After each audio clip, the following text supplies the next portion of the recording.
Nevazukuru.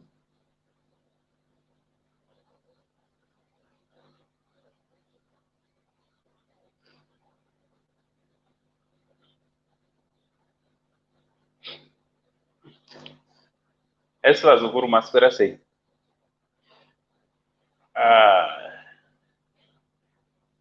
Welcome to the show. Takatandara Hedu. Nevazukuru wangu. Zviri kudidi?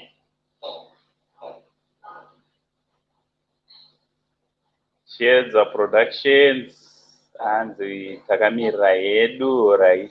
Thanks very much for coming. Mark.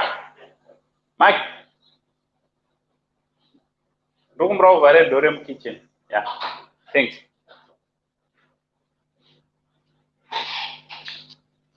Welcome to the show. It's not Rudi Safania. Vazukuru wangu, you never disappoint. You will never disappoint. Maswera sei. Vaenda kudzisvondo. Kwakadii kudzisvondo? Vaenda kudzisvondo, vanamata vari kumba, vanamata online. Slide man.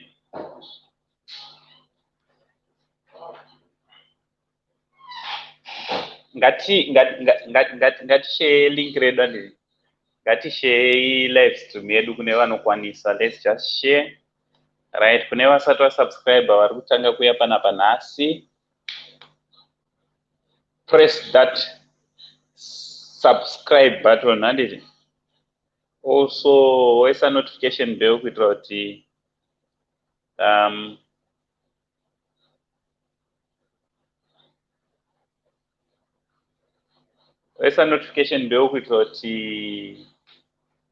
patinenge takuita basa sezvizvika iwo you'll be notified. Thanks very much nesupport vazukuru handiti. Titange nokwazisana zvedu. Hedu Productions, waswera sei muzukuru wangu? Guys, let's subscribe ku Hedu Productions handiti. Right, Esnat Mbeva, waswera sei muzukuru? Zviri kudii? Mhlanga, zviri kudii muzukuru wangu? Waswera bo here? Tendai chengeta kwakadii ku Pretoria? Slider man, zviri kudii muzukuru wangu? Thanks very much nekukomenta. Ndiri kuona macomments ako pamavideos. Thank you very much. Slim Shamiso. Yeah, nice topic. Nhasi toda kumbochitaura ipo pana. Thanks very much for coming, Slim Shamiso June.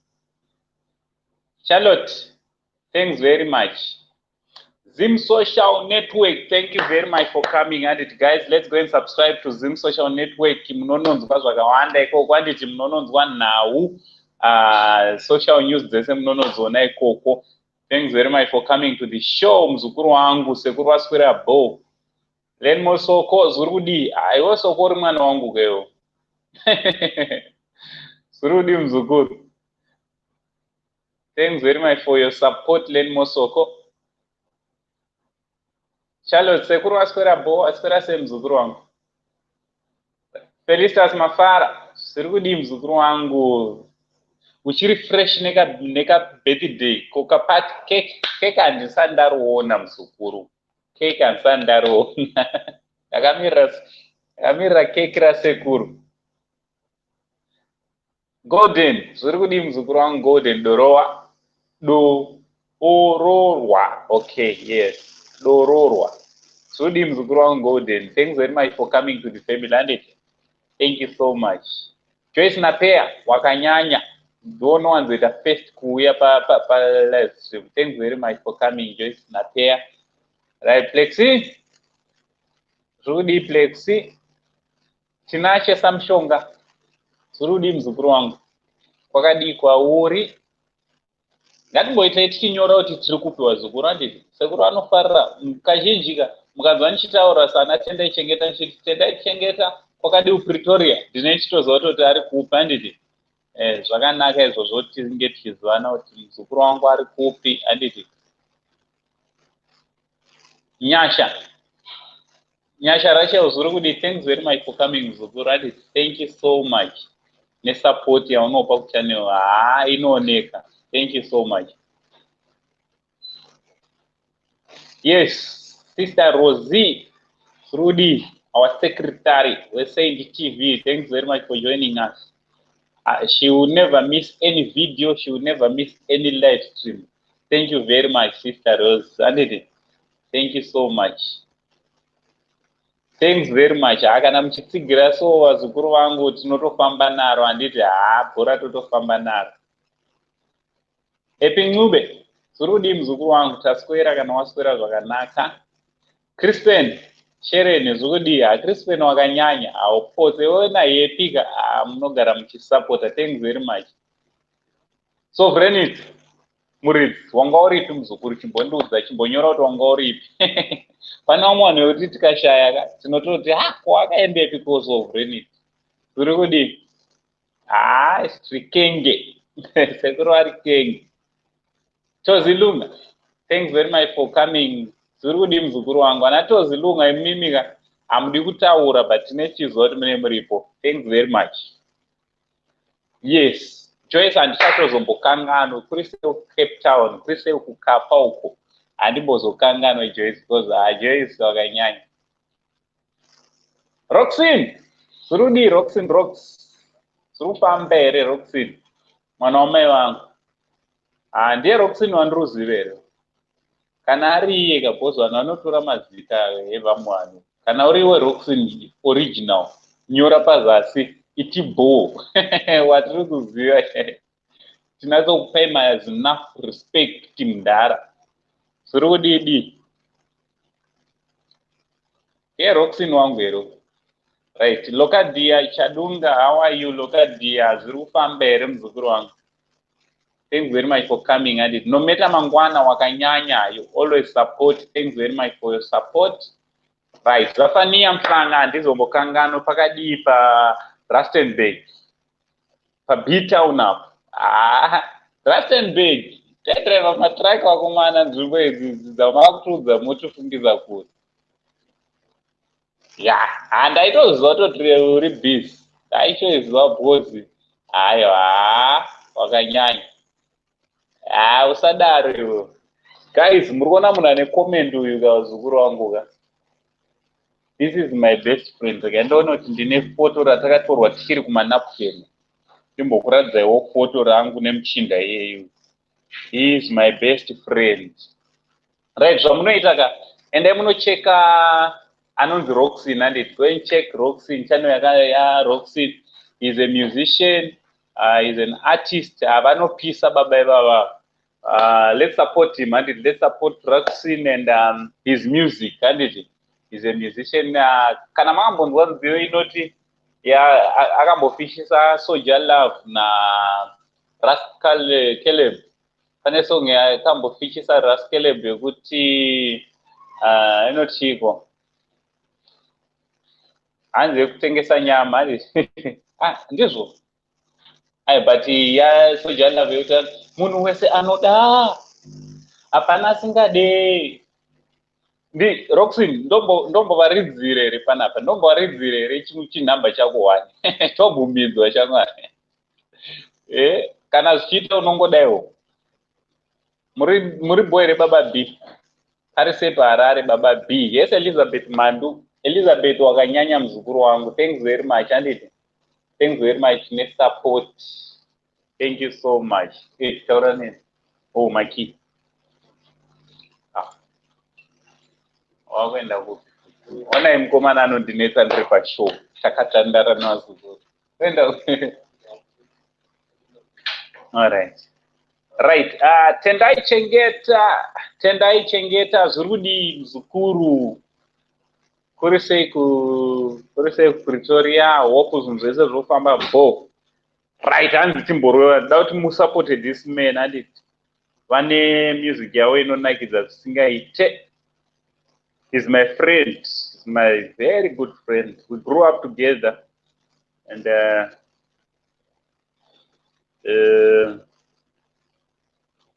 Roxini and Roxina akazorohwa na Soldier Love. timbonzwa mangoma baba vamumbondudzawo kuti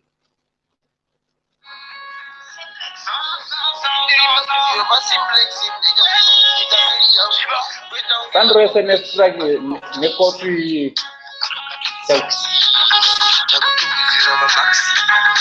Nembo muja mtindo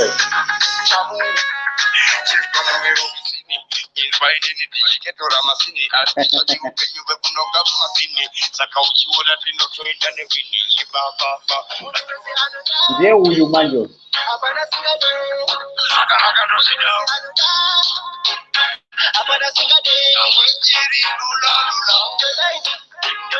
kunze kwangu inini chete ndinsingaidi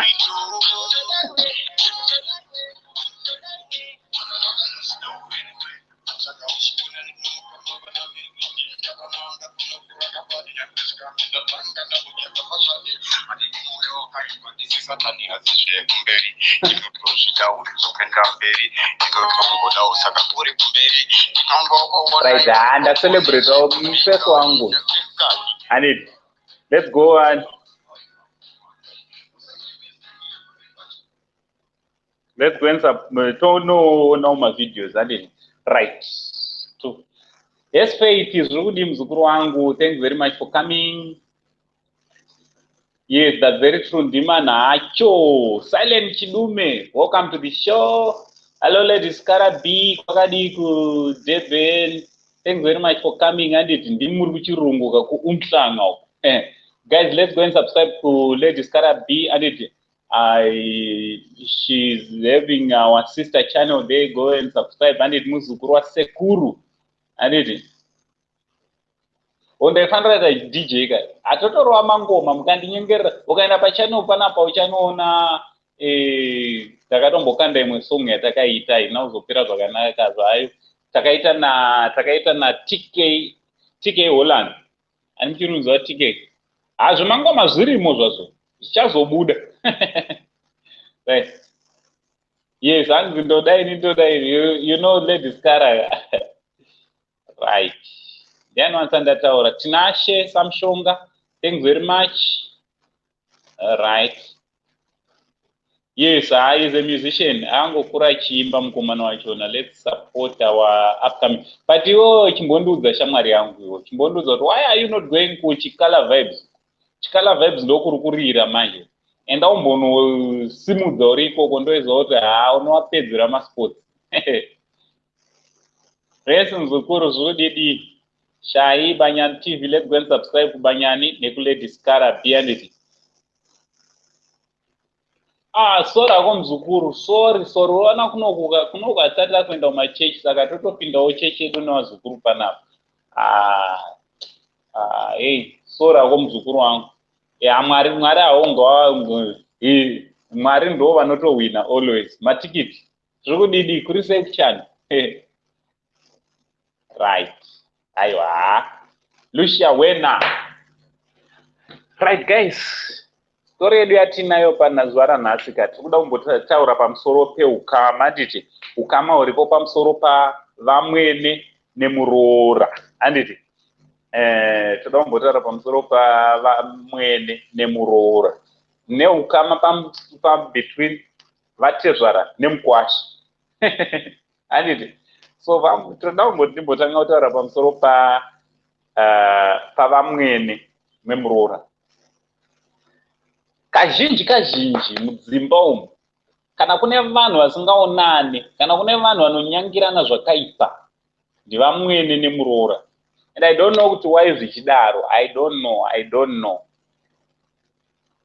And some of the times vanakomana kana kuti vanhurume vanosiwa vari panguva yakaoma, nguva yekuchuza kuti he must choose between his mom and his wife. Munhu anowanzomeserwa ipapo munhu anowanzomeserwa ipapo mwanakomana kana kuti murume weMroora handiti most of the time. So this is the topic we want to be discussing about. Timbotaura pamusoro peukama uyu.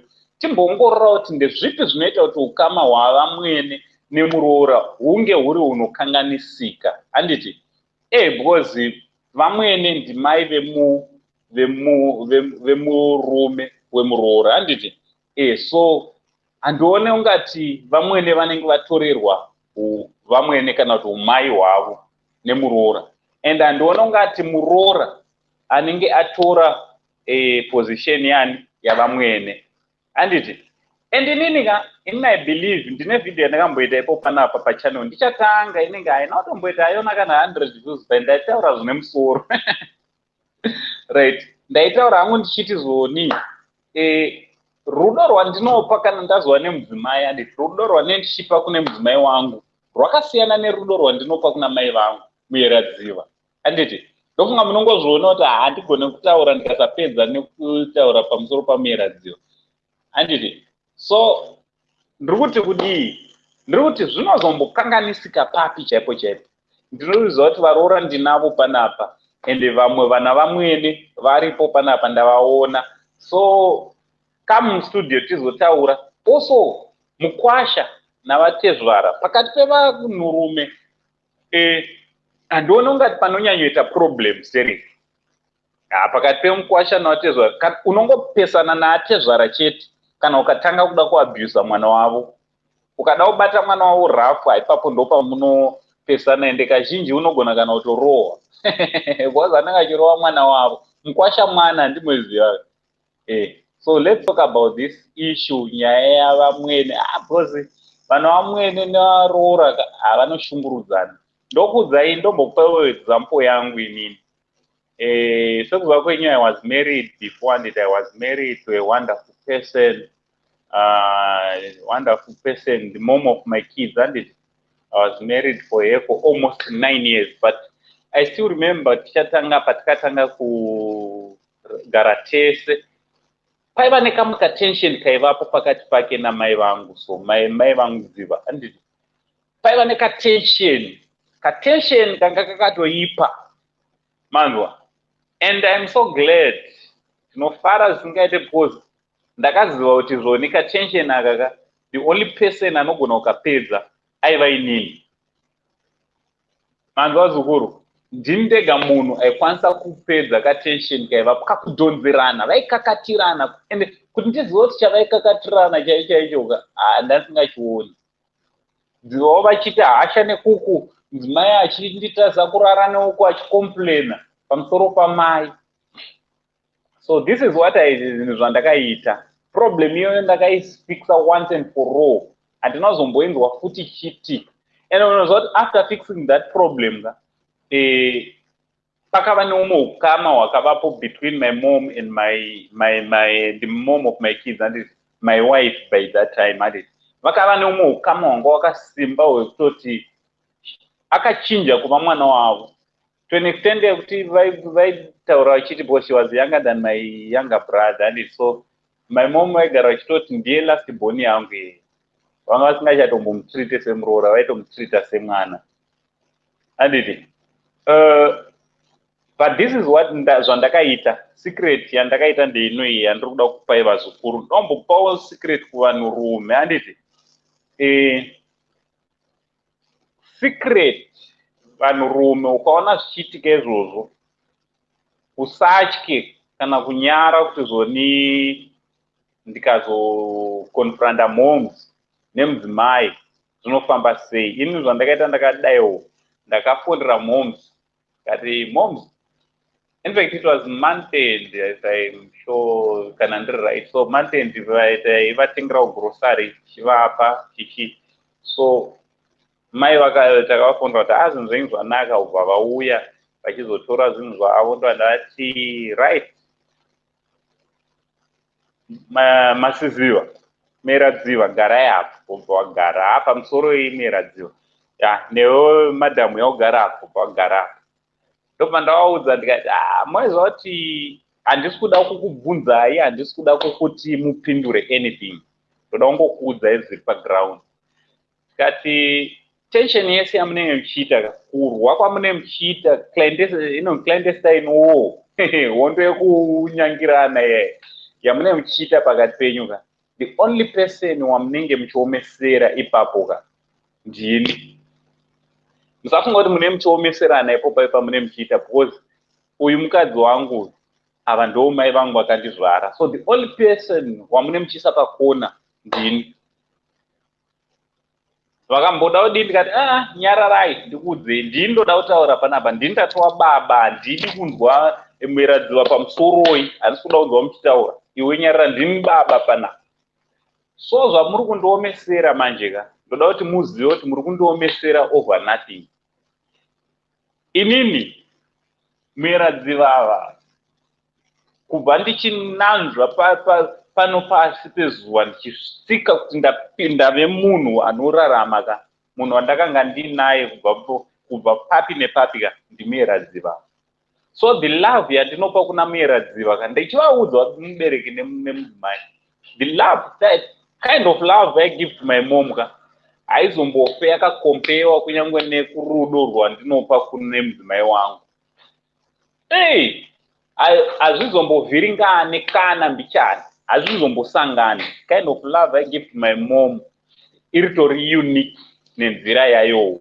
And the kind of love yandinopa kune mudzimai wangu yakatosiyana, because mudzimai wangu ka handina kuita wekuzvarwa naye kuti takazvarwa pamwe chete, so hapana zvekuzviita. Ndini ndakatofamba murodhi ndichimutsvaga, ndamuona ndo ndatomudi, ndobva ndatomupimba kuti shamwari ka, toda kuti tivake tese imba, nditi nhasi ndosaka nhasi ari panapa. So iwewe semudzimai unofanira kunzwisisa kuti rudo rwandinopa kuna mai harkuenderane nerudo rwandinokupa, because mai vangu ndinovada, havazombochinje. And ndaitaura sendine mushonga mukamu, tivaudza kuti mai vangu ava kusvika mukufa vari ngori mai vangu. But kana uriwo mudzimai ka, mangwana nhasi uri kudanwa uchinzi baba uchinzi mai uchidanwa nezita rangu, mangwana unomuka uchidanwa nezita rekwamoyo.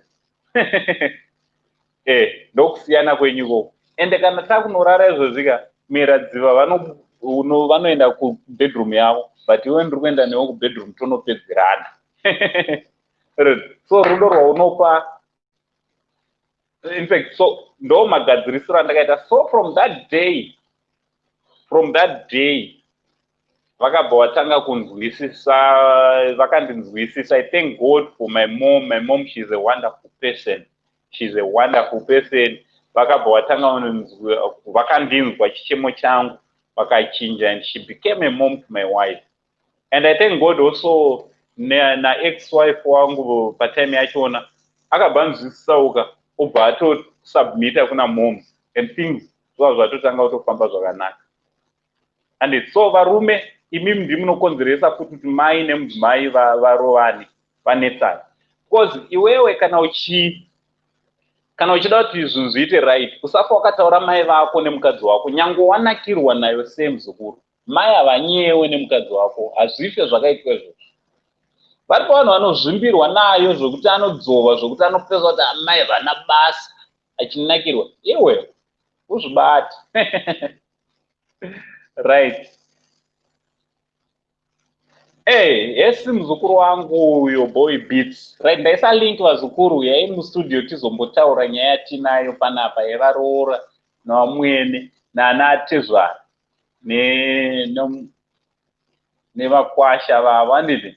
Right, hanzi nasimeli shumba, hanzi kazhinji Vamwene ndo vanotanga muroora, anozotsivawo. All right. Tainzwa. Batai mapoints atiri kunyora. Right, and thanks sekuru topic thanks sekuru topic hope ichabatsira vazhinji. Thanks very much. Hanzi vaviri ava ngavaremekedzane. Okay.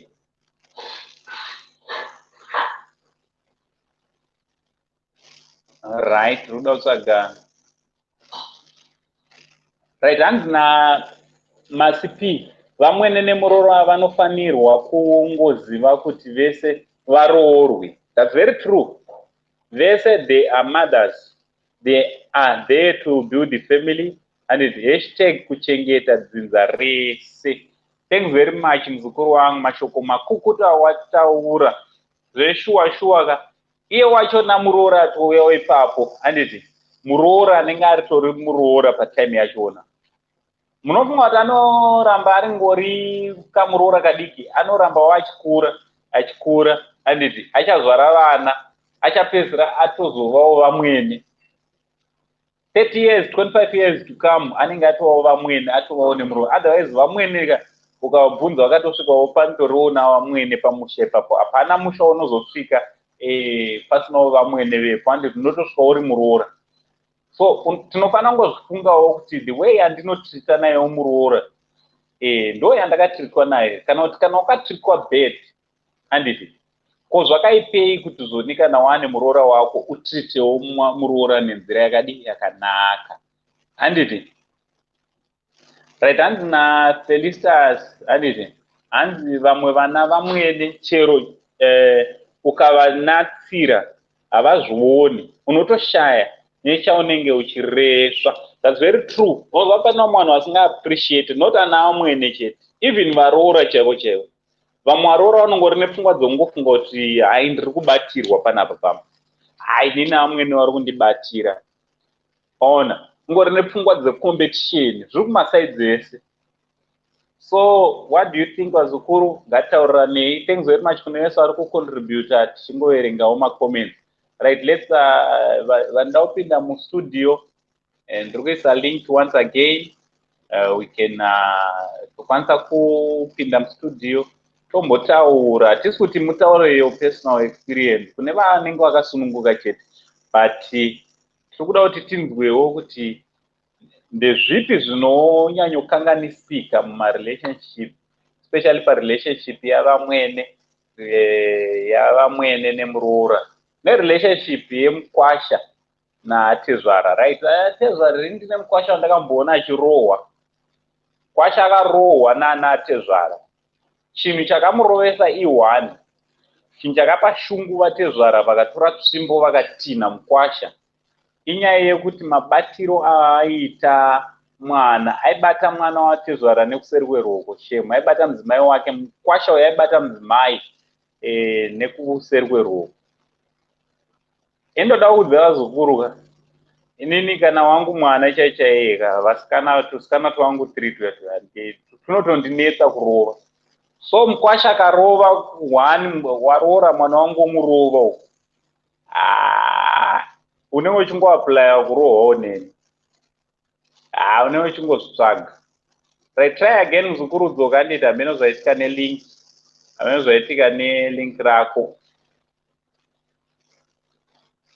Right, ngaitiverenge macomments tichimirira vari kupinda mulive stream. Right, hanzi but macheso akaimba 1 kuti vamwene vakati zvandaitirwa nemwana wangu handizvo zvaava kuita, saka ndiwe wakumudzivisa. Alright, yes, macheso ane song yake baba Shero muzukuru wangu handiti vane song yavakaimba vakati zvoni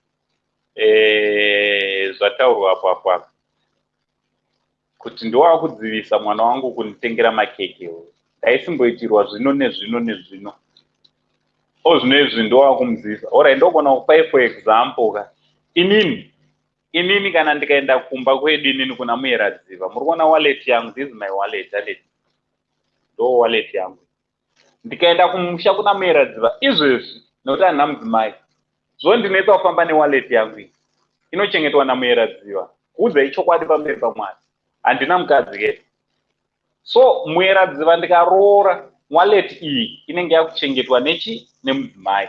So vakasazvinzwisisa kandopaipa pavanozoti sei wallet yasaint haichasvike kunoku. Aiwa kaya muridzi wayona anofanira kuchengeta auya, imi muchichengeta iwo yani yamudhara. So panogona kupa problem. Chichiri kuitika Muzukuru nelink rako, hameno chichiri kuitika.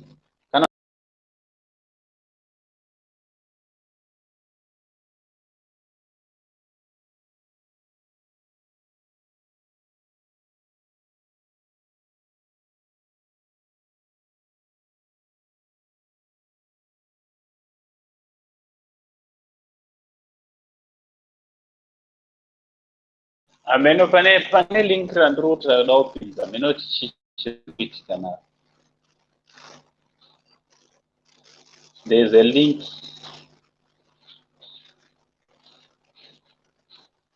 Try to come again muzukuru ameno zviitika nelink rako. Hatipei tidye mama. Hatipei tidye. Vazukuru ndibvumidzewo kudya ndisati ndadya lunch. Apa kunokudza kuti 16:31. Ndibvumirewo varungu ndokumbirawo chingonyorai pasi kana mandipawo permission yekuti ndiite ndichidya zvangu. Nzara chaiyo. Right, hanzi naSmelly, hanzi okay, Smelly taverenga. Hanzi naFaith. Faith, thanks very much nesupport. Hanzi problem kazhinji inobva kuna Vamwene, especially pamari apa inoshandwa nemurume. Vamwene vanenge vachitoda kuziva kuti wazowana mari, wazoishandisei. Vamwe vanototora mari yashandwa nemwana murume uyo kawo, murume wako iye. Yeah, that's very true. No problem yandakuudza iyaya yandiri kucreata inini. Yandataura ndikati this wallet kuudza ichokwadi inochengetwa namhomzo wangu. As long as ndina mhomzo wangu padhuze, handitombogone kugara ndiine wallet. Ndinobva ndatotora wallet yangu ndotopa mhomzo, chikwama, mari, bag, koza ndina mukadzi. So kana ndazoroora manje, Vamwene vanga vajaira mhomzo wangu she can even take mari yangu, hazvina kana problem, handina kana nebasa nazvo. As long as ndavapa iri muwallet, iri mukadhi ndo inenge iri kumasavings, iri muwallet ndo yekusevenzesa ndeti. I don't know what's happening nelink rako muzukuru. I don't know. Chimbotorai kuisa first and then uzoisa I don't know.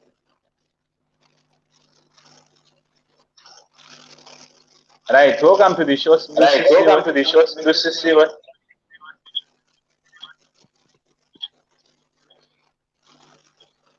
Hello.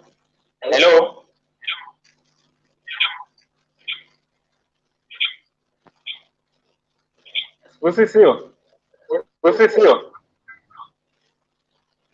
Ndrunzwike here vazukuru kunzo. Alright, hanzi so ipapo kana ndazoroora mweradziwa vanofanira kuita hand over. Murunzwa pandorwa mweradziwa vanofanira kutora woita hand over kune munhu wari kufanira achirana affairs dzauncle Said. But mweradziwa vakasazvinzwisisa manje kuti zoni vanga vachingobetserawo semwana nditi, but mubatsiri wake akamukwanira mudzimai wake, ndo panowanzoita problem ipapo. Asi mari ine mumwedzi kudya muromo emu. Kudya kune mashoko. Muzukuru handizvo zvikuitika nelink rako. Dai wambotirai kuvhura face kozi ndopaipa mamboona ndabuda ndiri kutirai kuda kuidhisa muzukuru wangu ameno zvinhu zvikuitika.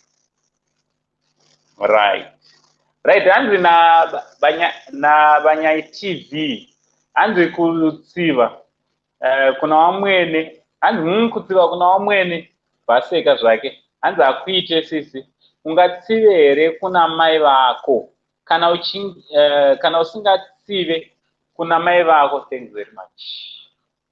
Hanzi kana usingatsive kuna mai vako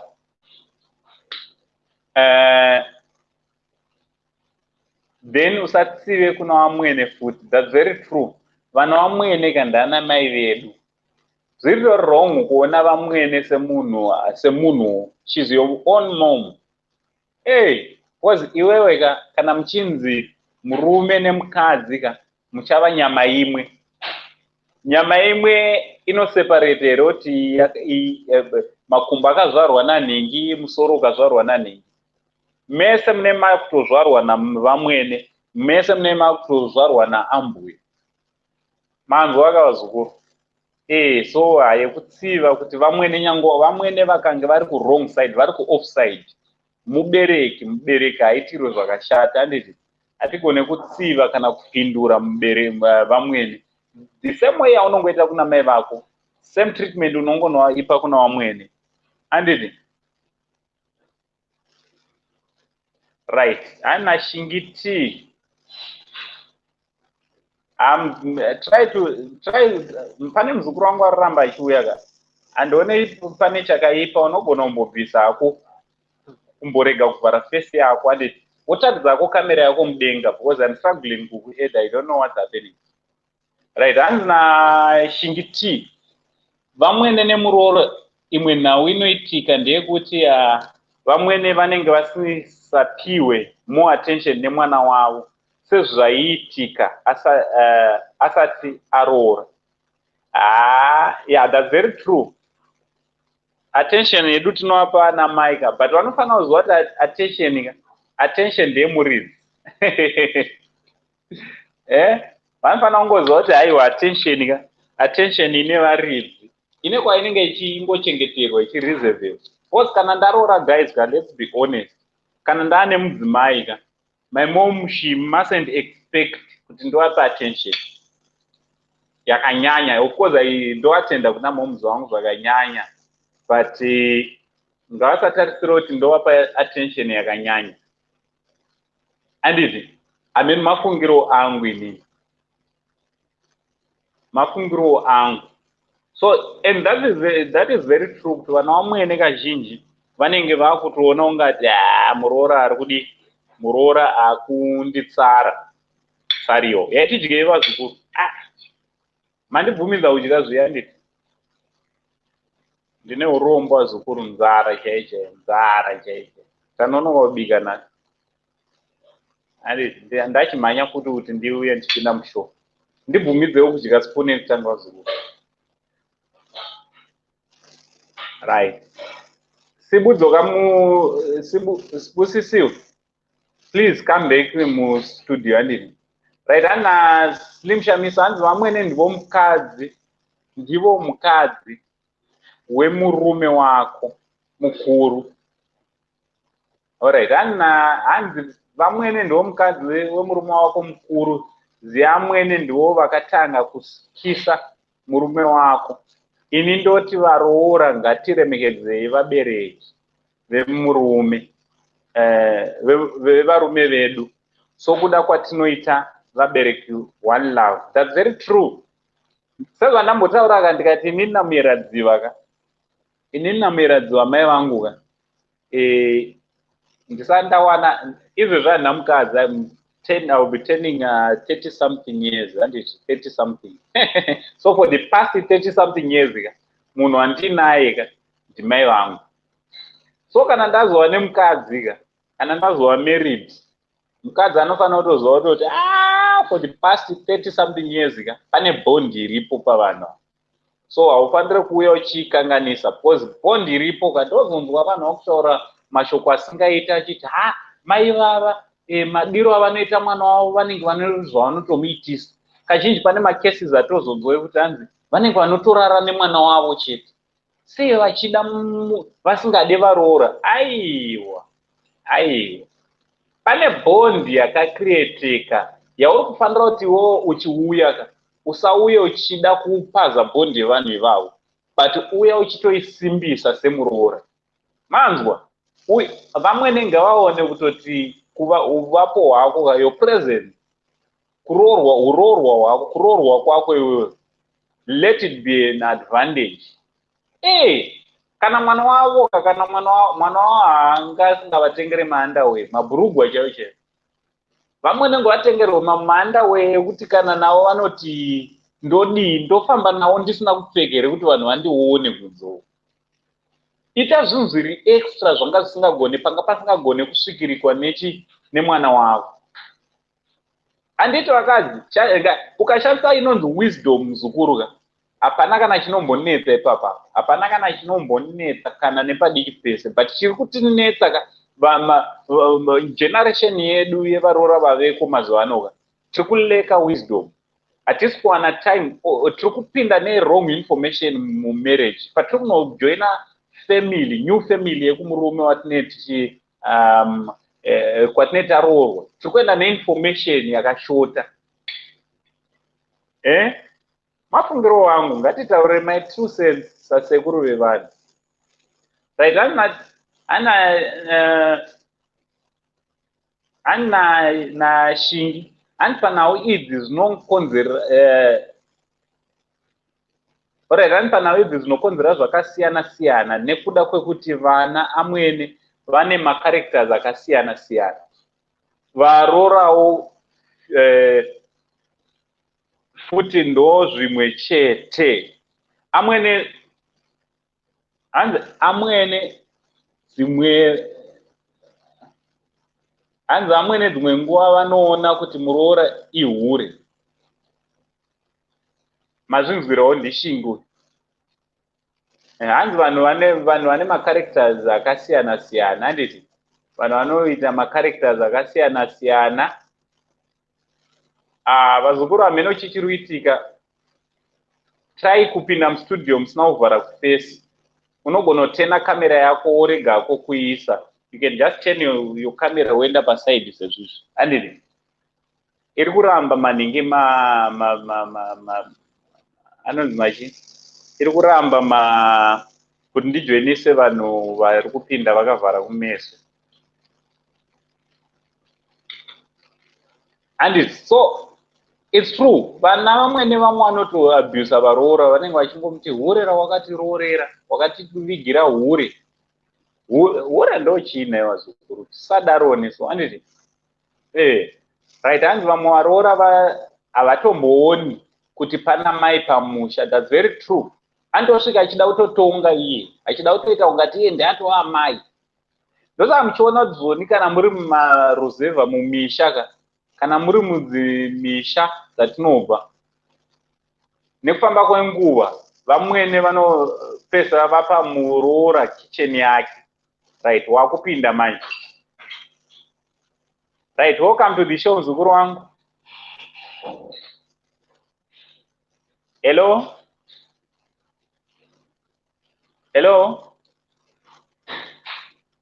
Welcome to the show. Vachangopinda. Hello mzukuru? Right. Vazukuru vachangopinda, welcome.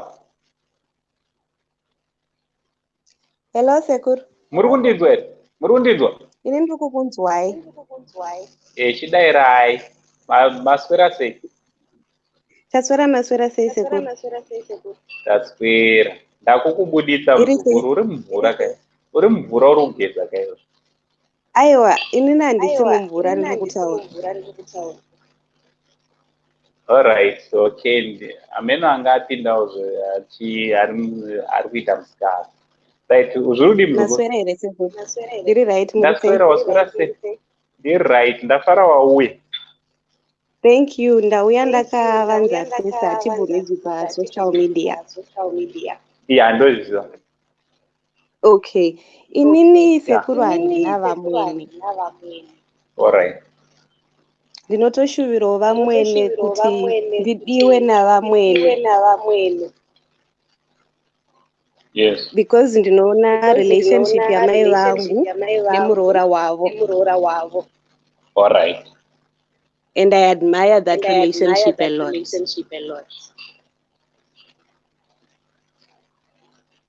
But manje ndinatezvara. Alright. Tezvara vangu ndivamwene pachavo. Handisati ndakamboona zvakadaro. Usanditaurira. Tezvara vangu vanosvika pakuudza kuti vana vako vasanditi sekuru. Iwewe ukandiona mutauni usandimhorese kana kuti undimhorese nefirst name yangu. Usanditaurira mashoko akadaro mzukuru. Vagotokudza kuti mwana wangu iyeye chimutora uende unomuchinja surname. Iye mwana wavo agotonzi ndipe chitupa changu nebheti rangu chitora surname yekumukadzi kwako. Hanzi chii chakaresveka chaicho? Chandinoona mapage edu, to cut the long story short. Yes. Inyaya yekuti they depend on the kids. All right. Mwana ndiye anoita breadwinner. Especially if you are married to firstborn of the family. Yes. Saka ukawana munhu anenge ambotamba kubhatura sosa sekurwa ndiye anenge achichengeta maparents. Saka iwewe paunozosvikawo manje pamakuda kutanga kuita family yenyu then pachizove nevana ma-expenses anowandisira munhu one.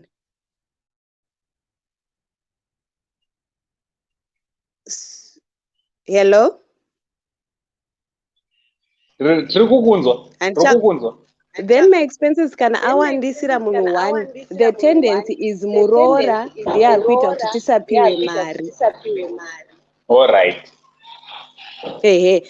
Saka inini zvangu advice to our generation is ngatisiyei zvinotarisirwa nemaparents edu, ma-expectations emaparents edu pavana.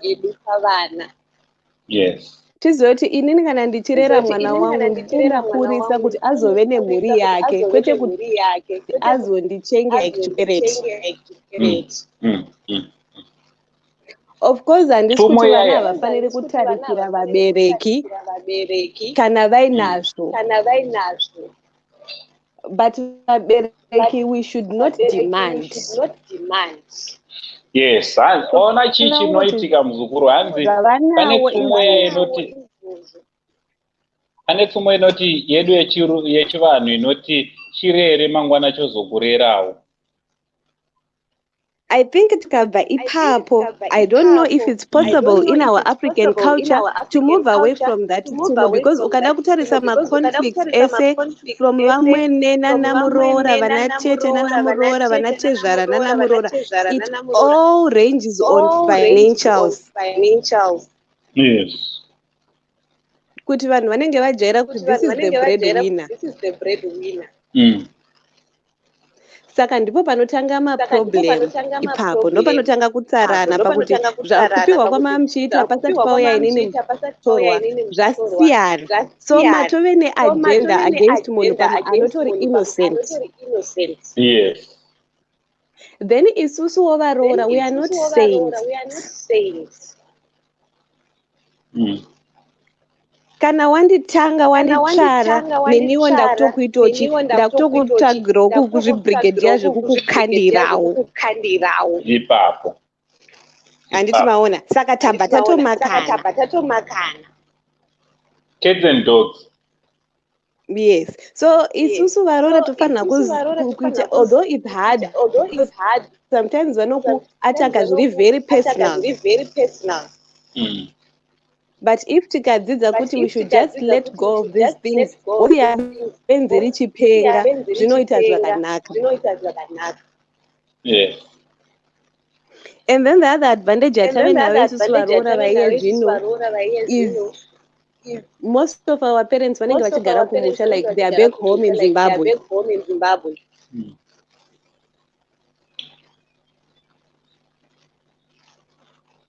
Imimi munenge muri kure navo, saka interaction yedu ikave limited as well. I have seen it work on relationships dzema in-laws better, unlike tikati mangwana gogo boy ndo pamachatsvaga zvakawanda kuti handifungamiri, handibikiri, kana hama dzake dzauya anobika chicken, tikauya anobika guru.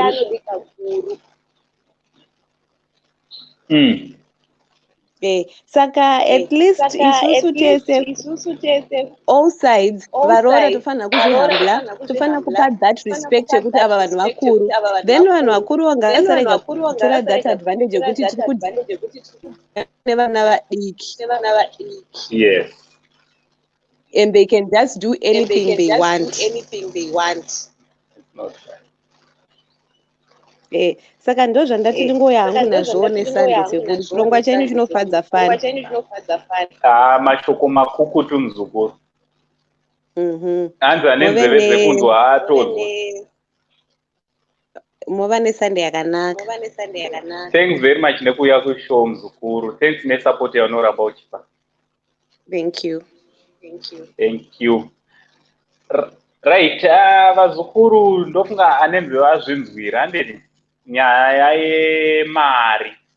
Nyaya yemari, I think nyaya yataurwa hanzi nashingiti inini ndakaona mwana wangu hanzi inini ndakaona mwana wangu achihurirwa, ndikaona mwana wangu achihurirwa uri kushandiswa nemukadzi handimbofara. Dzimwe nguva mwene ndo zvavanenge vaonawo, asi dzimwe nguva rushusho nenhau yemari yemwana wavo chete.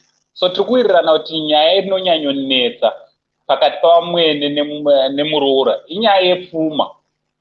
Nyaya yepfuma ndo inonyanyonetsa Vazukuru. And I just wish kuti pashow inoika tinge tiri tina ana vamwene nevaroora vakawanda, tinge tiri tinodzidzisana handiti.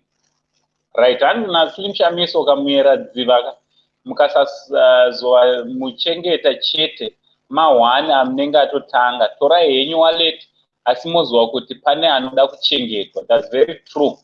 Hatifanire kukanganwa kuti zvoni muyera dziva vanoda kudii, vanoda kuchengetwa. Wallet yangu ndinotora yoenda kuna administrator, but ndipo futi panobvawo pfuma yavo ipapo. Right, hanzi icho kwadini ndaipiwa mari navamwene vangu kana murume auya nemari. Of which ipapa zvinofamba sei nhai Vazukuru, chimbondiudzaiwo. Tine dzimhuri setup yakadaiwo yekuti zvoni murume anenge achigara kulese ndine Vazukuru vangu vari kuSouth Africa vasiri muZimbabwe kana kuti vari muZimbabwe, but anenge achishanda kure nekumusha handiti, kureva kuti zvoni anogona kuita the whole month kana 2 months asipo ozouya kumusha. Kandi ndoda kuti titrai kupindura auya kumusha tozoona mari kana ichinge yauya inofambiswa sei. Kana wauya nepfuma kumusha, mudzimai namai vako vamwene vanenge vachigara kumusha, mari pfuma inoshandiswa fambiswa sei? Une uchifanira kupa mudzimai wako here mari, mudzimai wako ozotora imwe mari opa mai vako, kana kuti une uchifanira kupa mai vako mari mai vako share yavo and then mudzimai wako share yake? Munozvifambisa sei? Ngatitaureiwo pamusoro penyaya iyo. Avawo vari kuti zvoni Junior ari kutaura, JE ari kutaura achiti zvoni icho kwadini ndaipiwa mari navamwene vangu kana murume auya nemari. Kureva kuti zvoni murume anga asingape mudzimai wake mari handiti ainopa mai vake mari sezvangu zvandinoita nditi ndokanganwa kuti zvoni mari yakufanira kuchienda kumudzimai. I don't know, munoiona sei Vazukuru? Munoiona sei nyaya iyi? Munoionawo sei? Right, welcome to the show Banyai TV, Big Sister Shai. Nazara sei Sekuru. Ai, yapila unjani? Siyakuvumela ukhuluma isiNdebele. Nevazukuru vangu vechindevere vakawanda, so tinokubvumidza kutaura any language muzukuru handiti? Sindebele handingeko chigona zvakanaka, dai chiri chinambia chedu ndaitokwatura. Kwatura muzukuru, chane sekuru vevanhu ka, handisi sekuru wevechishona chete. Unosanganisa. Makwachini Sekuru. Ndinofara, wakadii muzukuru? Mtahwa. Ya. Saka nyaya wainzwa iyi, nyaya iri mudariro wainzwa, ende ndiri kuda kuti vazukuru vangu vechinambia, vazukuru vangu tese, everyone, ane muroora, ane mukwasha, ana vamwene, ana vatezvara, we need to benefit from this topic. Uri kuionawo sei muzukuru? I believe kuti unayo experience yacho. Yeah, experience ndinayo. Ndisati ndapindura miminduro, ndichada kudzivisa mumwe papa wetu. Muri kundinzwa here? Big Sister Shai? Ndiri kumunzwa Sekuru. Already atakukunzwa yanga yambostika. Ndiri kumunzwa Sekuru. Alright. Ndisati ndaudza vanini vangu ipapo. Nevamwe ndoda kuvaudza kuti inini I stayed in the marriage almost for 12 years. Handina mumwe musi wandakaparana navamwe. Ndakarealiza kuti mwana wavo anoda mai vake, anovapa attention. Saka ini ndikati pano kuti neni ndiwane attention, ndakaita busy navamwene. Kuitira kuti ini ndichipa attention vamwene, murume achipa inini. Saka ndakabva ndaita busy nevamwene kuti zviya zvekuti ndaiti even ndikaita mistake, vamwene vaigona kumira neni. Kana pachikona votiudza vega voti, inzwa mwana wangu, paya wakanganisa ndangokutigira chete kuti uri favorite yangu, usapamhe futi tu mwana wasisi. Saka ndoda kuudza varoora vadiki ava vari mudzimba kuti ukaona murume wako ari busy namai vake, iwe wechiita busy namai vake, kuitira kuti atoona kuti munhu ari busy namai vangu, iye ounza attention kwauri. That will be better for you. And the second thing, nyaya yandanzwa iya yekunzi panenge pachirwirwa pfuma. Guys, some people they come from poor families. Munhu anenge atamurira nemwana iyoyo kumudzidzisa, oita chibhachura sakule vedu vamuri kuona. Vagarisa vanogona kunge ndivo vari responsible kumba kwavo. Iwe ukasvika kana vanga vachiwana shuga vakuishaya. Saka make sure iwewe newe unomiramira kuti wo vasangoshayawo shuga yacho. Plus iwewe vamwene vako vapewo attention iyo yanda nchitaura. Ukavada ukavatengera grocery wovapa rudo, even amwe mamistake aunoita haaoneki. Isusu vakadzi tine problem yokuti tinenge tichiti munhu ari kuda mai vake kozi inini ndobva ndatova igno wavo vamwene, kozi vamwene vanenge vachida attention, especially vasisina varume ava, kozi hapana ari kuvada, vakatarisira kudiwa nemwana wavo. Saka muroora aivape rudo. Inini I used to spoil vamwene vangu, ndakaita kubuda mumarriage ndisina kana kutombonetsana navo. Vaiti vakauya kuVictoria Falls kuno first time in the history, vane varoora vakawanda, ndaivatora ini ndoenda navo kunovaonesa kukufamu kumafalls, zvinhu zvakachipa zvema$5 spoiling. Kuswera ndiri navo ndichitandara, ndaitobloka kana mafriends angu kuti kune vamwene vangu musauye, varipo kwemazuva mashoma, muchazouya ndoda kuvapa attention. Saka guys, kana uchida kuwira vamwene ivape attention, mwana wacho ne anoita busy newe. Ndo zvandanchiti nditaure newe. Unozwa kuti uchiripo muzukuru ka, wataura mashoko makukutu. Ndoda kuti ndizivise varoora vari panapa, kana uchida kutonga murume, kutonga murume semurume, danana namai vake, watopedza naye.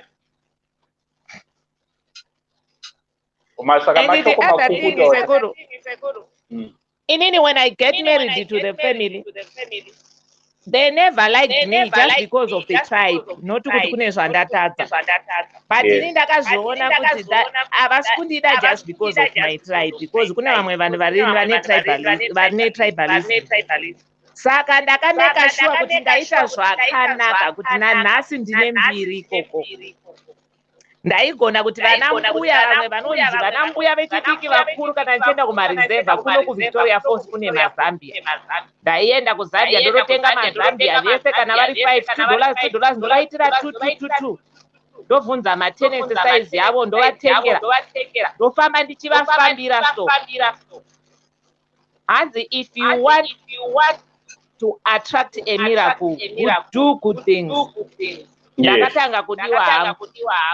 Asi wavo ndiye akazodokola, otherwise ndakatanga kudiwa, ndikaita mbiri, ndikatanga kuvengwa nevamwe varoora. And izvozvo ndaitosvika nemari yemwana wavo, not neyangu. Ndaka insert a good thing to them so that they can love me. Vakapedzisira vakukonfesa.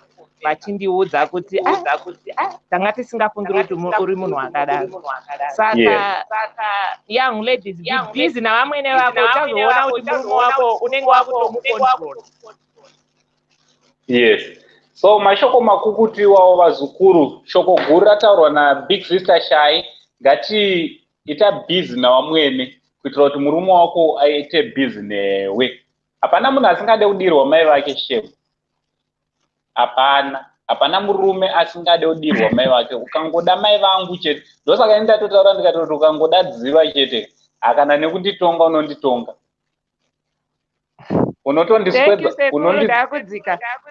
Thank you very much, guys. Let's follow Banyai TV. Tono subscribe. And thanks very much.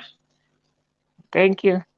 Let's go and subscribe. Ndofunga mangozvunzura mega from Big Sister Shai. Let's go and subscribe to her channel. Unonodzidziswa zvakawanda zvemudzimba. She's semunhu ane experience. Vataura vakati she was married for 12 years. And well, we thank God.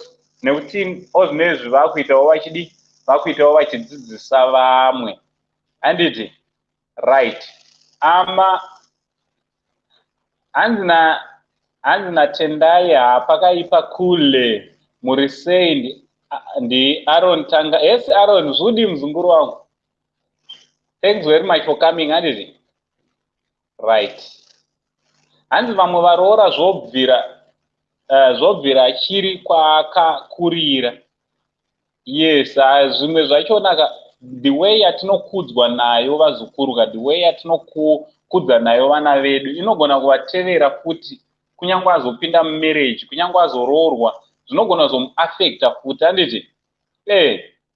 Right, hanzi muroora ngaaziye kuti auye pamba pevanhu, chete kwete kuda kunyepa, kungwara vako vabereki unovada wani. Alright. Hanzi muroora ngaaziwe kuti auya pamberi pamba pevanhu chete kwete kuda kunyepa, kungwara vako vabereki unovada wani. The way yaunoda vabereki vako uya nayo kunoko, handiti? Right. Pass more. Right. Burial Zim Studios. Thanks very much for coming, guys. Let's follow Burial Zim Studios. Handiti tono subscribe ekoko. Right. Hanzi tumwe tuvaroora hatutodi kuti vana vaende kuholiday kwambuya mai vemurume asi kwake. Why? Right. Varoora mubvunzo uyo wauya. Imwe nyaya yachonaka inyaya yeuroyi muzukuru. Vamwe vana vachiti hanzi mai vemurume wangu vanoroya. Tinonzwa isusu varume nekunzi vana mai vedu vanoroya, zvakaoma. Asi mai vavo vanenge vachiroya kando vakandirera ndikakura, ndosava kuti vana vake vazukuru vavo vamwe vacho vanenge vasingachadi kuti vaende kumusha, hanzi vanonoroyiwa. Zvinhu zvinorwadza izvo zvinobata. But I'm so glad because inini vangu vanaka, vana vangu vanogara vana mai vangu. Totaura kuno period yese ye lockdown vana mai vangu. I'm so happy, I'm so glad. Right, hanzi okay, don't know what's happening here. Right, hanzi iyo inonetsa zvongoda vana vamwene zvizhinji usazvitarisa sekuru. Esi shani yatimbopinza vamwene ndivamwenera vamwene. Muroora Vatezvara. Mukwasha. Esi my favorite muzukuru. Hey coach baba. Mushe zvodidi. Haudaro kachibaba ichi ndechekuru kana tiri kusero. Panapa sekuru. Alright, muri sei sekuru. Sekuru vari right, uri sei muzukuru wangu? Network yangu ikazoita problem tiregerero. Ya, takuregere. Saka ndandichitenda nguva yakareba. I have a few points dzandinoda kungoitawo kutaurawo zvangu. One inyaya ye and it seems like you focus parora nevamwene. Nemkwasha naTezvara kunyanya kubata. Yes. Wachoni watiri. Tukuvanzvenga, yeah. Aiwa, hatisi kunzvenga hedu, but usually varume very easy or we are quick to get along, unlike vakadzi naturally mazvarirwo edu atakaita. So you find kuti hapana maproblem akawanda pane Nemkwasha naTezvara pai, like Nemroora navamwene vacho. Ndo mazvarirwo atakaitwa. And then ende kuwirirana kwedu sevanhurume ka handi remember some days ago patikanoona muchinda wako uyoyo ukapedzisira wakurumidza watintroduce kuti uyu anonzi ndingi uyu anonzi ndingi.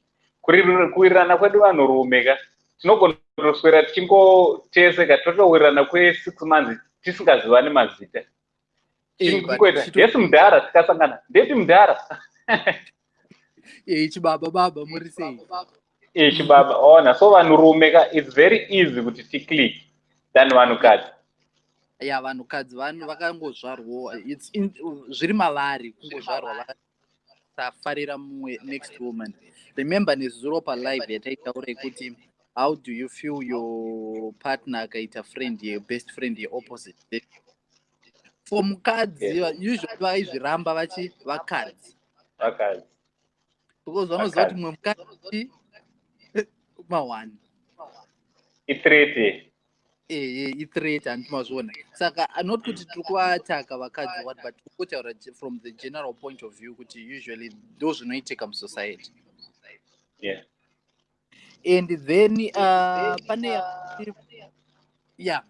another problem inouya pamwene Nemroora inyaya yemwana komana, nyanya imimi at least mama to for example wallet munobatani iyoyo iproblem yekuti munenge inobatwa nadzive ndo patiri kuti problem ipapo, not always azwe but pakuti ndo vanoibata handiti. And then imimi munofunga kuti kana pazouya Nemroora womukadzi dziva vacha understand handiti kuti unopauya Nemroora chichi mufunga kuti zvichangoita automatic, but dziva maya vanenge vatoti ndoupenyu huripo inini ndobata wallet yani yemwana wangu havazogoni kuita sei kuzvicontrol. So anenge avajaidza ndiani? Imimi ndini. Yeah, that's true. Mamis baby handiti mamis baby kusvika pakuroora ndo panomuka problem. And also imwe problem inouya pakuti makamboona murume nemukadzi vasati vane mwana madananirano avanoita, but once pauya mwana love yemukadzi yatodivided yakushifta ichienda towards mwana. Kune murume zvatoita sei zviriko but zviri less. Shamwari topic yawatotaura ipapa ka topic yakakura iyoyo tofanira kuzomboibata. Saka ndo pazvinova zvabvira kuti mai pavanotoita mwana love yemwana yakuwanda kubva ipapo, saka vanenge vakutoona mwana wavo ndo wavanoda. Even pakazoya mumwe Nemroora vanenge vasingadi because already murume wavo haasi kuwana love. What more iwewe Nemroora? Network yangu yakuda. Hello. Nde nachitogaya kuti network yangu ameno zvayamboita chokwadi. Saka ndo zvanatotaura rimwe problem inoti madi tiri kukunzwa. alright. Nachiti saka imwe problem yaamai anaamwene inotobvira pakuzvara mwana kwavanomuita. The moment avanomuzvara vakutomunda mwana wavo. Zvamamuchetaura zve havazofunga kuti mwana wavo acharwa. Vangoti love isingewechi kwandiri. Iwewo semwana womukomana wapiwa rudo uri mamis baby watozvijaira waroora wakutadza kuchiseparate aine mwana futi neanza nemukadzi wakungokontinua uchida mai vako but uchide mukadzi. So problem inotobva kunhu kuri deep. Isusuwo futi varume tinofanira kuseparate mai nani nemukadzi. And usually problems avamwe Nemroora anoitika kana vachigara vese under the same roof. but inosobeka murume kana warora try by all means kumove out mumba manza nevabereki. You save yourself a lot of trouble, because ndione ngori pakati iwe unoda mai vako unoda mukadzi wako and vese vari kuda attention yako. Saka murume you should move away. Roora uchingoroora chete oradza roora watobuda to save that problem. Ndo panobvira problem pamberi. Mari yazvo zvinozouya but nyaya yekuti gara vese vanhu ava mawana. Alright. Wataura mashoko makukutu. Esi mzukuru wangu. Sasekurwa. Sekuru murise. Ndi right wakadi yako. Nani. Alright. Taura nesi. Topic yakaoma. Yakaoma. Asi ndoda kutaura kuti yakangoda chete vanhu vane pfungwa dzakavhurika. Nokuti vamweni vakangofanana uye kana uchida kuti blessings unofanirwa kudanana navamweni sinzi kuriko kwauchafira kune hama dzako dzakawanda, hama dzevana vako. Saka ndine murombo kune varoora vasingadi vana vamweni vavo. Murume haizi hama yako, musi wokuramba unoda kundomiririrwa nani iwe usingadanani nehama. Ende kana tikasada tikangoti warora hachadi mai, warora hachadi mai, mai havachachengetwa nani, tomboti vanhu vakomana chekukati. Saka inini dzangu ndoda kuti vakadzi ngatidei vana vedu sokuda kwatobereki vedu isusu, nokuti izvi ndozvo zvinopa munyama kuvana vako kugona asi munyama kuvana vako ivo nekuti vachangofa vane chigono. Muri kundinzwa? Tiri kukunzwa zvakanaka.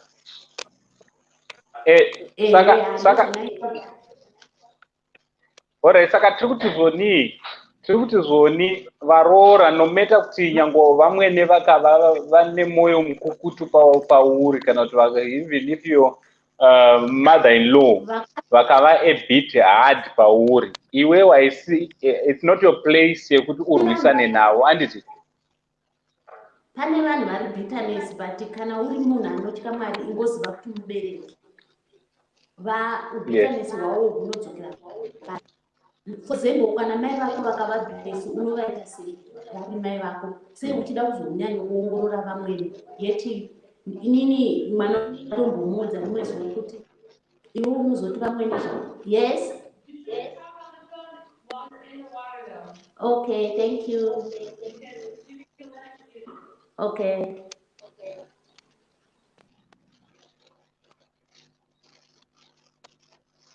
All right. Mzukuru wangu anga ari pabasa handiti? Right, saka tite tiperenga makomenti. Ndakuona zvangu. Hanzi naLenmo Soko, hanzi pandakati ndichipinda chindipai mari iya ndoda kutenga mombe ndaitukwa zvekutukwa zviya ndoiramwa votenga ivo mombe yacho, asi pakashaya murume wangu vakati mombe ndedzavo. Zvakaoma zvanini? Zvakaoma.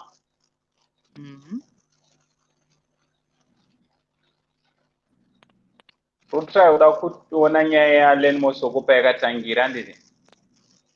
Right. Tiitangire ipapo tichinzwa nyaya yacho natinge tichibatsirana tese ndini. Hanzi ini ndaivavigisa mari vamwene vangu, asi pandakati chindipa ndo yazoenda pamberi apo. Hanzi asi pandakati chindipai mari iya ndoda kutenga mombe ndaitukwa zvekutukwa zviya ndoiramwa votenga ivo mombe yacho, asi pakashaya murume wangu pakuti hanzi vakuti mombe ndedzavo. Muri kuona scenario iri panapa yekuti ndiri kuona ungati muzukuru wangu aigara paruzevha kana paprazi nani navamwene handiti, pafamu handiti navamwene. mari yaiti ikauya aichengetesa Vamwene, otsvaga mombe yowanikwa, obva achiti kuna Vamwene, chindipai mari yandibhadhare mombe. Hanzi Vamwene vaita masikiri bobi, mabiri bobi, mamwe ainetsa chaiyo to an extent yekutoti aipedzera aramwa kuti alright, chigarai nayo mari yachona. Aramwa kudaroka, Vamwene ndo vaizotenga mombe wobva watoisa muzita mavo. Saka zvinhu zvakaoma izvi, nyaya yeudyire, pfuma. Your boy beats.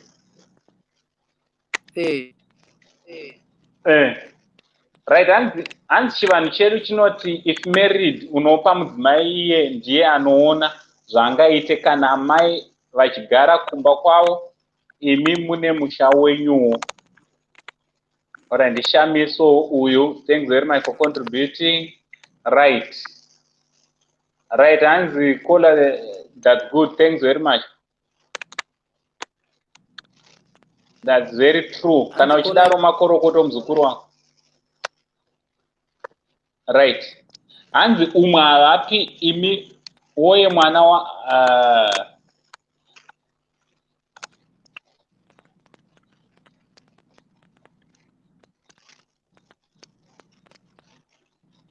alright, ndatadza kunzwisisa shona yacho. Hanzi kana muroora ari mwana wekuvanhu anongopawo amwene zvakadaro zvakakodzerawo. Kuzopa amai vake anenge aona kuti muroora wacho haabatsiri, amwene vanove amai vake.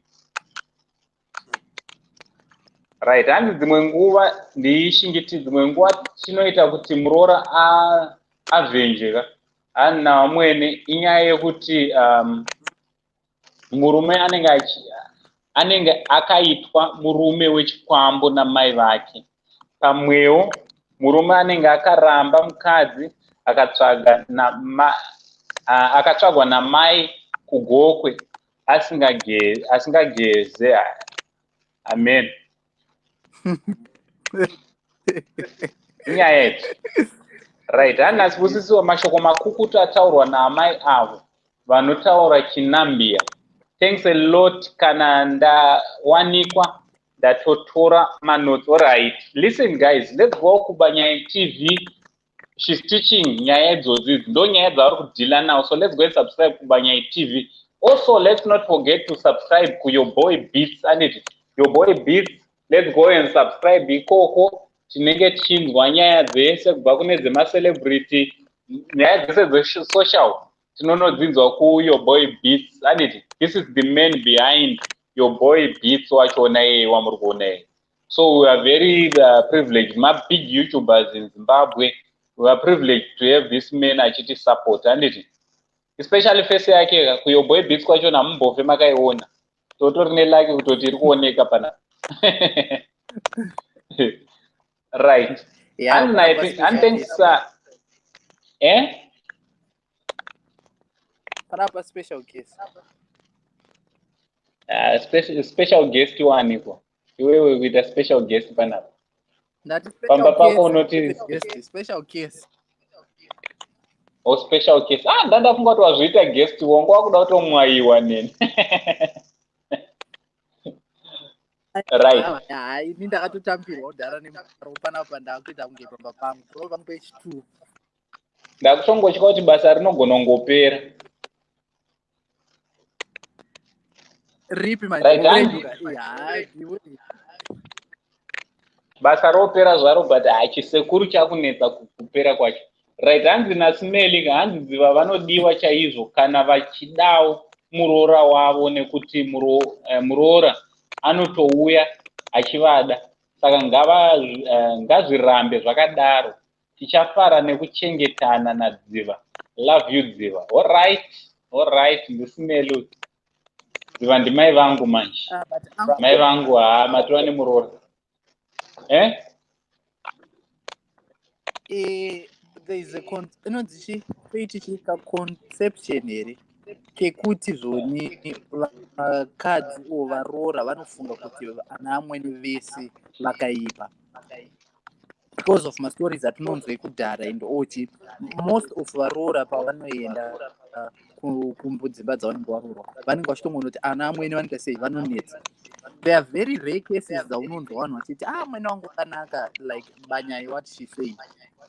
Vashoma havasi vese vakawanda tikada kuzoita kurudzi tokuita toda kureta. So ipapapo I think it's better kuzotanga wataura kuti munhu akaipa akanaka after wasvika kwete kungoti tinongoti general public yese tinongoti ana amweni vakaita sei vanhu vakaipa.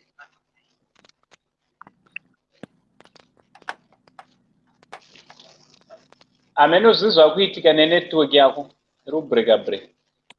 But mimi ndimuri pamabooster achona chi aiwa ka Hedu manje apfuka kubuda kunze ikoko info. Alright. Ameno hanzi muzukuru wenyu uyo mudzimai ngataure neni sekuru ngawandipewo zita Facebook Facebook maita basa. Alright, muzukuru wangu uyo endai kune yakanzi Banyai TV, handiti Banyai TV. Munononyora comment ikoko and then munobva mataurirana handiti. Alright, hanzi Nashingi mfeso ari pako ari kudii. Hai network muzukuru, ameno network yake yakaita sei. Hadi kubhadhara zvinodhura. Kada zvakachipa. Iye munhu. Right. Hanzi zvinorwadza kuona mwana ave kuitira mukadzi wake ega mafavors. Asi ivo vanenge vakamboitawo mafavor kumwana aisaitirwa vamwe vana nekuma next door nevabereki vavo. Alright. Right, inzwai kanyaya iri panapa zvikuru. Inzwai patinorasika isusu vanhu vechitema, vanhu verudzi rwechitema patinorasika ndipanapa. Kana uchikudza mwana wako usakudze mwana wako uchiita investment. Wakamaka kuti zoni chese chinenge chizoshandwa nemwana oda kuchidya. Manzwa zukuru. Ndo patinoita problem vanhu vechitema. In fact, rindori basa rako iwo amai Vamwene naTezvara vabereki. Basa renyu kutopa pfuma kuvana. Not kuti zvoni vana vange vachipa pfuma. Ndakukudzai zvinhu zviri correct chaizvo. Not kuti zvoni vana vange vari vanopa pfuma kuvabereki. So alright, fine, pakaresveka pakakanganisika handiti. Kana kuti havana kukwanisawo kunge vari vanowana vabereki handiti. So of course vabereki vana tinofanira kuchengeta vabereki handiti. Ngatichengetei vabereki vedu. Ati vabereki musaite sekudhimanda, musaite sekubata huro vana. Ndosaka muchiona kuti zvoni mwana anokura owana mari yekunotenga imba kutauni but mubereki asimambobvira akatenga imba kutauni. So iwewo usati nekuti mwana wangu ndiye avaka imba kutauni mufunga kuti maane kodzero yekutoshifta kuchitobva kumusha kuya uzogara nemuroora kumba kwemuroora. Ngatingogutsikanei ende ngatirege vana vedu vararame life yavo handiti. Ndosaka muchiona zvonika Bhaibheri ndombonzvengera wangu kubhaibheri.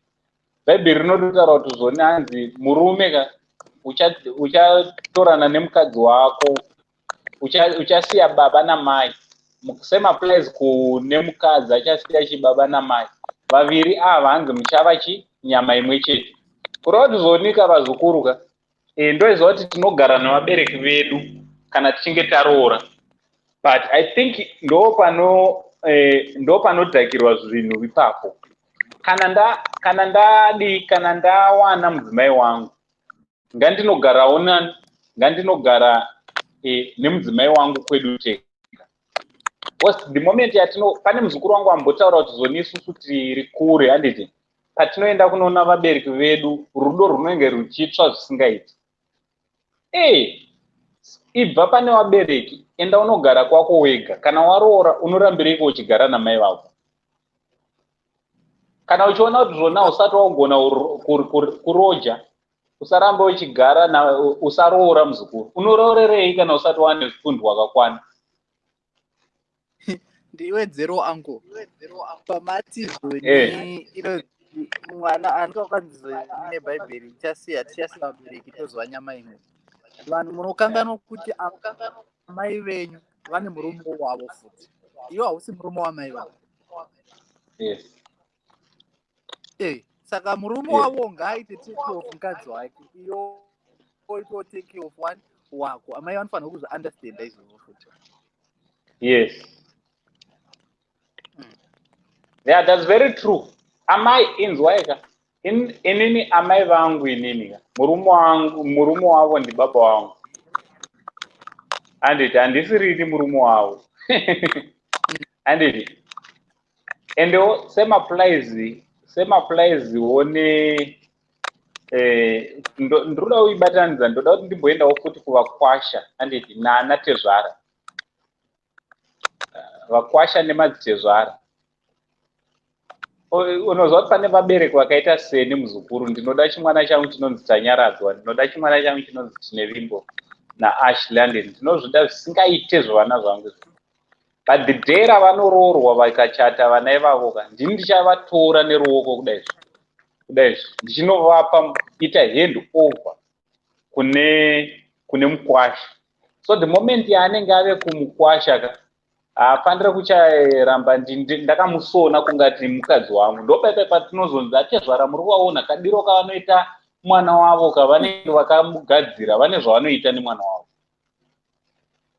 Muri kuona makesis akadaro akawanda ekuti naiyewo mukadzi mukangonetsana atovapa foni, ndovaudza dhedhi vangu. Musadaro vanasikana, especially vasikana tinayo problem iyoyo. Kutanga anorara nadhedhi wake mumagumbezi. Kungodaiwo ndovaudza dhedhi vangu. Hazvisi right handiti. Right hand nemuzukuru wangu anonzi Daniel Chikukwa. Ichokwadi ichocho. Thanks very much Daniel Chikukwa for your support handiti. Right. Hanzi nashandiso aiwa kwete veBig Falls vamati vari pabasa vakata live. Alright, vari kuzvinzwa. Vadanwa nechirungu. Okay, vari kuzvinzwa and I think vachakomenta kumakomenti. Handiti. Hapana ari kudodza. Hapana ari kudodza zangu namba. Dzako namba chengeti. Are you serious utoda kupa vanhu namba pana? Because ndavasendera link. Are you serious? Aiwa hama ya. Vari kuzvinzwa. Vari kuzvinzwa. Mamunzwa ari kuti ari kuda kupa vanhu namba. Aiwa. Ingwando kuti maikwa. Right.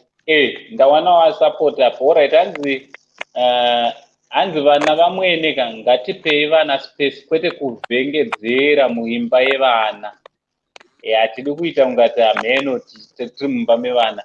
Endewo Vamwene mukavhizita kumba kweMuroora musanosvike muchiita ungati pamba penyu. Kumba kweMuroora ndekweMuroora. Mune muri muyenzi. Munogara pasi mosevhewa. Kototi Vamwene ndimune matova mukicheni makutoda kutoti recipe dzenyu dzamunobika muri kumusha ndo dzamakuda kuuya nadzo. Aiwa tidaro. Handiti Muroora akarongeka unofanira kuziva kuti Vamwene vangu vanofarira chikafu chakaita sei. Kuitira kuti vakauya umba kwako vange vari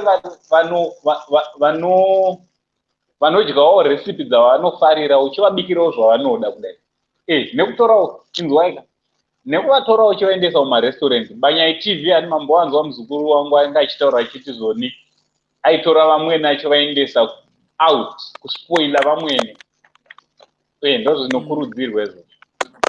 Urunakirwa nei comment yako pane zvauri kusema? Handiri kuti comment yamuri kuita yamataura Muna akomenda murungu zveshowa showa iro. Ari profile picture. Nezita racho. Uyo usadaro murungu uyu murungu muzukuru wangu ndomuziva. Muzukuru wangu. Ko panapa ndosaka wanzwa kuti malanguages ndinoda kutaura yese because ndiri sekuru wevanhu vakawanda. Zimbabwe yakakura iwe. The only Zimbabwean uncle. Only.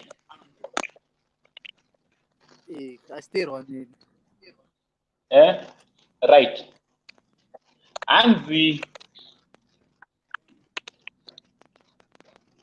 Okay. We have got a guest. Right, Lady Skara B. Welcome to the show. Chiri say.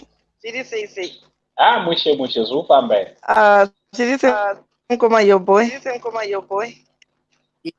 Say. Welcome to the show, Lady Skara B.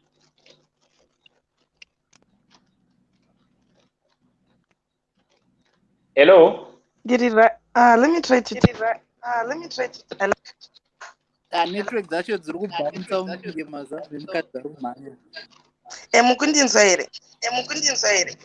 Right, tirikunzwa zvakanaka. Hello. Right, welcome to the show vachangopinda muzukuru wangu. Hello. Waswera sei muzukuru?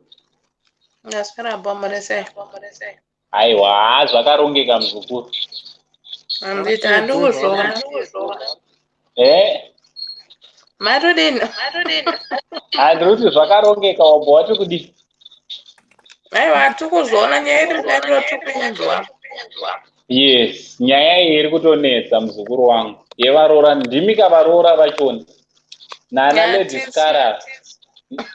Lady Skara vavaroora. Ndaifungoda kungonzwana naTets amwene Nemroora. Ataura hako PM muzukuru wangu. Saka, alright, Lady Skara B ndimatanga kupinda. Taurai nesi. Amene kuti mukundinzwa here ndikunzwa ngeri kubounce back. Alright, yakunzwika. Alright, it's okay. Inini ndodangotaura kuti izvoni vana vamwene vanofanira kugara vari mugood relationship nevaroora vavo. They must remember kuti at this other time vaitombovawo varoora vevamwe vanhu. So they have to treat us nice.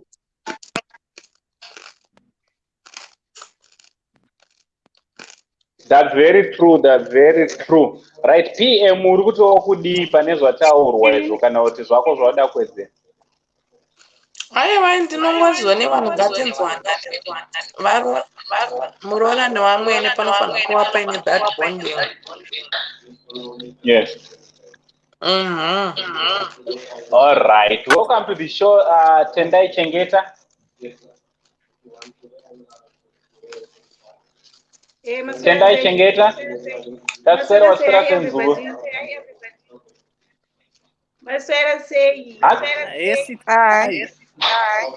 That's where Waswera sei. Musasike kavanhu vari mustudio. Muri kukwaziswa. Oh, Mataswera Maswera sei.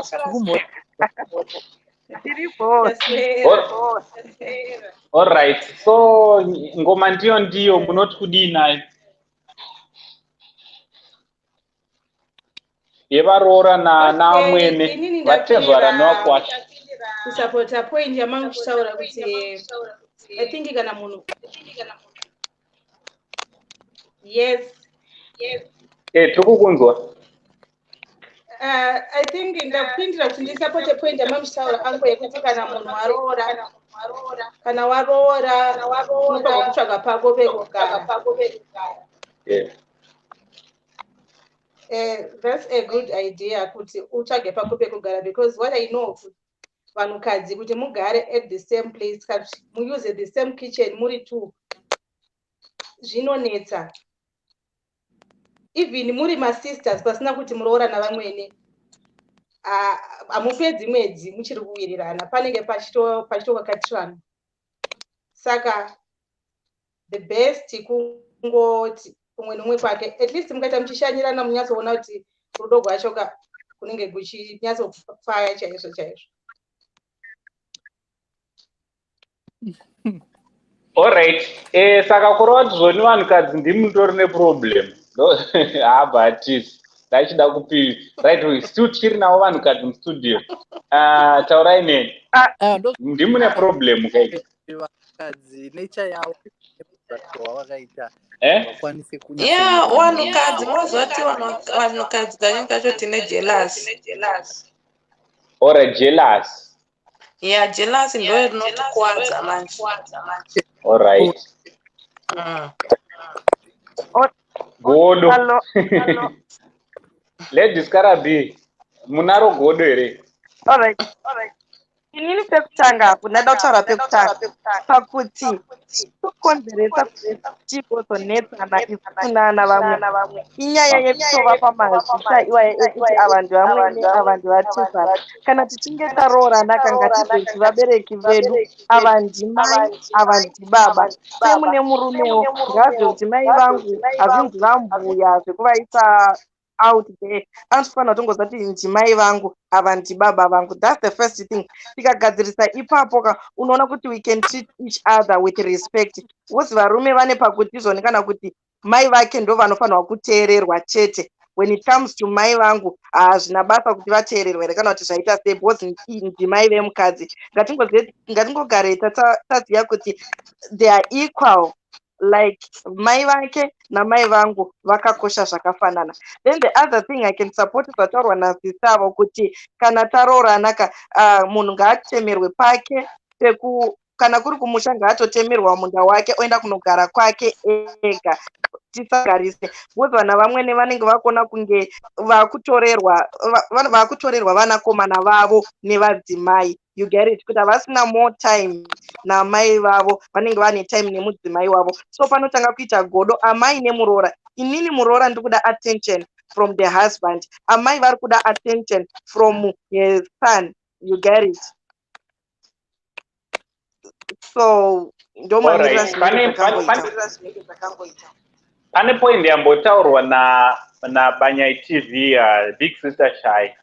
Vambotaura vakati zoni kana uchida ukaona murume wako achinyanyofokasa nekupa attention kuna mai vake, iwe uchipa mai vachona attention uvade zvakanyanyisa, munotova kudii naye kuda vana vamwene zvakanyanya. Zvinogona here kushifta attention yemurume wako kuti inge iri inobva kuna mai vake ichiuya kwauri. What's your take? What do you think? Obvious kuti murume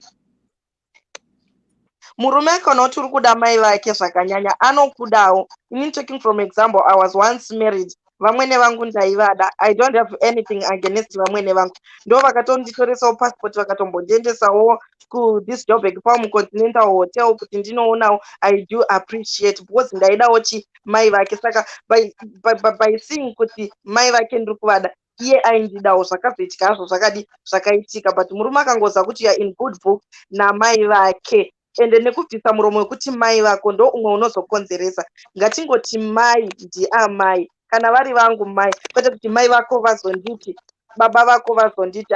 That way you won't win moyo wemurume kana usingadi vabereki vake. Mashoko makukuta amataura ipapo. Right, mzukuru wangu PM.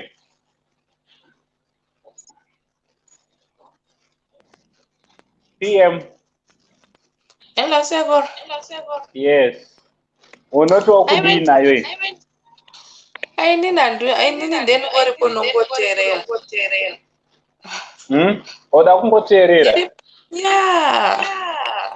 Alright, chita soka rega uteerere uri kunze anditi kuitira kuti tipinze vamwe vada kupinda mustudio vanenge vada kupinda vamwe Sevor. Alright, thanks very much nekuuya mzukuru wangu. Thanks nesupport yaunoramba uchipa. Ere bye.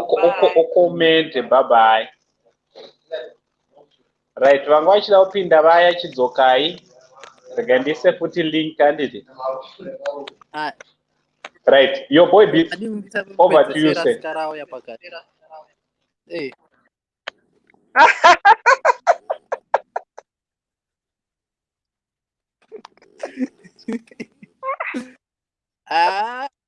I think tamboshtaura like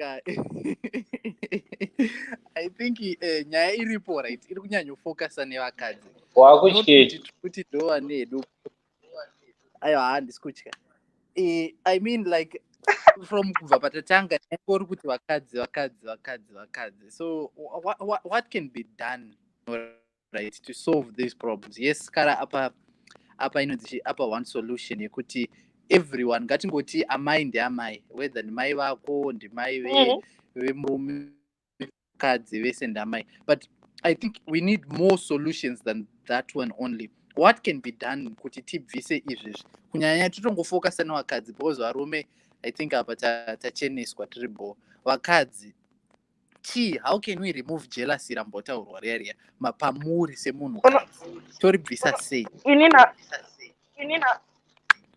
Ini nangu ndakazvimirira yo boy. Vakadzi ngatiziye kuti rudo kuti love yekumukadzi kuti love yaunopiwa nemurume nelove yaanopa mai vake zvinhu two zvakasiyana. Hatifaniri kuti tikombeye kuti murume ari kuda mai vake stere kudarika inini, of which amai vake ndo vakamuzvara, right? Ane rudo rwaanovapawo, iye ane rudo rwaanondipawo semukadzi wake. Ndine rudo rwandinomupa rwaasingakwanise kuwana kubva kuna mai vake kudhara. Saka ngatingoandastende kuti rudo rwuripo rwakatosiyana. Zvaanoitirwa namai vake inini handikwanisi kuti ndimuitire, uye ininiwo zvandinomuitira haakwanisi kuti azviitirwe kubva kuna amai wake. Saka ngatingoandastende zvoda kungoti ya ndambozvitaura izvozvo, ndatombozvitaura ndikati zvoni inini namai vangu hatigone kuenda kubedroom, but nemukadzi katinoenda kubedroom tonopedzerana, tononatsopinda masports, ndononatsorova zvinhu murona. So ipapo kaumwe nomwe ngazve area yake. left, right and center. Left, right and center. So guys, ndikuisa link again handiti kuisa linki vazukuru vangu muri varoora izvi ndati chimwe chinhu vakadzi muri varoora izvi zvandimocomplain about kuti you are going kukura in full time in a few years time same people vanenge vakubata varoora vavo zvisina kunaka. So zvinofanira kuchinja nemi wausti muchiri varoora and then kuzoitira pamunoita ana amwene musachinje. No also mana amwene kuti no mwana wenyu anodawo time nani nemukadzi wake. Yeah, it's very true. Yeah. Inini senior boy never. Yeah, munogona kutaura ladies start.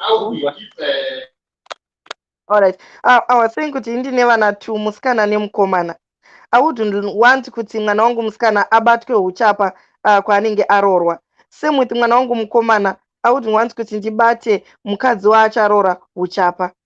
Saka I think zvinototanga nesu generation yatava kuti ngatiregere kuramba tichangochengeta zvigumbu zvataitirwa nana vamwene kumashure zvekuti unonzwa kuti vamwene vaizodai then wobva wakura nazvo up to now.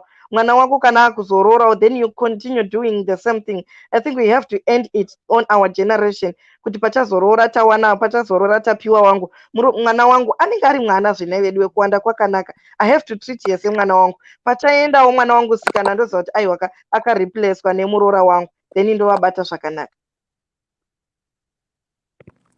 Plus imi mana maiziva kuti mune varume venyu handiti focus ngaende kune varume venyu kwete kuda kuzongotsika nevana. Sisai muri sei? Your boy is busy to say. Ladies Kara, I'm happy to see you, Sisi. Right, me too. Sekuru vasati vauya netopic, sorry yenyu. ndati ndibatsirewo mukoma yoboy beats achema kuti muri kunyatsofokasa nevakadzi isusu kovakwasha. Vakwasha nemiwo itai mushe yoboy beats vakwasha motengerawo mbeyu vana mwene newo driver womukadzi wako asipo. Usangoti mukadzi wako musi waashanyira ikoko kumba kwawo ndopaunotevera uchivinga mukadzi wako kunomutaimira kuti maybe akadzorerana nezvikomba zvake zvekudhara. Saka nyaya iripo iwewe you make sure kuti unotoendawo kwamwene wako uri wega wonosera uchitandara nawo mama makadii handi uri mwana, kuitira kuti mwana wavo kana azotaura zvekunyepa vakutsigirewo vakude semukwasha. Varipowo vamwene futi vanovenga vakwasha kuti anonetsa mwana wangu, asi mukwasha ukaita zvakanaka even musi waita sei ukangomushungurudza akaripota kumba kwavo vanototi kupi uko mukwasha wedu ari right. Saka yoboy beats itai mushe ikoko nemivakwasha. Amen. Amen iyoyo. Amen. Mushe yunyanya vakabwa. Muchaita vakwasha very soon uncle. Mudi here kuti iwana Vatezvara. Oroona sezvandakaita inini.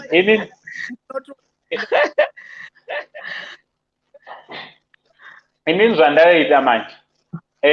Ambuya ndingati ambuya vemwana wangu firstborn yangu inini handini. Mbuya vechifirstborn changu. Avakomana tinowirirana wakomana. Akuwirirana zvimwe zvokutoti ndotombofunga kutoti dai kwainziva nekamwe kamwana kasikana kadikika ndaikamirira. Ndo vanonzi vana vambuya ivavo. Havana kana chigumbu neni. To an extent yokuti zvese zvokuti mwana wavo hatisi tese nemwana wavo havana kana nebasa nazvo izvozvo. Havatogone neni. Ende unoziva sezvanga zvichitaurwa ndisista chai vanga vachitaura vachiti unofanira kumboenda uchitonotandara nawo. Ini ndotonotandara nawo ndinoona mwana wanguka ndichitotandara futi nambuya vake.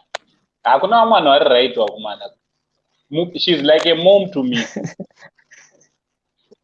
On. Yeah, so right. That's good. That's good to say. Ayo, do as I do, but my areas it is said. Ozati pane vanhu vekuti izvezvi alright zvikaitika kuti warambana nemwana wevaridza nditi. Pane vanhu vekutoti vanenge vakutoti hatidi kana kumuona munhu iyeye. Kana tsoka yake painodhinda hatidi kana upaona. Manzwa.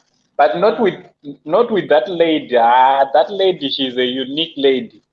Mbuya ivavoka dai Mwari akavawedzera mazuva panyika. Mbuya mwana wangu dai akavawedzera. Wonderful. Vasikara kuti mai vakanodaro munogona. I mean vasikara vanodaro futi amai vasikara munogona kuenda ikoko. Ew. Skara, she's taken. Oh, is she not taken?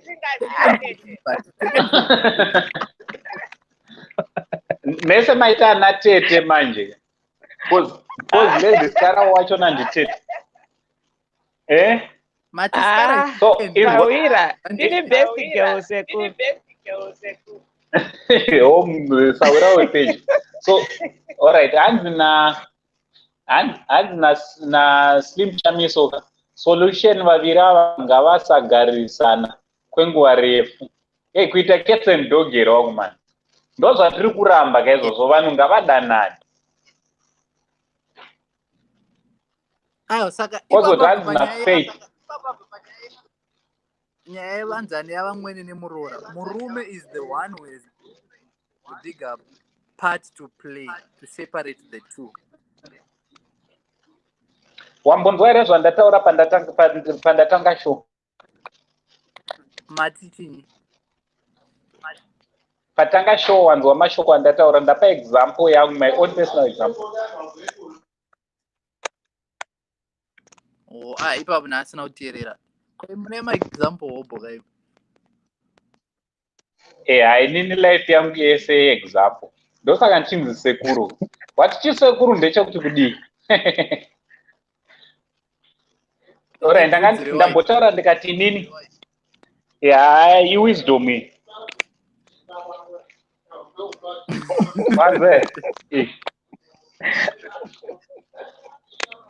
Iwisdom iyoyo.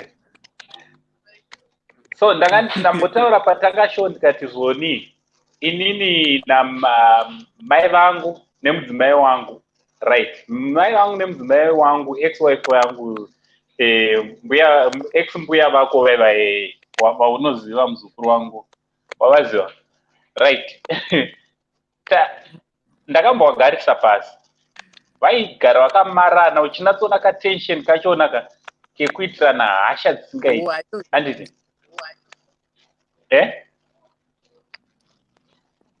Ndainzwa iyoyo. So yekuti wainzwa ndakavagarisa pasi ndikavaudza kuti imimi amai ndimi vamai vangu mega muiradziwa, handina vamwe amai ende ndokudai zvisingaiti.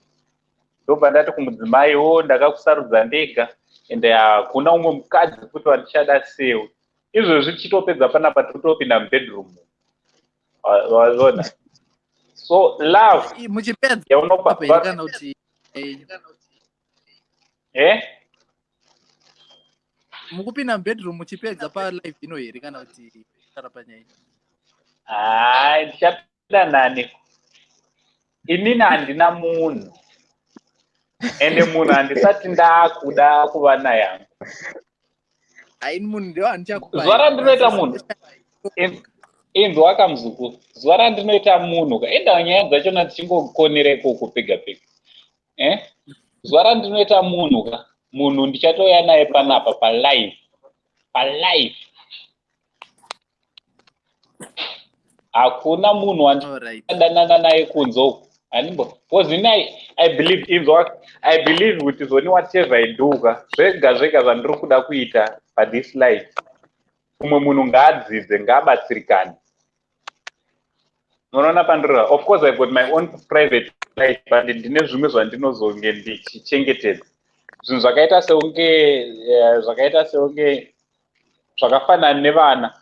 Hamuzomboone mwana wangu palive panapa, ende nyange ukaenda kuFacebook ukatsvaga vana vangu vambovawana. That's my private life, but I can talk about them, but handiise maphotos. But baby muchatomuona, because baby ndakadzidza chinhu wani. Baby anogona kuuya nhasi, mangwana orowa pasi. Nhasi anogona achitodanana neni banyaya TV.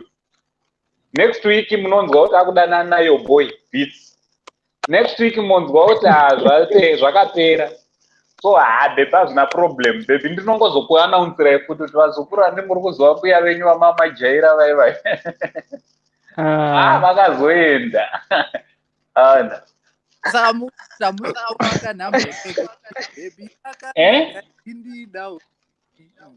What? Dada musikuru wanhamberere kuti baby kana ndidawo ini ndini ndasara. Kana handisiri ndega ndasara, chinozoita kuti ndisave ndega inonchi pavanoita zvekuongorora, vanoongorora manumbers vari kutoti izvozvi ndinokwanisa kutorora madzimai angu 4 mese mukasara makakwanirana.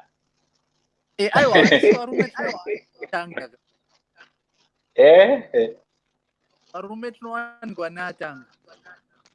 Yes. Right, ndine muzukuru wangu apinda mustudio anonzi iye Freeborn Chimedza. Esi muzukuru? Sekuru muri sei? Nanda kubata live. Aiwa wagona, ndafara kufara kwandaitaka. Ndafarisa zvisingaiti. Kwakadii kumba nekumabasa nemuroora wangu, muroora zukuru. Hi, how are you? Hello, how are you? I'm good, thank you. We are good. It's good to see you. Nice to see you too. Okay, yeah, what we are going to be doing since you came also, guys, these are our biggest supporters. Vanoramba vachiti supporter.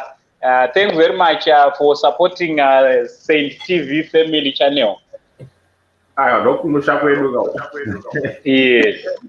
So iwe wagona unozwa kuti wagona muzukuru wangu Chimedzo. Yes. Kugona kwaita ndikoti wabva Nemroora azvinzwire nyaya iri panapa.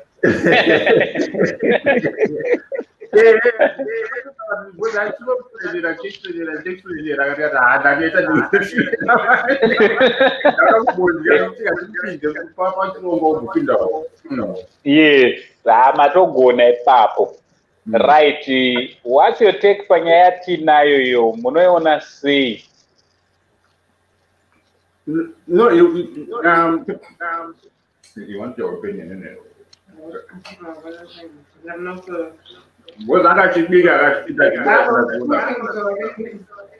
Oh, she was cooking. And what are you eating for lunch? Because myself, I'm eating as well. But hey, what I'm eating, I cannot even show it off on the screen. We're having fish with potatoes. Fish, oh, my favorite. I like fish. I like fish. All right, so can I ask you something, Mzukuru wangu? I need to ask how do you see this story? I'm sure he told you, or you understand a little bit of Shona, this issue of mothers-in-laws and you daughters-in-laws. Okay. Yeah. Yes. So you see, most of the times there are some problems that there's a lot of fighting, between you and your mothers-in-laws or in-laws in general, fighting over your husband's attention. How was it with you? Oh, is it fighting over the attention? Yes. Well, me, I was lucky, you know, my in-laws, they've always been very patient, and they never really give us any problem, you know, as long as we're taking care of our kids, you know, we just left us alone pretty much. Okay. I didn't have anybody. His sister maybe a little bit. Oh, his sister is a little bit hard on you. He was making things. But she taught me well, you know. She really taught me the culture. She made sure, you yes. know, like, okay, now you're Morola, so you're going to sleep, or, you know, it's your turn to cook a cake, or she was very good at teaching me how to be a good wife. Yes. Yeah. Yes. Yes, because you see, this thing of culture, you know, when I look at interracial marriages, there are a lot of problems which comes as well, especially when it comes out that the culture itself, it's different. Yeah. Okay, the way you used to do, in fact, the way you were groomed. You see, the way he was groomed and the way you were groomed is far much different. And the way we treat our parents, you see, like our mothers-in-laws, our brothers-in-laws, is far much different from you guys. So how did you manage to to adopt into the culture? I have an advantage because I lived in Africa for a long time, even before we were married. So since a young age, I've already been exposed to, you know, what's expected of an African woman, and I've seen, you know, I lived in Tanzania for 10 years before I even met him. So I've kind of grown up with it. But I think for someone who's never been with an African, married African, they can struggle. Yes. Because there's a lot of, you know, in the West, there's not so much expectation, but in Africa, you're supposed to do this and you're supposed to do that, and that's just how it goes, you know? You're supposed to wake up in the morning and sleep. You know, if I go to visit my sister-in-law, I'm the one who's supposed to do it. You know, and other ladies, they won't be used to it, like, why? You don't need to be watching me, crazy. But no, you know, that's how it is. You know? Yeah.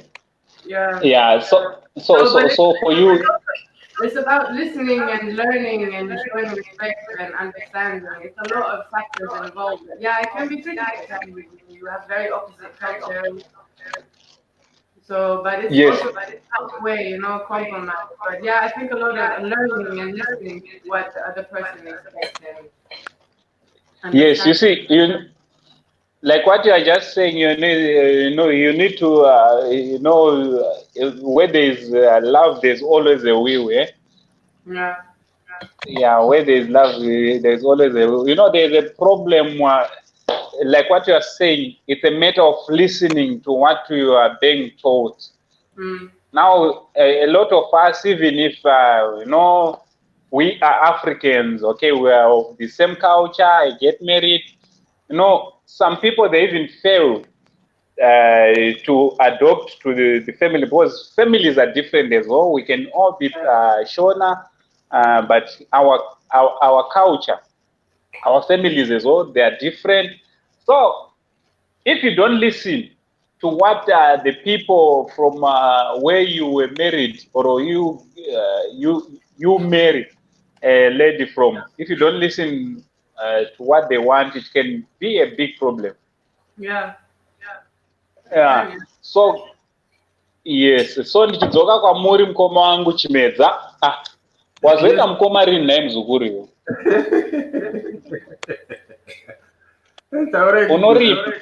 Unoripa nazvo izvi. Toda kunzwawo kusaidhi kwako kuti zoni wakagonawo kuzvigona sei pakuti isusu chivanhu chedu ndofunga unochiziva, iwo wajaira kuombera kudai, ava vaomberwe manje. Saka vakagona kukugamuchirawo here?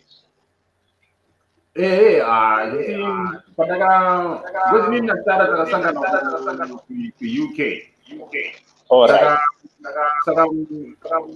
Environment, my parents was Sweden, isn't it? Oh, Sweden, okay. Sweden. Saka time ndikaenda Zimbabwe tikatotata Zimbabwe kutakasangana ku UK. Then Zimbabwe, we stayed along in Zimbabwe almost 5 years. So wakaita nhumbu imanje titongoita zvese, let's get married. No, but I had to sort out report the civil wedding. You could write and record. Yes. Because I had relationship. My parents are going to be here. So I got a scenario outside the family. So, I'm not with my problem. I need to my brothers. My brothers are in Microsoft. I'm aware of Zimbabwe. I start business. Sangana by medicine. No, but that's the way I'm going to so, but the lower more far. Just name. Because I don't really do that. Mom, so I go food is just the same thing. You can just call me by my first name. I hardly do that. But in those niggas, it's on a first name basis. They welcome me to the family. One year, every weekend. Like yesterday, to come and pick us up, to go lunch or dinner or wherever, but in a zero, I wasn't interested. They went out, Nemroora, did some shopping, chi. They are very helpful. And I think they're just lovely people. Yeah. So they're very nice when we found each other. They just let yeah. That is wonderful. Because I think one thing which I like about what you're saying, at least when parents, when families, they understand what is only pega panororo wa munhu, when you are marrying to a family, tine tichida kubatanidza dzimhuri handiti kuti family dzinge pange pari pane family union handiti. And ndinoti makorokota, I just want to say congratulations to your in-laws for understanding one of the fundamental rules of life. Kuti kana vanhu tikava nechinonzi unity, if we have got unity, zvinhu zvedu zvese zvinongofamba zvakanaka. No matter kuti you are coming from where, because love, it doesn't choose kuti unodanana nani. You love anyone you love. And hanzi moyo muti unodi unomera paunoda. Wazona. So we just want to applaud and to say congratulations to to the family of your in-laws. At least a lot of people, they will learn from them. A lot of people, a lot of families. It's just about honesty. I think those things is really cool. Because it's just like with me and Sarah, there was honesty between us. And a lot of transparency. So when the time came, my parents, the end there would already spend time. And also, but my parents said, we already spent some time together. So we've been together, almost 15 years now. Oh, congratulations. Congratulations on that. Thank you very much. Yeah. So, and mwanao mukuomba akura sei manje? She's 9 going on 10. 9 going 10. Oh, she's just same name kamwana kangu. Another my Anna. Eh? My Anna. Muri say my Anna Mzukuru. He was born in Harare. Oh, born in Harare. No, that is good. That is excellent. Now, Rona chi problem inoanzozoitika. All right, hanzi chiko. Or ndaisa link Mzukuru esnat ndaisa link, you just go and press pa link papo and then my directions unongo maone papo. So takasununguka kupinda mu live stream kana tichida kupinda dichimedza families in the house today, tinongokona ma comments.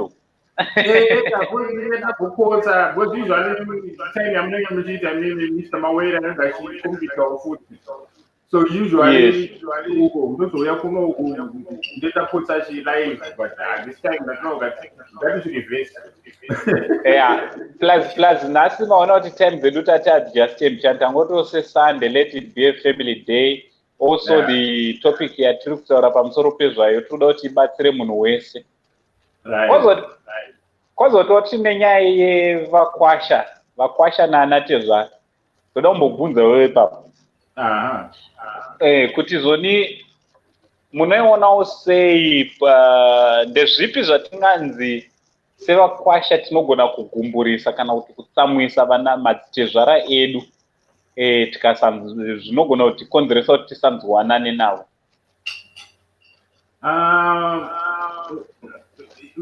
Violence whether verbal. And mwana akachinja, like it's like mwana wangu msikana ndomuziva akabva kutaura, I can tell that she's upset. And they unotoona kuti mood yake yachinja time and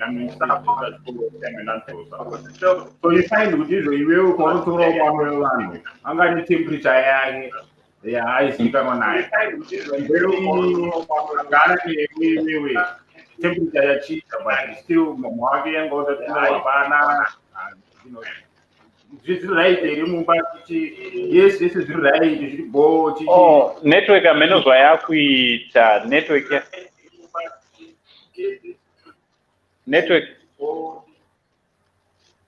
yedu yakuita jealous.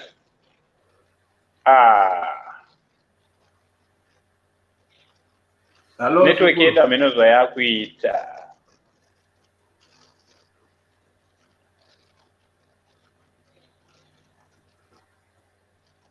Hello, Mugundi, you are so good.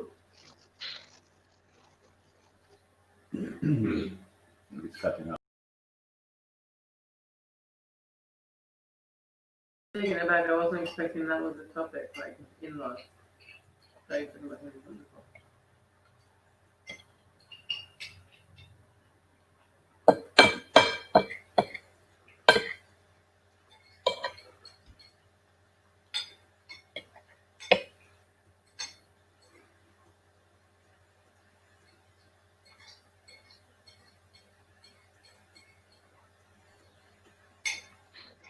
Network yangu amenozoyamboita kana network yedu ipapa.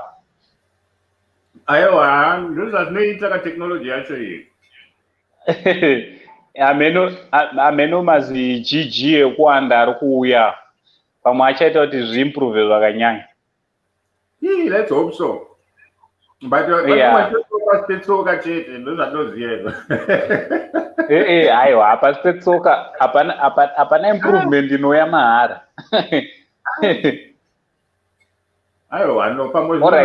No, I was saying before takata kakutizvo is my parents vanozva temperature yemwana wavo. So you find kuti wewe wakashungurudza mwana wavo, she might not be honest mumaparents avo vachataurira zvinoitika, but iwe mukati vanenge vachitozviziva. So that's one of those things, you know, haigona kugumbura, you know, haisi property yako mwana wevanhu, you know. Kana zvaitika like imimi sekuru, you are the first wife, mabandi maiti too. Makamuzorera ari muposition yanga ari, maoko ake akakwana, maziso ake akakwana, nzeve nezvese zvakakwana. Maona. Yes. Condition yamamwana ari. Ndo same kuti izvo you treat her right. You know, you treat her right. Atisi dende munhu, haisi property yako, you must not be. Yes. Because I know varume vanekamaga mentality kamaga tendency yekuti izvo kana ari mukadzi wangu inini, but iwe hauzi murume wake, so to speak, you know. So I think kuita position. A finances is not too much of an issue kana muchitambura mese, muchibetserana, mune vision. You know, murikuvaka mangwana enyu mega. You see what I'm saying? Mune vision yenyu muchida kubetserwawo panapa neapa mune zvamuri kuita, as long as you are dedicated, mukuziva kuti murikuvaka upenyu hwenyu. They usually leave you alone. Ndozvandakaona. Yes. Kana iri scenario kuti unoshungurudza mwana wavo akuti imagine dai zvinzi ndomushungurudza. Paanoenda kuweekend namai vake achipinda weekend ipapo handisingashora ndichibvunda kuno kuti zvandasora ndichishungurudza mwana wevanhu wiki yese. Weekend zvaachashura ari kumaparents ake, unenge uchitosvika kuti chichange achitaura about me, you know. Yes.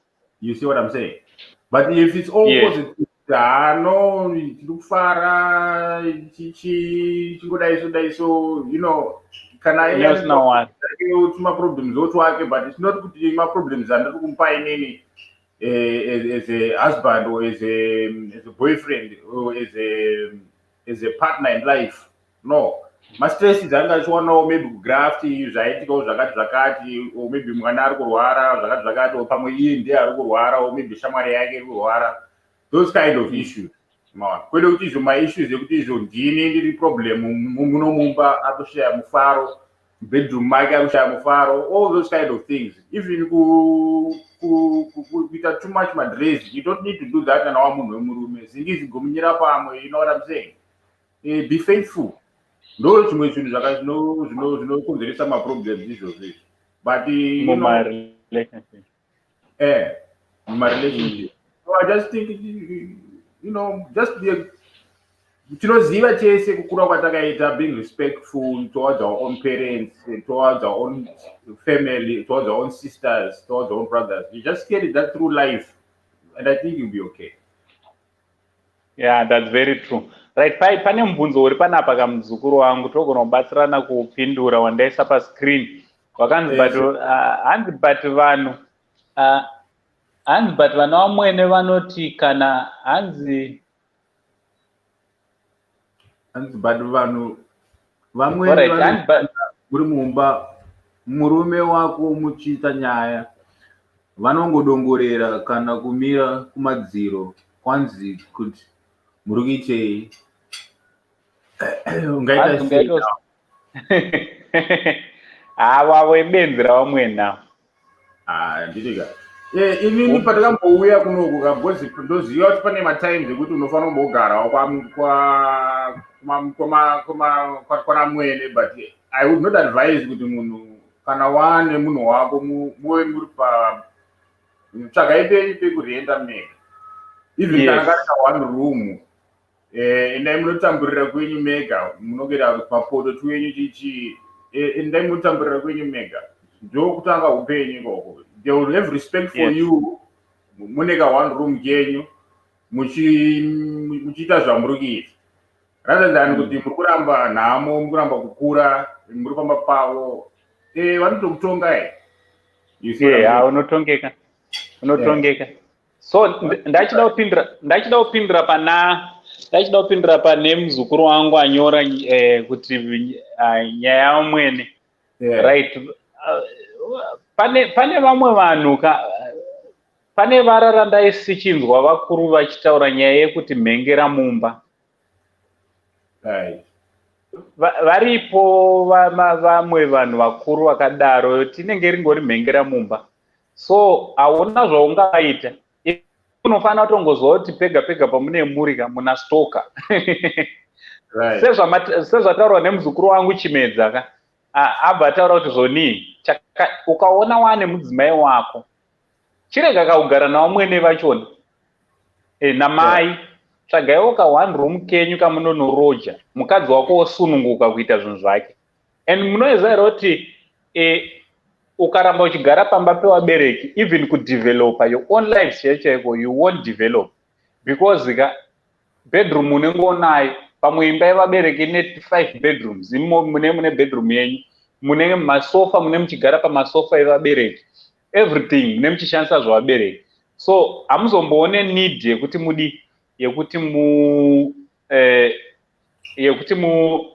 mutengewo zvinhu zvenyu kana kuvaka chaiko chaiko. But the moment yaunoenda kunoloja uchishungurudzwa nalandlord, unoita plan ukatsvaga mari ukatanga uvaka upako. So vazukuru, what I advise you, ndichida kungosupporta point yataurwa na Mr. Chimedza, handiti ndeyekuti zoni ngati ukaona waroora kana kuti ukanzwa iwe wakuda kuroora, chekutanga chaunotanga funga kunotsvaga pekugara wega. And most of the people vanoita problem yekuti anoda kuzotanga kutama pamba ane mudzimai. Rega ndikupe advice vazukuru vechidiki vakomana vada kuzoroora. Iwe ukazwa kuti ndakuda kuroora chitogara watoita kana 2 months before waroora wogara watobva pamba, wonotenga ukambedha kako, tumagumbeze twako, wonogara wega, kuitira kuti mudzimai kana achiuya anouya kusvikira pamba penyu, but anobva aperekedzwa kuuya kumba kwani ku1 room kwake. Pane kuti zoni mukadzi auya achisvikira akauya akasvikira pamba pavamwene, next week wakutaura kuti inini handichada kugara panapa, ndakuda kuenda nemukadzi wangu kwangu ndega, zvine pamuromo futi izvozvo. Right. So ibva uri wega, because mangwana vanozofunga kuti wafurirwa nemudzimai. Thank you. Right, welcome to the show. Ndaichengeta nadzoka angu network yangu yakambodhakwa. All right, thanks very much for coming. You can meet Mr. and Mrs. Chimedza there from Sweden, and that one is Tendai Chengeta. She's in South Africa, Pretoria. Makadini sister Chenge. Right, Makadini. Mute. How is it with diaspora? Kwakupisa uko. Chamusamu. Aiwa, zvinoita manje tinozokera kumucha manje. Taurezve. Tofara kukuonai. Aiwa, ndinoda fara nokuzivai. Eoi. Right. Ngoma ndiyo. Munotowo kudiva tete mauya. Zukuru wangu Chengeta. Paya network yawo ndibva izasina kupedza kutaura. ini ndanga ndichitaura point yange kubva kutaurwa nehanzvadzi yangu iyo yekuti kana munhu waroora enda unogara kwako wega. Enda munogara kwenyu mega because vanokadzika kuti mugarisane under the same roof kazvinonesa. Even muri masisters pasina kuti Vamwene Nemroora, masisters chaiwo, mablood sisters, kugara under the same roof muchishare same kitchen same zvinonetsa. It's very hard. Saka the best kugara kwako wega. And then ndobva ndadzoka kunyaya yekuti Vamwene Nemroora. I think tikagara uri muroora uchienda kunoroora umba kwavanhu, ukangogara wabvisa phrase rekuti ndivamwene wongozvidza kuti ndimai, and you have to give all the respect yaunopa mai vako vekumba kwawabva. Kana wakawana mwana wavo achivatengera everything, try kuti ukave that gap, because ndo panobva nyaya yese ipapo, kuti mwana wavo aivatengera kubva kushuga, ndiye anga ari breadwinner wavo. Saka try kuti ukave that gap semuroora iwe wavepo, kwete kuti kana iwe wavepo uchiti kuna mai hakuna chinoenda, saka vofa nenzara havo. And at the same time Vamwene vanogona kucompromise kuziva kuti pava nemuroora, so mwana wangu ava nemaresponsibilities akati so tinongofanirwa kutongoshare zvinenge zviripo izvozvo, something like that. Ndo mashoko angu. Saka nyaya hombe iri papfuma, nyaya yekurya ndo inonetsa, handiti? Exactly. Kuti kana iwewe semkwasha waiitira mai vako everything, uchivatengera uchidii handiti, and then iwewo murooro uzouya handiti, and then you don't have to cut that completely. Zvinonetsa, panonetsa ipapo. Saka iwo unotogara pasi, you don't have to cut. All right. Or you don't you don't have to cut anything. You don't need to cut anything. You just need to support. Yeah, it's like support, and zvinosiyana anko, panotova a difference kuti munhu akaroora neasina handiti, kana usina kuroora handiti, unenge uchikwanisa kuvaitira zviri more than pauchazenge waroora, because kana waroora maresponsibilities acho anenge awanda. Pamwe you will be basing on the same salary, pamwe yaunenge uchiwana iwo, same income yaunenge uchiwana iwo handiti. Saka kuti uchizoti zvawagara uchivaitira and then wozoti mukadzi wako futika, zvinogona kukuremera ipapo. Ndo zvandiri kushaya kutaura kuti kana mai vatengera 20 kgs dzeshuga nditi, kumba uku unoziva kuti iwo ane mukadzi akudawo kudyawo shuga, apa mwane mwana amene. Saka how are you going to? Saka munongofanirwa kungobalancisa zvinhu, something like that.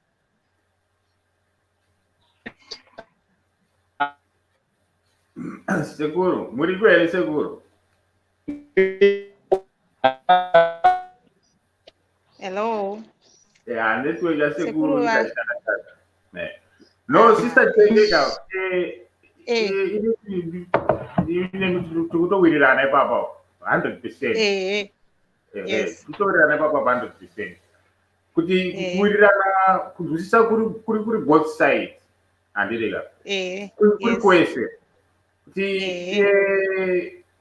Even Bible notaura kuti it's through the respect yatinenge tichipa mabereki kuti madhezi ako pana panda sei anowedzerwa. Saka respect inofanira kuramba ichiuya, but ndizvozvo sevanoti akuvaka mhuri, there should be that understanding, a memorandum kanenge karipo both sides of the families. Vanamwene vese ndizvo takuedza kuda kutanga kuvaka mhuri, takuda kumari tichisevawo tichiita zvakati nezvakati, tikuda kubudawo mu1 room tichipindawo mu2 rooms, takuda kuzvitirawo chichi. No, that's a conversation that should be had. And I think kana iwewe nemunhu wako muri tight, you can have that conversation, you can confront my parents or my parents let them know the situation on the ground. Say Zaire, not sugarcoating. Ndokuti vanhu munogona kubudirira muchienda kumberi kwete kuti izvo tezvara wangu wari kutogaya kuti every month no kunokuta kamwana kamusikana kada matoys kakuda latest fashion muri kunzwa ndokwava kuendwa mari ikoko yaimboiya kuchengetai homes hazvitaite zvinezvi ndakuchengeta anastasia kenyu akaka ndokandakapa stareni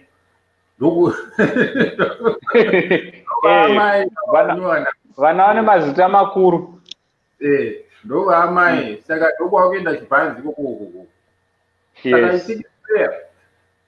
zvimwe nokota tinorova kuchirungu tichibhorowa zvinhu zvinoshanda zvimwewo zvemuculture medu tinotorawo tichishandisa zvinoita kuti zvinhu zviende mberi. Progress, yes. Yeah, because pane pachivakwa pamune muchitanga family yenyu ka muchivaka mhuri ka chimwe chinhu chinofanira kuzivikanwa ndechekuti munenge muchida kuvawo nezvinobatika zvamune muchiita. So vabereki vanofanira kuti vange vari vanonzwisisawo futi to release their kids, their children, handiti kuti zonayo we give you our blessing, chendaiwo munoita zvinhu. Because mwana akaramba achingosapota vabereki pazvinhu zvese achaitawo zvinhu zvake rini. Number 1. Number 2, handinozvarwa ndiri ndega. Alright, varipo vakazvarwa vari 1 vari 2, but kana takazvarwa takaita sezvatakaita isusu, takazvarwa nemubereki wedu tiripo 11, handiti.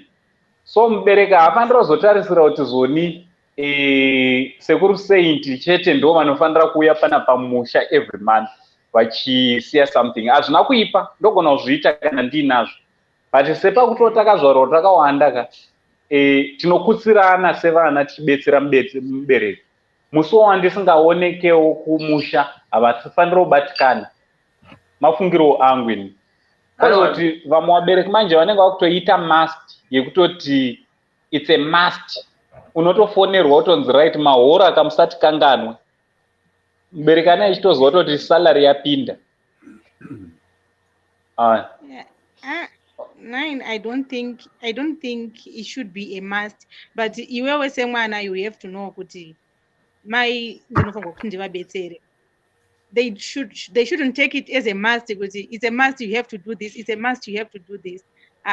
Ndosaka ndati vanofanirwa kunzwisisa kuti zvinhu zvinochinja, something like that. Yeah. Zvinhu zvinotochinja,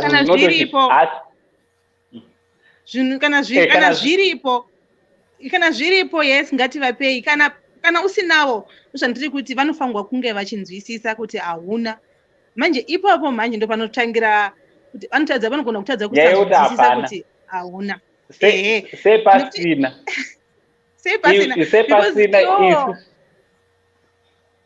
because pamwe iwo munhu semkwasha iwo semwana usati waroora ka I think pamwe unenge uchizviita almost every month like that, something like that, uchivapa every month and without fail, and then kana wazoroora and ndosaka ndiri kuti ma responsibilities anodi anowedzera pamwe nemukadzi wanemwana. Tendai ndimbogama uri ipapo. Remember futi kuti kwandaroora ka kuna mai variko. So this month ndinenge ndakutiwo ndikakutengeraiwo shuga ka. Next month andiuye ndinoenda unotengerawo kwamai kwandakaroora. Because mudzimai wanguwo ka mai vake tatori one family, mai vakewo vakutodawo mbeu. Saka inini kana ndaimboti every month zvinenge zvichingoya zvakaita queue, zvakangoita queue zvakananga kwenyu ka, apa zvichadaro. Because kumusha kwavo kotoriwo nehanzvadzi nevamwe vana mainini vari kutodawo mari yebhutsu dzekuchikoro. So instead yekuti inini ndirambe ndakangofokasa nekuti mweradziva ndavatengera kuti vadye zvinonaka chete ka, takutokata. Kana ndaikutengerai nyama handichakuitei nyama, ndakumboti matemba nyama, beans nyama, matemba cabbage nyama. Why? Because kwandaroora futi ka takuchitora imwe mari yamaidya nyama everyday ka takunoita futi ikoko tichito kwandaroora uko kana ndaroora kwamamoyo ndakuti vamamoyo vakumbotiwo matemba nyama beans cabbage nyama haifanira kuzowanda futi kwamamoyo nyama yachona zvinofanira kubalance. Okay. Yeah. So ipapo I think ndopamwe panozoita kuti varume futi mimana chimedza mutadze kugara zvakanaka nemadzimai enyu, because ukazenge wakukanganwa kuti zoni kwawakaroora ka kunodiwa umbopota kuchirangarirwa. Inzwaika varume tine imwe system yatinotaura, tinoomboungana kavarume mumataro. Hanzi inini kumba kwambuya vangu handifanire kuendesa chinhu, because ikoko kune vana vakomana veikoko ndo vanofanira kuona kuti mai vavo vararama sei. Vamwewo vamwewo ndo vanotaiwa ka. Inini kana ndikaroora nditi kwandine ndaroora ikoko ndo kwandakufanira kungonoita focus. Vakwashawo vekumba kwedu isusu ka ndo vakufanira kuona kuti kumba kwedu kwararamwa sei. Vamwewo ikaucha iyoyo ikauche seni ndine umwe mukwasha wangu akanaka zvisingaiti. Mukwasha wangu ndomuda ere. Munoziva pane vamwe wakwasha ka ndakutotaurirawo hangu kusaidi reMadzitezvara. Pane vamwe wakwasha iye mukwasha yeye kuti ndimuti mukwasha ka zvinotondinetsa ndotomuona samukoma wangu. Because I feel like ndikamuti mukwasha ka ndinenge ndichicreate kagap pakati pedu, because that person has been so good to the family. Unoona kuti pane vamwe wakwasha vanotendwa neMadzitezvara, kutendwa kwazoti umwe mukwasha anonzi mukwasha baba muri kureva baba Gire here vaivai. Baba Gire hapana zvemunhu. So what am I saying? Ndiri kuti iva nehukama hwakanaka kwawakaroorwa. Nyange usipo, let them speak a good word for you. What I still remember, ndamboona imwe hama ya ex-wife wangu panapa. Ndoda kuti andipupurire aripo. Inini pandakasiyana nemudzimai ininika, mudzimai akabvunzwa kuti for the past 10 years hatina kumbobvira takakunzwa uchidzoka panapa uchitaura kuti warohwa, wanyimwa mari, waabusiwa. Chii chaitika nhasi kuti zvizosvika pakudai? Munoziva kuti I'm so happy because akashayiwa reason. Munhu ngakushayire mhosva so. Anditi munhu ushayirwawo mhosva, kwete kuti utozikana utonzi kana nembwa dzine dzichitoziva kuti baba vepanapa mai vepanapa vakaoma vasvika. Nobva kwanzi aindirova, aindinyima mari. Dzedziri mhosva dzese idzodzo. Ona ozoti vanhu ngavakupupurirewo so. Iva munhu handisi kuzviita munhu akanaka Vazukuru. Mark my words, ndofarira kupa example yelife yangu. That was the main reason patakatangira channel inoi, because nyaya dzakaita sedzinoidzi nyaya dzinoaffecta upenyu hwevanhu. Oziva here kuti vanhu vanogona kutorambana nenyaya yekuti mai vangu havawirirane nemudzimai wangu, imba inogona kutoparara. Zvinoitika. It's one of those zvinokonzeresa. It's not usually marriage end in chinhu one. It's not one issue. Some issues tokawanda tudiki. Then the final issue. Then uzokutura zvese. You see. Yes. My second wife, my first wife, angari muvet food, but she was too young, but we've been together for almost 5 years. But the same scenario, when it came down to it, she shagaita abana chandakamutadzira kana one taigona kutaura. Because if maloya ibvunza akakuti toda kusaina mapepa chichide September aisana mapepa. There's nothing, no infringement. Infidelity yake ndo zvatorambanirana. Infidelity yake she's been akatichita one too many times and yet there's no resolving this. Saka garai separate for a year, then kana magara separate for a year mozodzoka kumosaina mapepa aya. And then we did that separate for a year. You know, my friends ake, we're still friends. Was he let violence even though I was angry and upset inside and then but I never because control and yes, you know, I moved on. Yeah, 15 years later, you know, I'm sitting pretty in a different place. Some sort of 15 years ago, I didn't really jail. Yes. Yeah, the last 10 years didn't jail just because you know, things like that. Saga, you have to grow up. Yeah, unotofana ukura. Autokura. Unozoti wabwandirangaridza oneni muzukuru. Unozoti ndogara nchiudza vanhu ka. Kazhinji vanhu vakarambana paipaika. Tinowanzosvorana. Kutaura zvakaipa pamusoro peumwe munhu wandakararama naye tikazosiyana zvedu. But I'm so glad because uri kutaura zvinhu zviri right pamusoro pa-ex wako. That is one thing I always do. Kune vese vanondiziva ka, I will never say abusive words pamusoro pa-ex wangu. Why? Because she's the mother of my kids. Zvakaitika zvakatoitika kwatiri ka, hazisiri tese. And for now, I'm pretty happy. I'm happy. I'm one happy guy. So, andina bitterness kwaari, and I believe with kunyangwe kwaari, she's very happy. So, for the sake of our kids, I cannot say anything negative about her.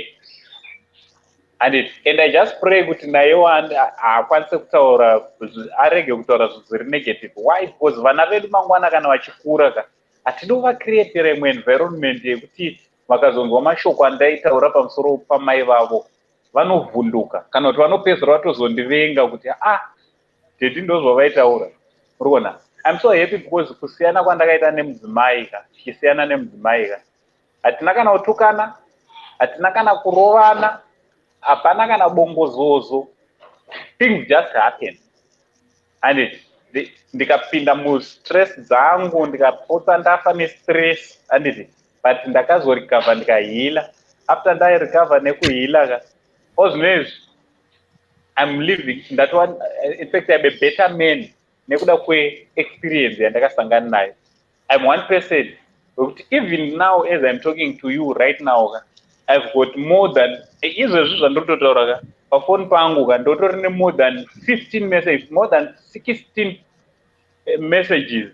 And now, people who actually can come to Uncle Said and say, Uncle Said, there's a problem, please help me. Right. And mangwana achitozodzoka achitotenda kuti hey, pepe makandibatsira. You see? So, dai ndandisina kusiyana nemudzimai kana kuti dai ndasina kurambwa. Indakarambwa nemukadzi, haisi secret. Dai ndasina kurambwa nemukadzi handiti. Dai izvezvi pamwe ndisina kana munhu wandiri kubatsira mulife yake. But kusiwa kupinda kwandakaita padivorce ka kwakandibatsira kuti ndione vanhu vakadivorca with a different eye. Unozwa pana mwana anoti akaona vanhu vakadivorce anenge achingona vanhu vari wrong hysteric mulife make. Kuti ava vakarambwa nemurume vanzwisise vava. Ava vakarambwa nemukadzi, vakaramba nemukadzi ava musoro wavo unopisa. No. Hatisandojajana. It's not always kuti munhu anopinda mudivorce nekuda. Umwe munhu anenge achitoita their best, but divorce inomusurprise us. You'll be surprised. Izvezvi kutotaura kunoka. Umwe munhu umubvunza kuti makarambadira nei nemukadzi, marambadira nemurume. Haatozivi because dzakarohwa nesurprise. Ndizvozvo. Aiwa, you fall in and out of love. You keep a cool head. No, just keep a cool head. That's the best way. Yes, tenda chengeta wanga wachida kuti kudii? Ndanga ndakuti ndakuda kumbokutiza hai ndakubuda hangu sure. maita basa nemukana wamandipa. Thank you so much nekusupporta Saint TV family handiti. Okay. Thank All you. right, love you so much. Love you too. Hanzi varume first vakagona kuumba Hukama nevakadzi vavo, tikaisa musoro pamwe chete muchitonga nedemo zvinotora kunetsa. Ngativake Hukama wakasimba uye tonogara pedu tega, ndiwanewo kusungunukawo. All right. So madzimai vari kuti zvona iwaka vana baba ka chekutanga vaone Hukama hwakanaka nesu handiti kudanana tikava nelove handiti love ngaitsve mudzimba umo Vazukuru, kunatsodanana kwekutika unotanga kunzwa magwirikwiti nekudiwa, kunatsonzwa kuti apa ndakunzwa kusvotwa nekudiwa nelove zvadaroka. Chikuru patangotanga kutaura kati tiri kuti zvoni chimedza wambotaura Muzukuru ukati zvona iwa vanhu ibvai munoroja mukakona kenyu pamba penyu mega pakona penyu motangira life yenyu ipapo, even mukatanga nekurara pasi muchiita poto 1 yekuti mukabika muriwo mokutura, mobva mabika wasadza mokutura. Tangai life yenyu makadaro. Right. Ndizvo nhasi makusenda kandichitaura nomwe Muzukuru wangu aninyorera message ka achiti ari nemukomana wake ka, so this guy akuda kuroora handiti, so anga achitaura achiti zvoni muchinda uyo ari kuti akaroora iwewe uchagara pamba namai vangu handiti. So kana ari kuti zvona iwe handirambi kugara namai vake, but ndiri kuti ka ini ndikanogara pamba namai vake ka ndichazotangawo kutenga poto rini, because there's no way yekuti ndingazotenga poto ka ndichiisa mumba mukitchen Vamwene. Ndinoda unogarawo pangu, chero akatonditi ngatigare tigare mukatangwena, no problem. So Vazukuru vangu vechinhurume ka I advise you kuti zvoni please ngatiroore ka uchikwanisawo kuroja ka 1 room zvako. Vakadzi ava vamunoona vanoda kusungunuka, izvo zvandi muri kuona Muzukuru wangu Chimedza ari kuzvimwira tii yake achiita zvaari kuita. Mudzimai ari kusununguka kunoti akaendapo onogadzira kofi yake, oendapo onoita, haana waari kukumbira. Ndirunyepere Muzukuru, pane waari kukumbirwa. Ndo model yavanoda vasikana. Vasikana havangodi zvakawanda. Havadi zvakawanda. Taigara kuAvondale kuKensington ndiko takasvikira. But ini ndakatoti izvo nekamari kangu kandanga ndinako ndobva ndatenga kaflat kedu kuHighfield kuFiyo takatonogara kugame murikuona. Saka from kuti tikugara pamba maparents then kuti tane kaflat kedu kuHighfield, you know, munhu angasungunuka, you know, mai Ana, how are you, baba Ana, how are you, tine maproblems edu, tine Hukama new friends mukuona. Kana pakabikwa porridge anaenda upstairs unodyiwa kukona mainhenge porridge, inini mafesiwo ndogonotandara pasunuka table, togonotandara mafesi pasunuka table nemadharawo ana sekuru munenge muriko muchipawo advice ana sekuru mufana zvoitwa so. Kana zvinhu zvakaoma pamba sekuru ndoziva kuti hamungambotadzi kuti kana ka $3 ka $5 ndopfuura ndipautenga tumasoseji nekanyama because ndikuziva kuti kumba zvinhu zvaira sei zvakaoma. Ndoziva kuti munenge muriko muchichengeta, zvino zvinosona tinomufana ari kutraya kuita zvinhu zvake nechi achimiramira semurume. Community inoto around you in a way you never knew. In a community vanotogirawo kashuga kaoili chichi handa ndiri kumusha ndakatodzoka nechibahwe kabhageti kakubwa hafu kabhageti kechibahwe umwe atokudabva nenzungu umwe ndikutoti ndandinga bhizinesi kangu kekukuya mbotrayawo idzi dovira mbiri kalife kacho kanotanga kurongeka iwe uchikararama zvinorongeka iwe uchikararama but kana uri panzvimbo yekuti izvo uri kuda kuita musaladi hauchikuda kurumurika zvinhu zvinokunetsa handitika humble yourself, humble to the situation. Kana musingagoni kuva humble muri mese to that situation, then hapana maproblems amunogona kutanga kufesa in life. Kana musingagoni kutanga tuma small problems kuti you begin sharing that small problem, and then you start sharing the greater problems in life. It's easier. Muona because makatanga ne system iyoyo muri two tinozvita zvinhu zviri tiri two. Ndo zvinongodiwa kuti makatanga system kako kuti tinosotana tiri two. Tashota ndinochiwana kubva my other half. Chatinoda ndinochiwana kubva kwaaya. You see what I'm saying?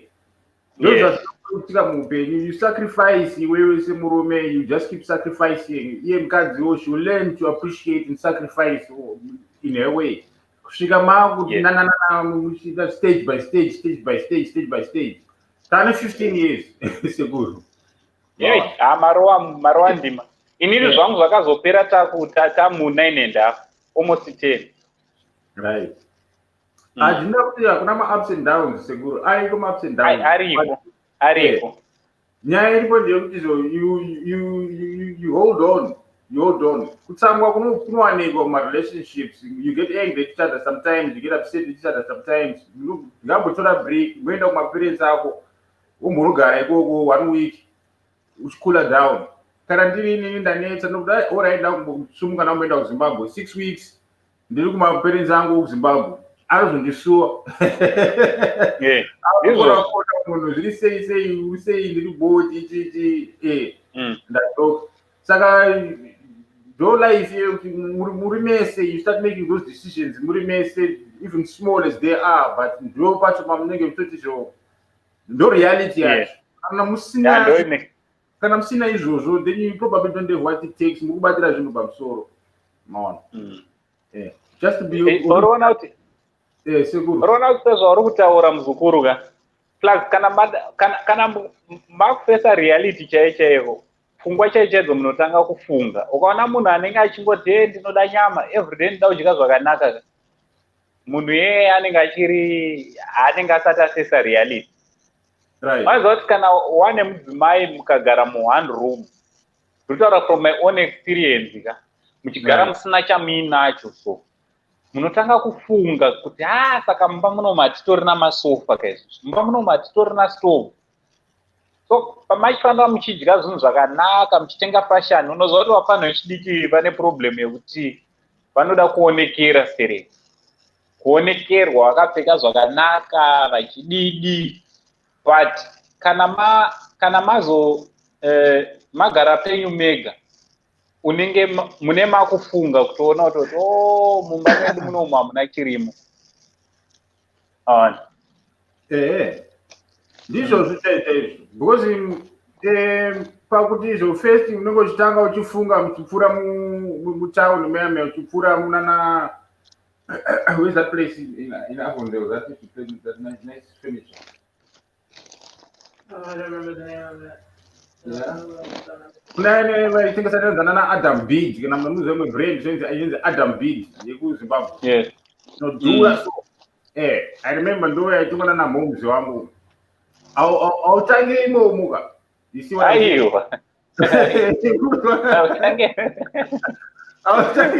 autangire imomo mubedroom ako mune carpet but autangire imomo handiti ka autangire imomo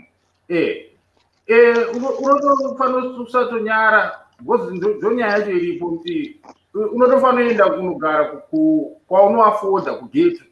Hazvina basa kuti enda kugara kugate kana ari munhu wako kudanana hapana chekuruza because iroom yamuri kuenda hamuna kuvaka iroom yamuri kuenda. Saka makasatadza kuti nhasi matemba mangwana mavheji sezvamuri kutaura kuti muchimanedza zvo zvenyu sezvamataura kakuti izvo pane tinoti izvo zviri kunze uko fine kana makunzwisisana kuti izvo tine staira yedu hongu hatizoratidze vanhu kunze kuti zvinhu zvakaoma stereki handiti kugeza fashion but you limit it. Haungabva wati ndoda 25 pairs dzeboots kuti ndioneke mucheno. Aiwa, buy one good pair of shoes semunhu wemurume kuti I need one good pair of shoes, one good suit yekuenda kumainterview. That's all you need. One good suit yekuenda kumainterview, one good pair of shoes. Uenda ukadaro. Vakadzi vanoti netema vanada hembe dzakati one day. Mapoto anodiwa. Maona. Mapoto anodiwa. Yes.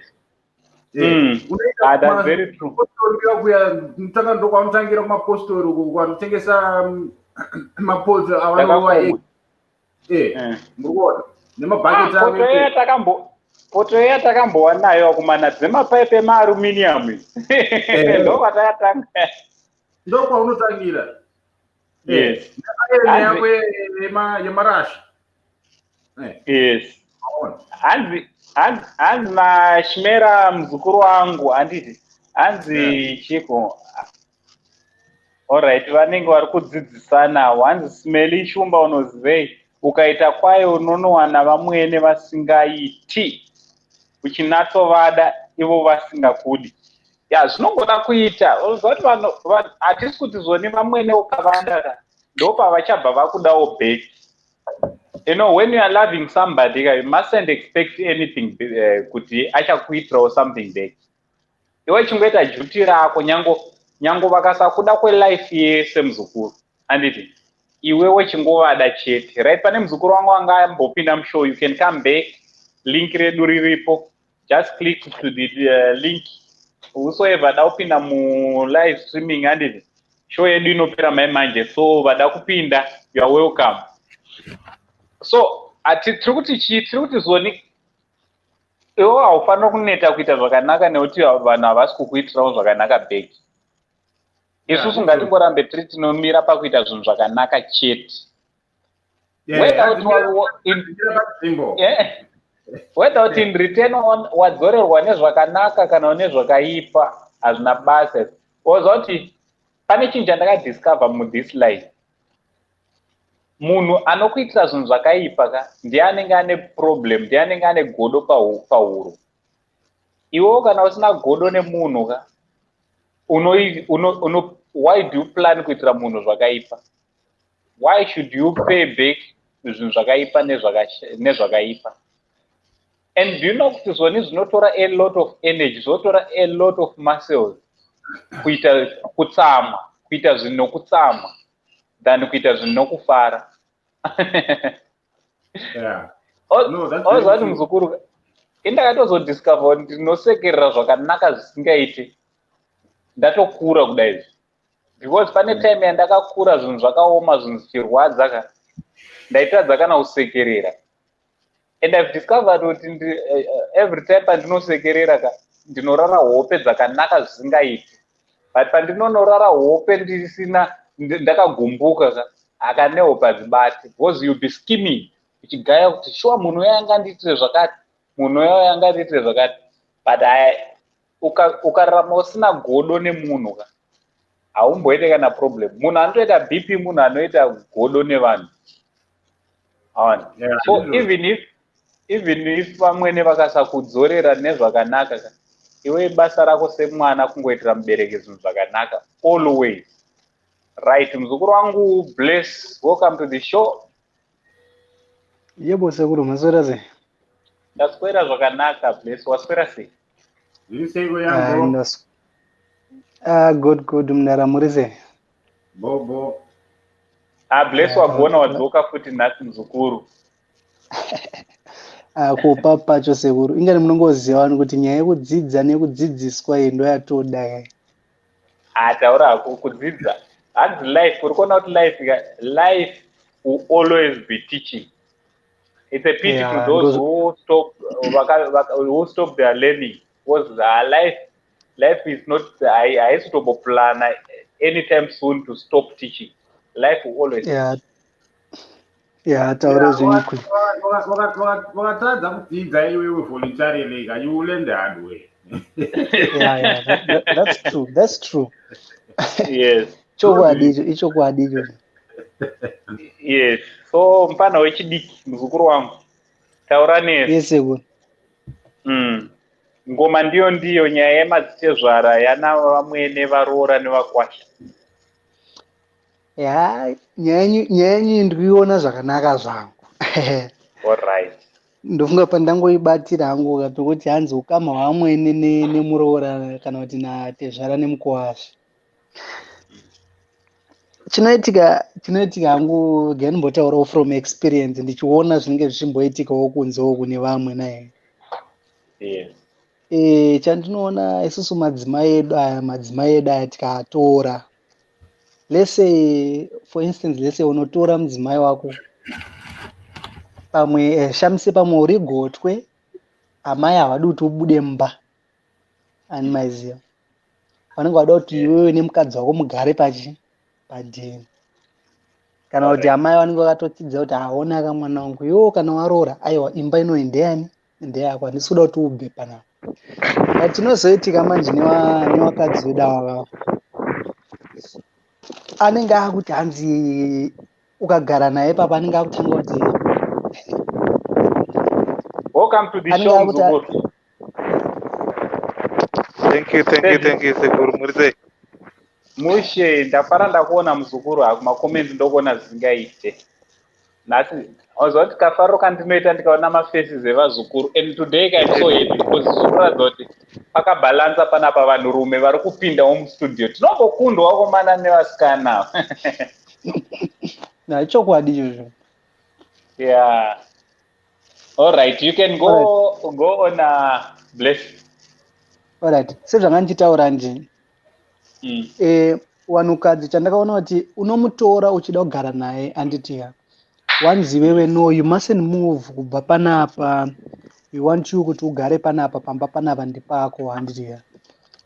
But iye anenge akuona kunge wamubatira, but it's not like that kuti wamubatirira, and iwe unenge uchitoti hamaya panapa tiri kutogara handiti chese chaari kuda unenge uchimuitira, but iye manje haazozvioni, anenge akudedzera kuti maybe you are doing more things kuna amai wako, inini uchindisiya kumashure, ani munoona.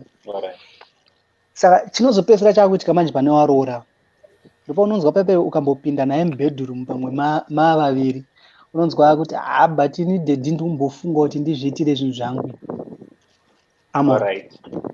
Wega unenge akutanga uri munhu anogaya, semurume anogaya, because varume hangu ndoziva kuti varume tinokasika kugaya.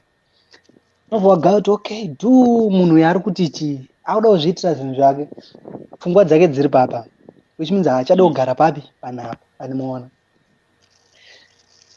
Ukada kumutira kuti umuexplain kuti ashaonaka so, anobva akuti he inini ndida kuita zvinhu zvangu, he ndada kuzvibikira ndega, he chichi pape. Mona ndo panotangira ruvengo rwore. Akutanga uchimaka amwene wake kuti pamwe maybe amwene wake ndo ari kuudza murume wake kuti aona imimi itai so handidi kuti murume wako azvibikire ega kana kuti chichi, ndoda kuti mungobike muri panapa.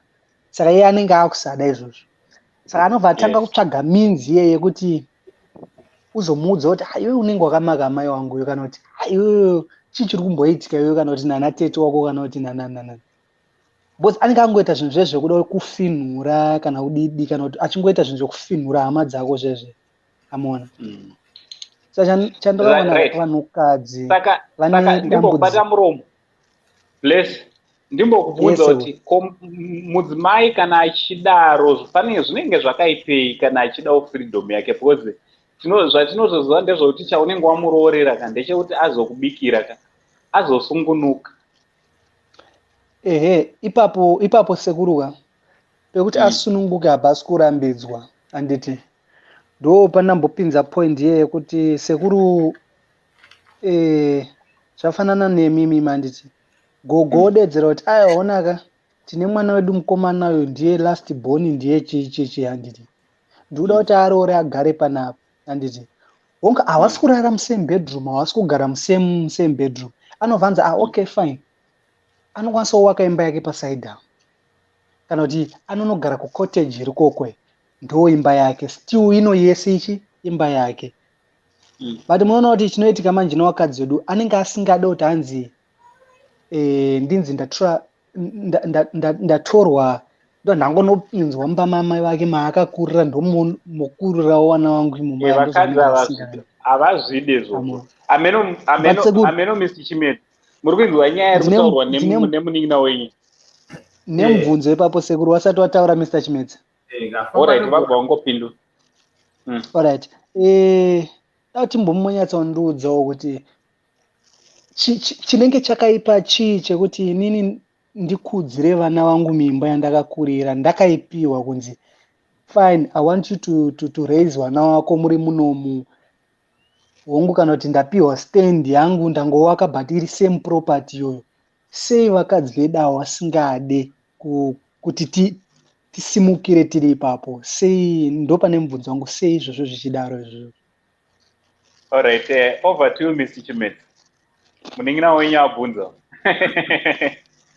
Ndokupa semaonero anenge echiita unogera.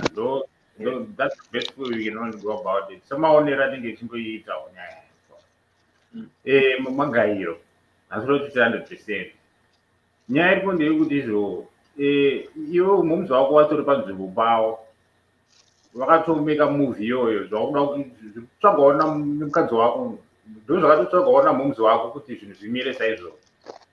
Hongu kana ugoti way you're going to take over the property, enda unoroja pako wega still. Enda unoroja chi pako wega still. I'll tell you that because chero nemufana wangu last born property kuwafu ndo yaifanotora but atori nenzvimbo place yake kubudiriro.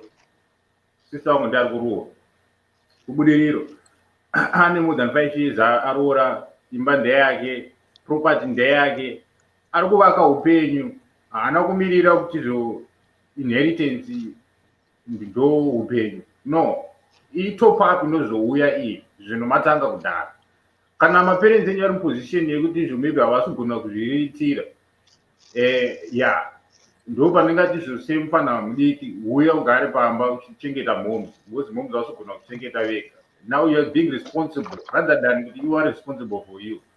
Zvinhu zvinokonzeresa laziness ndizvozvo zvekuti izvo unenge une pekuti unogona kujega napo, usave nepekuti unogona kujega napo, usasipe maloopholes muupenyu. Do the right thing, and the right thing you know is kuti kunosvitsvagira penyu mega muchizvitamburira. Kana vachida kubetserana mhomzi vanouya every month or so wouya neshopping vachiona kuti muri sei.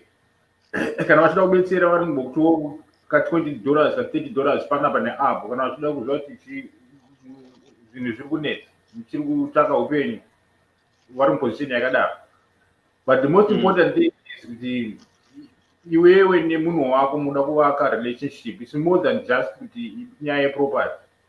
It's a melding of minds, something chekuti I can only explain it to you after ndichikuti ndani 15 years ndine munhu wangu tiri tese, we could one mind.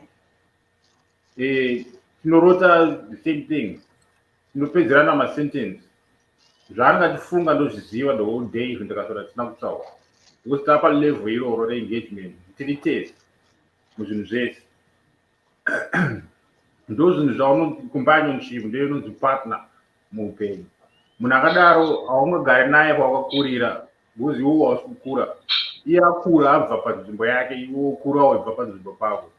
Kana uchizoinherita you get what I'm trying to say.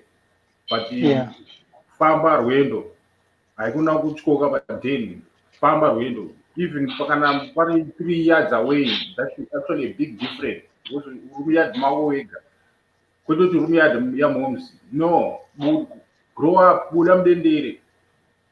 That's what I can say. It's better utambure maparents aripo than kuti izvo usitanga kutambura iwe wasisipo wasagona kubetsera. Mira musha. Tiri papo futi inini pfungwa dzangu, mafungiro angu kazhinji vabereki vane mweya wekubereka.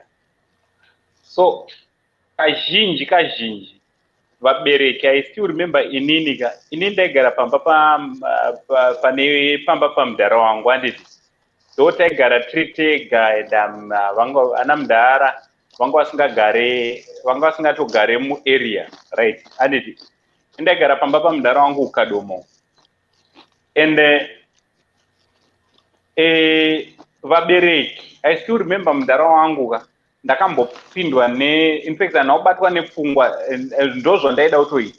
Pandakaroora ndakabva ndati no, inini handichade kuramba ndichigara pamba pamudhara panapa. Of course mudhara havagarepo, but handichade kugara handichade kugarapo. So ndakatsvaga imba, handiti ndatsvaga imba, tobva tazonovaudza tikati no mudhara mudhara gepu riripo ndiroti ndoda takumbobva pamba takunogara somewhere. So mudhara wakatobvunza zvikanzi okay, boda kubva pamba, makuda kubuda Mukadoma? Tikati aiwa, kana pane patoda unoroja Mukadoma. Handife ndakaikanganwa scenario iyoyo.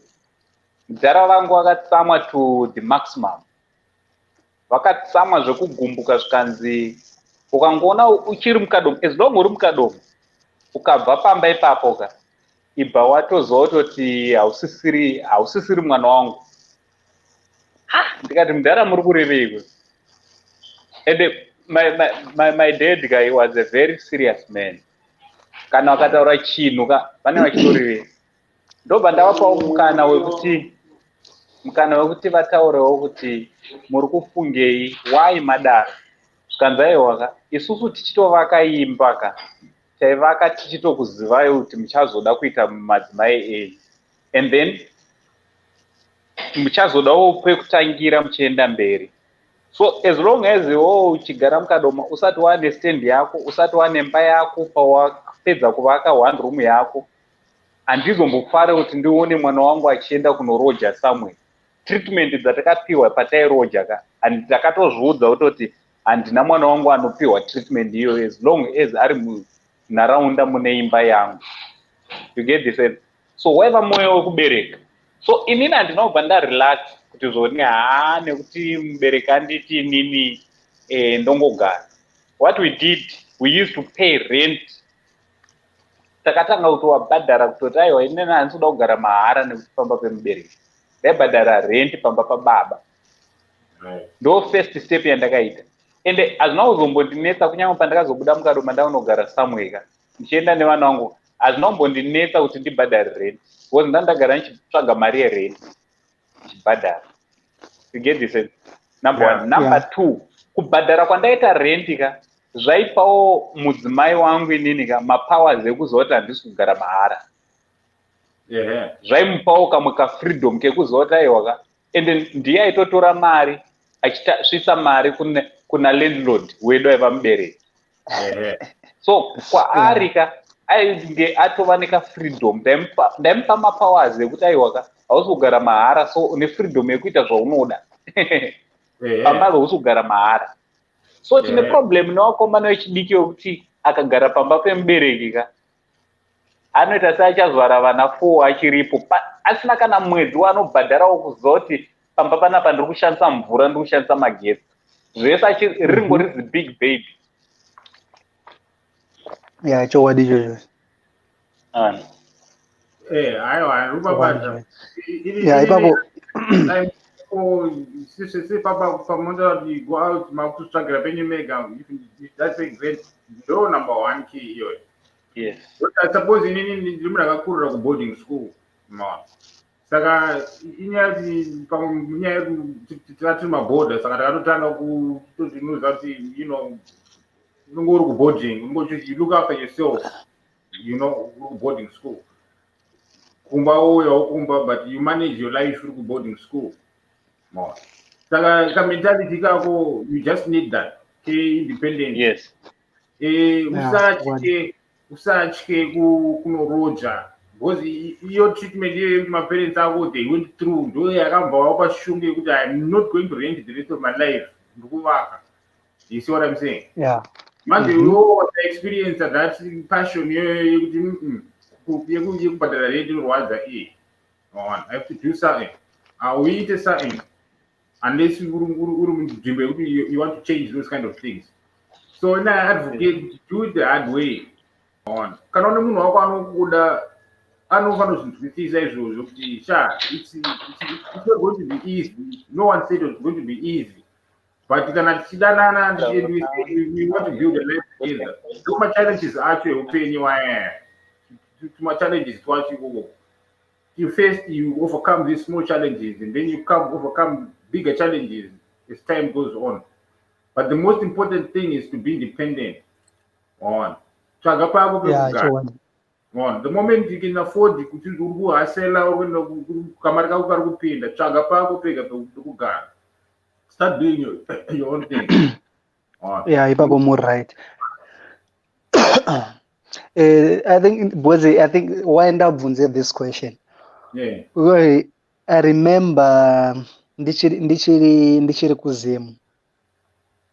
I think I had this nephew of mine.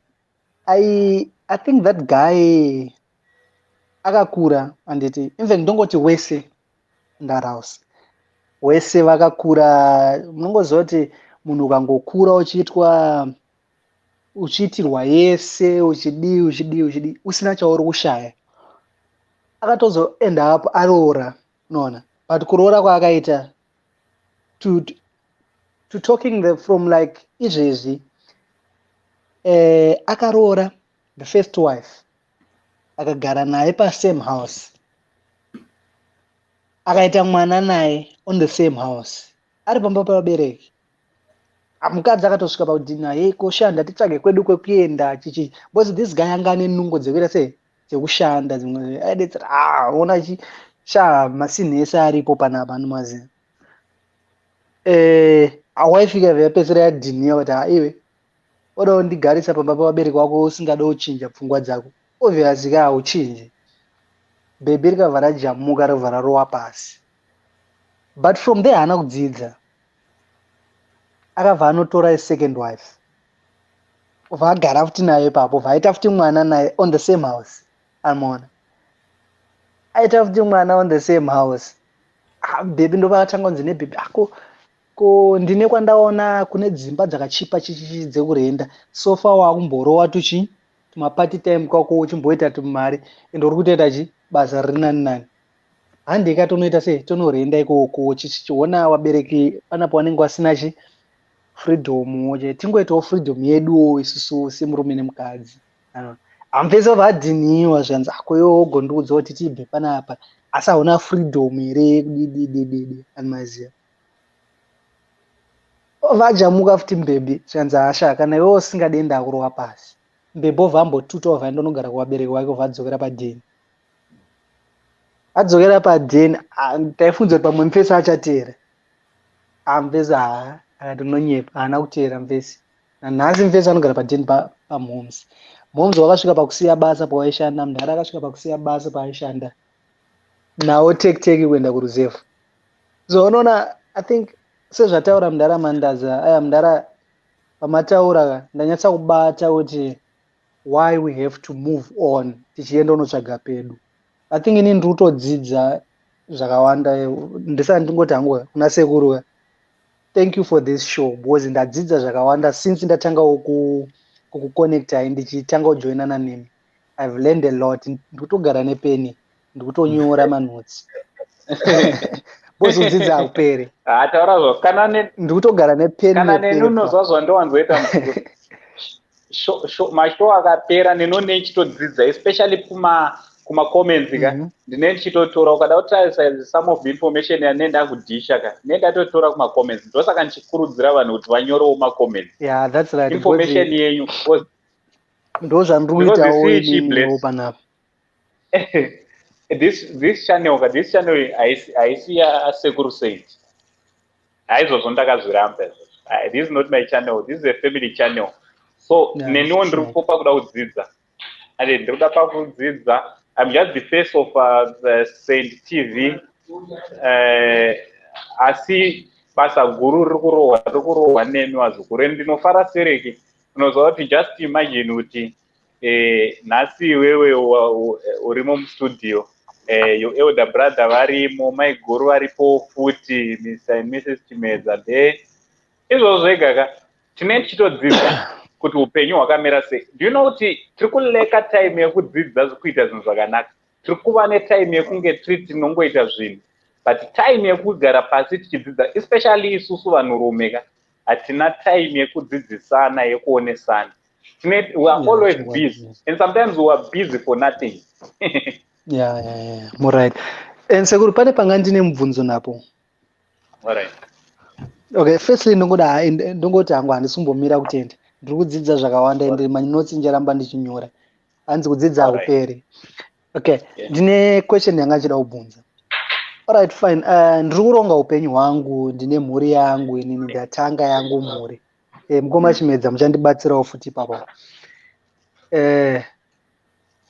I'm planning, ndiri kuplana, in fact, it's not about kuti ndiri kuplanira vamwe vanhu, no. Ndiri kuzviplana like izvezvi pandiri panapa. I'm working, ndiri ku-SA handiti. Ndogara namama wangu kunoku, wari kuno ku-SA, but iwo vanogara ku-Midlands, inini ndiri muDurban. Saka we are about 2 hours away from each other handiti. Iwo uri kuchi? Inini ndiri ku-Dolphin Coast kwandakakuudza iwewe. Oh, right, yes. Saka moms wangu anogara munonzi muHawick. Kana pana anenge achizivawo area inonzi Hawick. That's in Midlands. Yes, I know. That's about 2 hours kubva kuno kwandiri kuenda ikoko.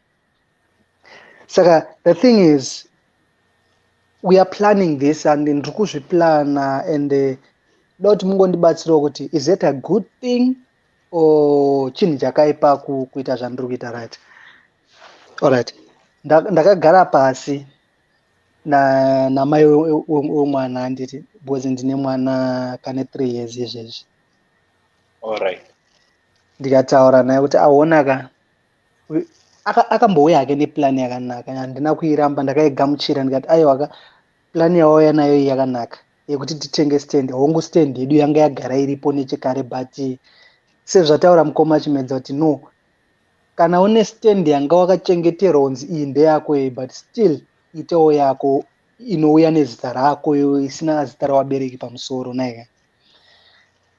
Saka before that tiri kuenda kumberi apa, ndiri kuplana inini kuti ndidai so mudara. Takagara pasi tikataurirana kuti okay fine, zvinoita here. Andinoona kuti so far tichine stand iripo naika. Noona kuti zvekuti munhu unenge mangokurawo wakuda kungotendawo kuti ungotendwawo nemutupo wako unzi ngaonawo zvandiitirani mwana wangu naye. Ndiri kugaya ini kuti ndotanga inini stand imwe iripo yakatowakwa.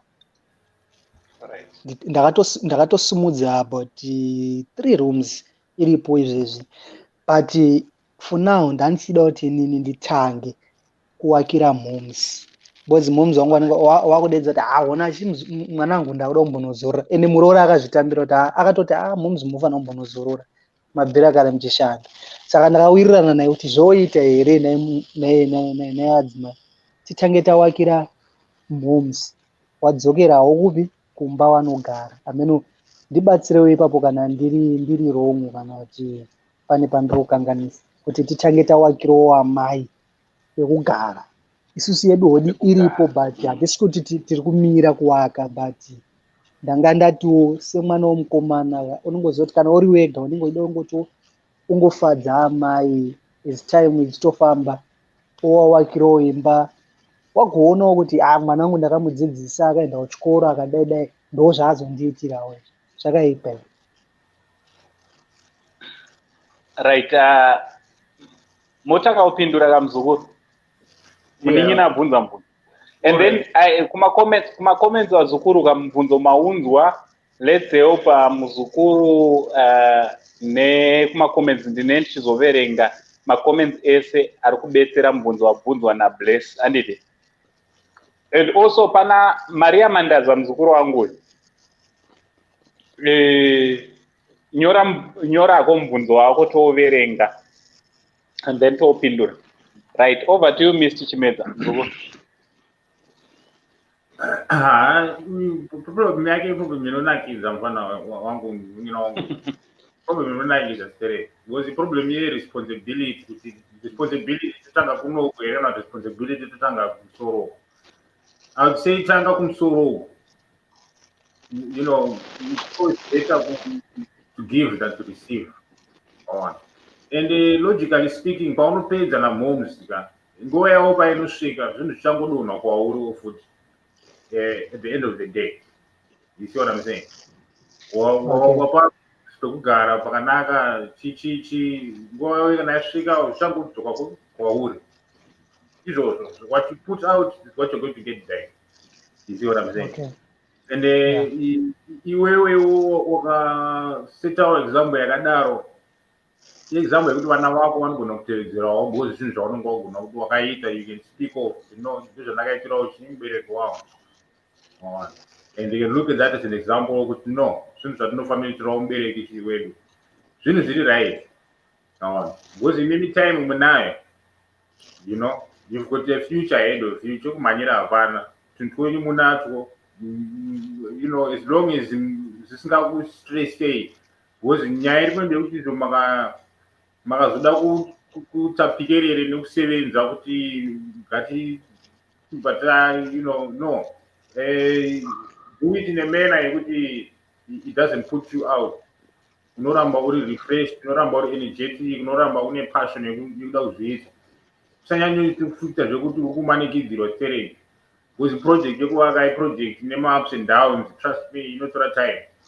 Zvinhu zvekuti kana wako that project maybe for the next 5 years, unonga kufunga kuti maybe chop 1 year itinge tapedza. Zvinogona kutora 3, maybe 4, even up to 5 years, So be prepared kuti it's a responsibility, inotora time. But yeah, okay. Do it for your mother first. Hapana chakamboipa. Because iwo nguva iyo ikuti vachizorora yapadhuze. You can go and retire.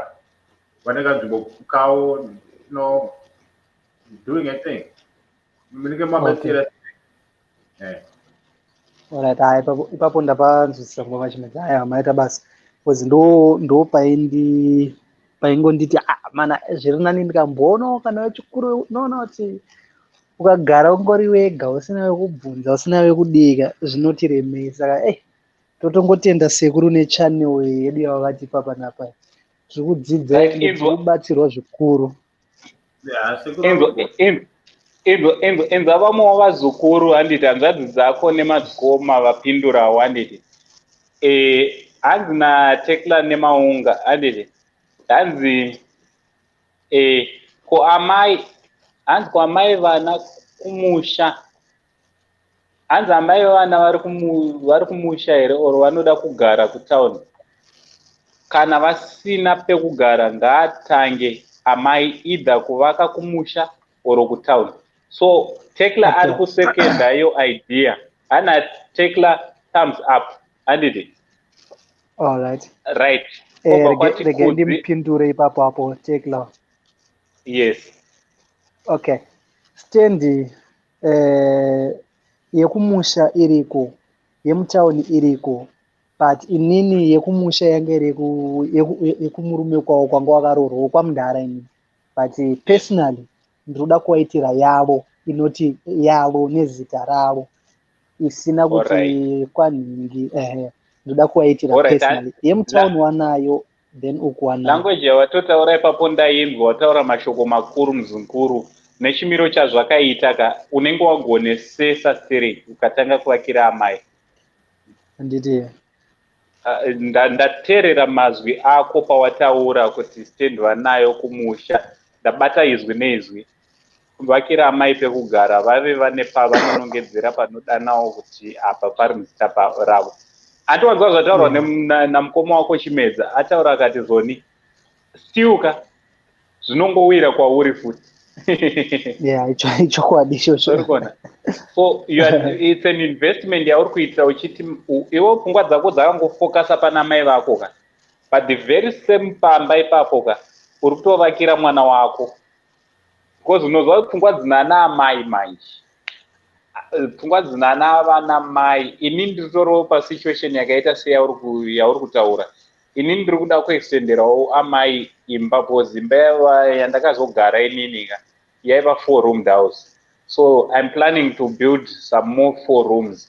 Sekuvatiwo vari papension vange vachingotorawo mari yemaloja vachizviryira vasina wavanonetsana naye. So what am I saying? Ndiri kuti Zoni ukatovakira amai ka pfungwa dzamai ipo paya vanenge vachiti muzukuru wangu ichi chinhu imba iyi ndiye muzukuru wangu. You'll be surprised every day vanenge vachingoidana zita nezita remwana wako. Mazona. So hanzi nemuzukuru wangu kuti hanzi zvakangonaka kuvakira amai pekugara. Vanozorora pakuti vanopinda mudzimba dzehama ivo vakazvara. That's very true. Simba ravo rese riri pauri. Hana tendai chengeta. Hapana chakaipa kuvakira mama imba hanzvadzi. As long makungotenderana Nemroora, I don't see anything wrong. Wanzwa mashoko mamakuru ka. Nemroora ngaabvume project ngairaniwe Nemroora. Because iwe ukairana ka uchanzuri kuvakira mai vako imba. Ipapo that's true.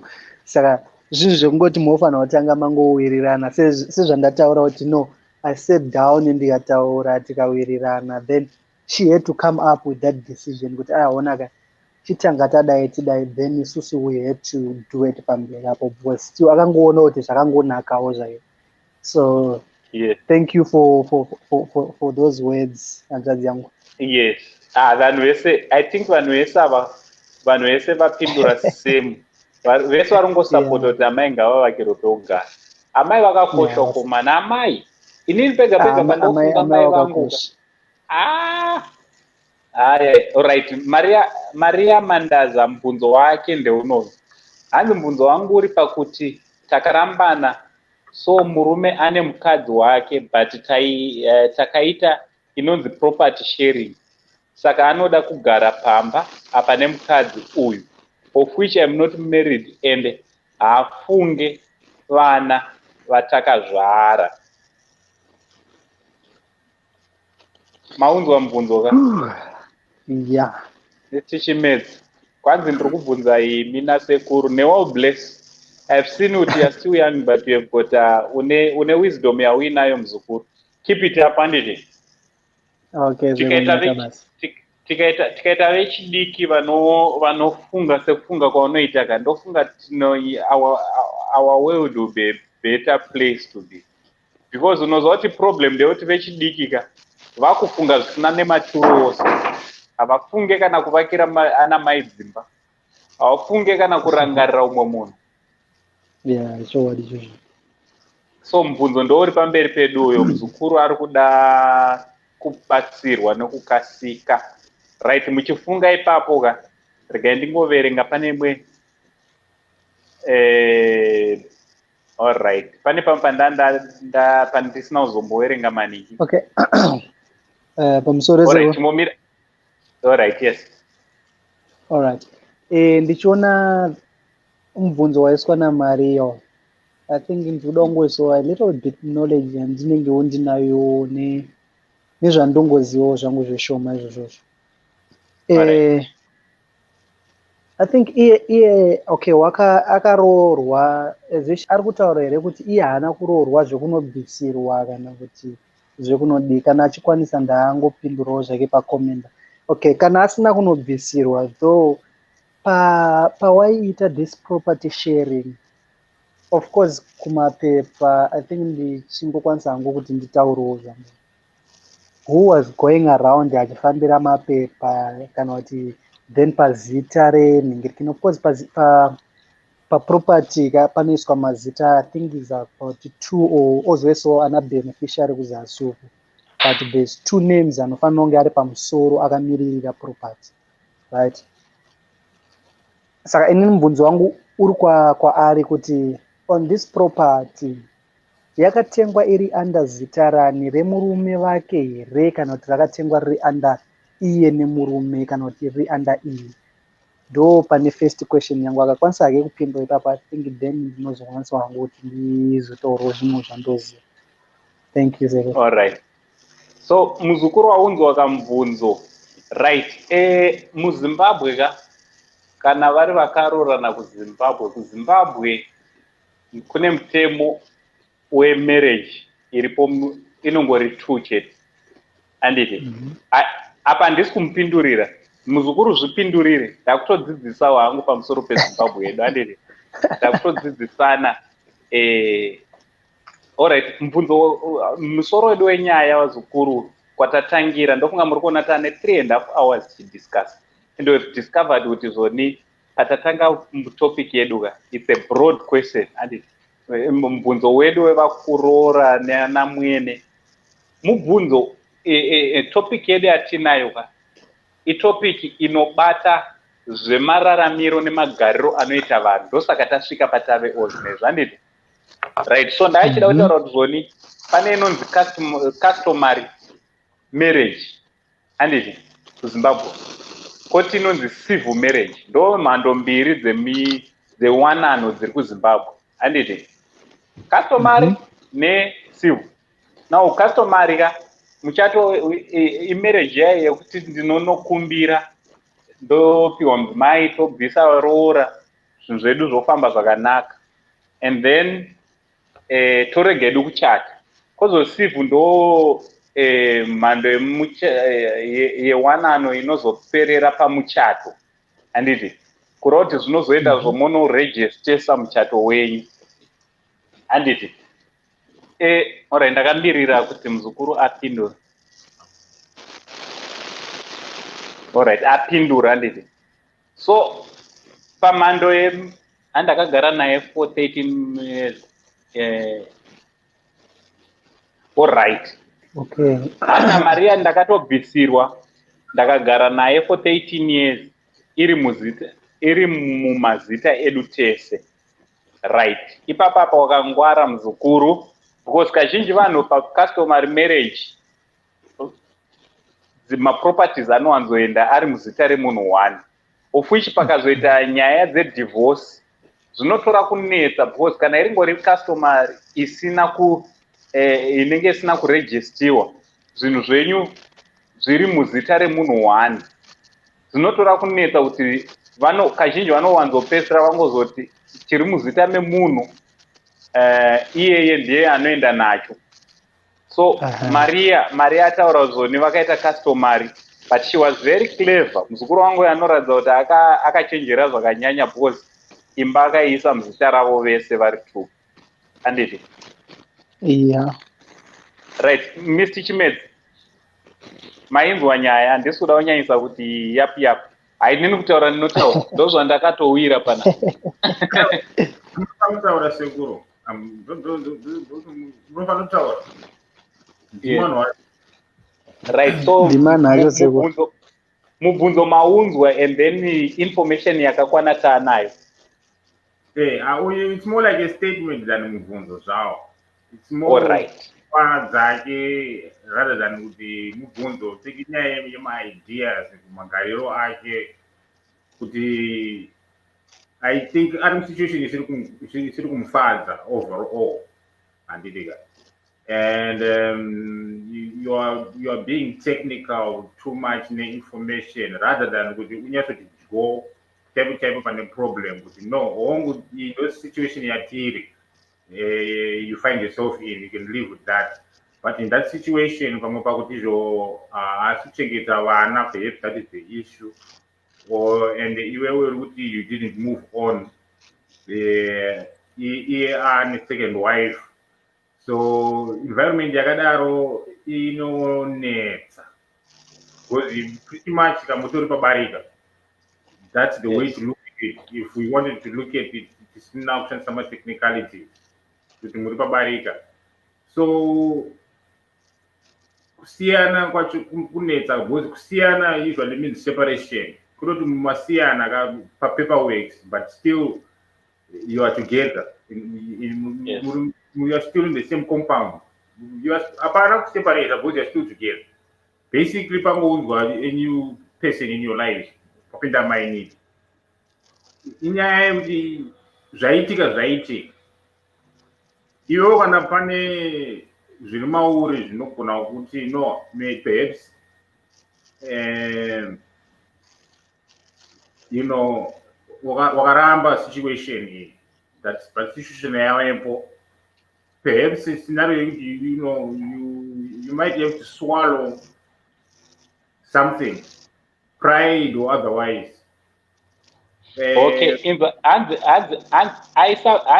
apindura pamachitauro hanzi handisi pabarika hanzi takarambana zvekutosvika kwamambo kureva kuti muchato wavo customary marriage ikairi kana yanogurwa kwamambo ka ndo divorce yacho. But vari pamuta mumwe chete here ona the property imba manje imba iri muzita ravo vese manje saka hongunatora technically speaking handitika technically speaking vanhu vakarambana but takatatarisa from the outside looking in handitika semunhu achiona vanhu vakagarisana tinoti apa this is the first wife, this is the second wife, ava baba vane mhuri yavo. Patinozonzwisisa nyaya yemukati ndo patinozoona kuti hamuzi mese. Saka ndo dzatinotakatadhira nazo aesthetics. What does it look like to us? Problem yacho. Because vanhu vanonge vari muproblem usually mukutadza kunasoona problem yedu ndeipi. Handiti. Because scenario iripo kwandiri inini ndeyekuti izvo one inyaya yevana kuti hasi kurikira vana. So something that can be sorted out zvinhu zvinogadziriswa. But chinonyanya ufanira kutanga chagadziriswa. And it's your relationship. Because nyaya iripo ndeyekuti izvo one wenyaya panotomba wobhadhara mumwe rent handitika kuti anza hafu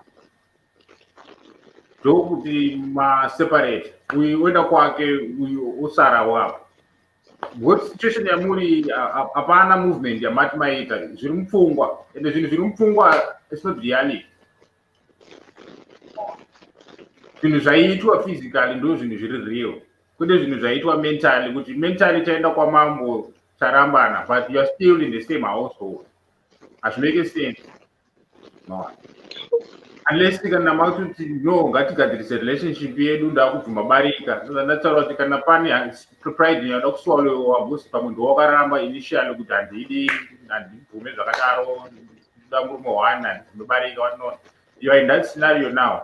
Perhaps imboitai reflect mogarai pasi mombovhiya nyaya yenyu patsva refreshai zvinhu restrategize renegotiate zvinhu tsvagai a new standing handitika because you cannot continue in limbo zvamunoita inonzi limbo iyi kutya kutambura kuti vamwe varuti no ndatowana ipapapa I will never find better than this. You cannot have that mentality of poverty yekuti this is all I am muupenyu hwangu. No, if there's more in your life there's more because there's more, but uramba kuti muve more because you're stuck in that place. Pana anofanira kubva panzvimbo ipapo. Perhaps it's you, perhaps it's your husband, but pana anofanira to make out that move. That's my take on it. Amen. Right. Hanzi Nemzukuru hanzi comment ndaisa pa screen. Hanzi hatisi pamwe chete asi pakaita property sharing. Pakaita property sharing handiti nyaya iripo pakuti ndokwira hangu matare nemunhu uyu nditori neprotection order. Ini ndiri kuBotswana now. Okay, Muzukuru ari kushandira kuBotswana. But nyaya iripo manje ndeyekuti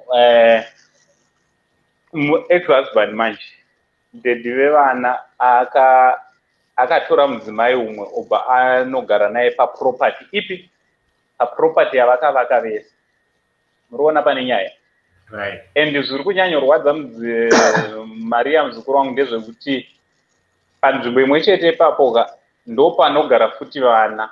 Handiti Maria according to kunzwisisa kwandaita.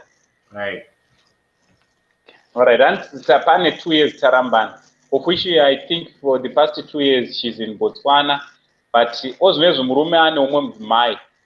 Munozona sei Mr. Chimedza kuti zoni makavaka imba anditi makavaka imba nemudzimai mozosvika pakurambana imimi mokwira yenyu moenda kuSweden munogara kuSweden and then mozonzwa kuti zoni pamba imba yamakavaka imimika musati marambana pane umwe atovapo vakutonzi dead ipapo. Takarambana zvedu. You are free handiti ndizvozvo. Nyaya iripo ndeyekuti inini property yangu kana iri hafu zita rangu tarambana. Depends kuti how do I feel about it. Kana vari vana vangu vari kugara ipapo, of course I cannot charge you rent because vana vangu vari kugara ipapo uchichengeta. Inini semunhu asiri kukutrusta iwewe nemudzimai wako, inini ndakutsvaga hama yangu yandogona kuti ndogara ipapo. Musikana webasa ndiye wandonga ndichipa mari because handipo, ndiye wanda kuti make sure kuti uchengeta vana ava ndisipo, because asida kuti handitoda kubhadhara rent anywhere else. Property ndeyangu, ndoda kuti vana vaenjoy property ndeyavo, ndoda kuti vakurire pamba pavo. That's the scenario yaunoita because ndokutora whether ndiri murume ndiri mukadzi in this scenario. That's how I go about it. Kuti alright, I can't be with my children abroad, they have to be there kwavari ikoko. Partner yangu takanetsana ani munhu munyuwani, vana vangu I don't believe kuti ari kuvachengeta zvakanaka. I will look for one of my relatives wandinogona kutrusta kuti chengeta vana ndichitumira mari. Nguva dzinoidzi dze-digital technology you can see kuti vana vako vari right, hapana zvokunyeperwa kuti ndanyora tsamba ukuzonyora tsamba. Aiwa, you can call ona pavideo so that no vana vari right, chitaura navo and the like, and you look after your children. Vana vako vanowana benefit. Pane comment Mr. Chimedza ndipo communicate naye vari ku-comment section vari kubatsira zvakanyanya. Iyo comment iri panhingi iyo maiona yadaisa pascreen. Hanzi nemuzukuru wangu nemaungu hanzi pavakaita pawakarambana wakaita sharing property. Okay, hanzi pawakaita sharing the property, ko imba yakapiwa ani pamutemo, they need to sit down then wotaurirana relationship yavo wachipanana facts. At the end vanozowirirana. I think the take law. Yes, boss panoshewa property handinzwisise zvangu. Kana panga pane imba vemutemo vanoti kudii, vanowanzoti kudii kana tatine property yatatinayo but imba i1 kai ende susu tarambana. Vanowanzoti kudii imba inonzi tishare naye here kana kuti vanoti itengeswe toshare mari. Okay, ndinombokubata ipapa. I'm not too sure, but I think it goes something like this. I'm not 100%, but I think it goes something like this. Kuti kana vana vari under 18, vanenge vachita guardianship. Saka I believe kuti under the law so far in Zimbabwe yakatorerekera kuvakadzi kudhara kuti guardianship yemwana as long as she's under 18 anoenda kuna amai. So property in that scenario inoenda kune munhu ari kuchengeta vana, because property in that scenario kana pane vana inotonzi vana ndo mabeneficiaries eproperty. Imimi guardian kuproperty iyi, vana ndo vamabeneficiaries. Saka since vana vachinzizvo vari under age vanoenda kuna amai, amai ndo vari kupiwa guardianship eproperty. Ndo madzvisiro wangu andaizviita hangu inini under Zimbabwean law. Alright, Maria, she's participating also paningi. Tikaita tichiverenga maningi ma-comments andiri kuisa, she's participating. Because ari kutaura kuti zvona hanzi iye hanzi akapiwa 2 mota proper ma-properties awa wanga wanaika murume akatopiwa 2 motikari. So I think zvataurwa naMaria panapa ka ndobva ndauya kwauri blessa nditi ataura nyaya yekuti ndokwirere kumatare. I think you need to go kumatare. Yes, ipapo ndichijekesa zvangu ka tichinyatsauda kuti zvinhu zviende nemutemo chaiwo. Mutemo unonzi urimo uri kutonga izvezvi, right? Because talking to experience ndichitaurawo ndichizivawo nezvakaitikawo inini handiti it's same as me handiti zvafanana nekuti uyu ari kutaura zvekuti warambana, right? Inini ndichitaura nekuside kwangu but iri same story neyake. My father passed away and takasirwa dzimba, it's about 2 dzimba dzirimo muHarare, but none of those houses dzatiri kubvumirwa kuti tigare, and none of the money yatiri kudya isusu padzimba idzodzo, right? But pakazoitawo munin'ina wamundara wangu chaiche, iye zvake ndiye akazonyatsa kuti aiwa, iyi nyaya yekuti ifambe mushe ndatiikwidze matare because inofanira kuenda ikoko. So pane nyaya yamari yaika, I prefer iye pachake anditika okwidza nyaya yekumatare, because this house was between them two, anditika ndeyawo wese vari vaviri, anditi iye ane right yekuclaima imba but haakwanise kuiclaima ari ega. Murume ane right yekuclaima imba asi haakwanise futi kuiclaima ari ega. So what they need to do is anongoenda kumatare otaura kuti inini ndo zvakaitika and the person haachandiconsiderawo as a partner muproperty anditika. So I'm thinking inini kuti totengesa hedu property, then we tosheyiwa mari tiri vaviri. Ndine vana vandiri kuchengeta, vana ivo vanoda pekugara. I would rather ndivakire vana vangu imba somewhere, iye hake ozotsvagira imba neumwe mukadzi wake. I think kune nyaya yamari kaka ndaakwire matare, ndo kwaari kufanira kuenda, omeka sure kuti apiwa right yake yekuti aone kukwanisa kuchengeta vana. And uyu murume uyu nemukadzi wari kugara pamba wari kutoteka advantage, because mukadzi anenge akutoti achatofosa murume kuti iwe ita uchinje madocuments emba iite yangu, of which haasi kuziva kuti mari yacho yakashandirwa nani ende yakashandwa sei. So my sister Maria, I think you should go up, follow up nemapapers ako, ita zvinhu zvako zvokuti zvifambeka.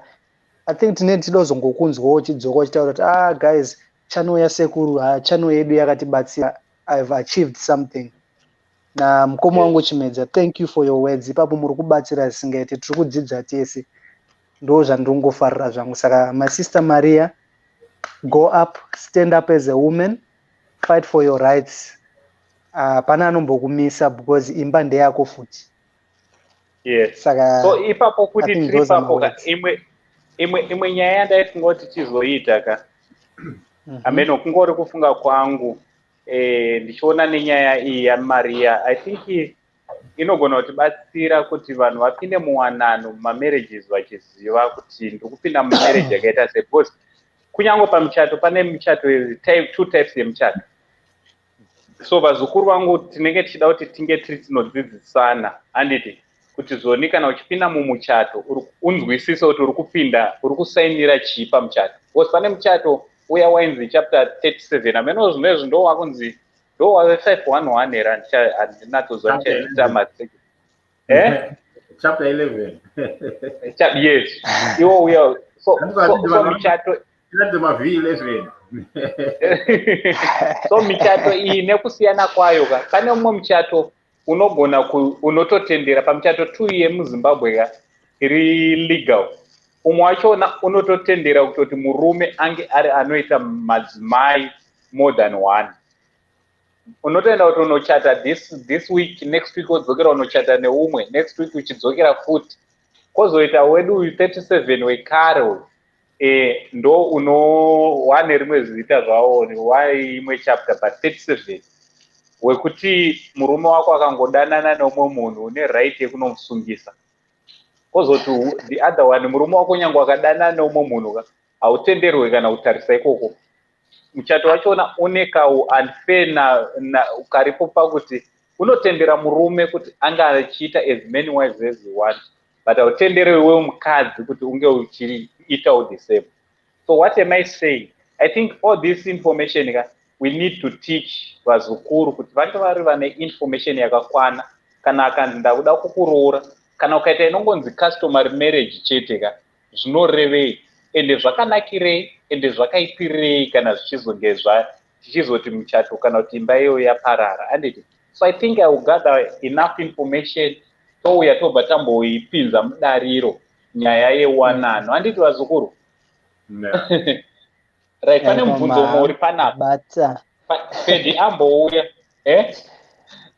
Ora ndikutotarisa hangu comment ine anenge munin'ina wangu ari kutaura nezvegirlfriend yake hanzi tichiri kuchikoro saka background yekumba kwawo ma1 dongokubatsira EFD shamari. Do you know what?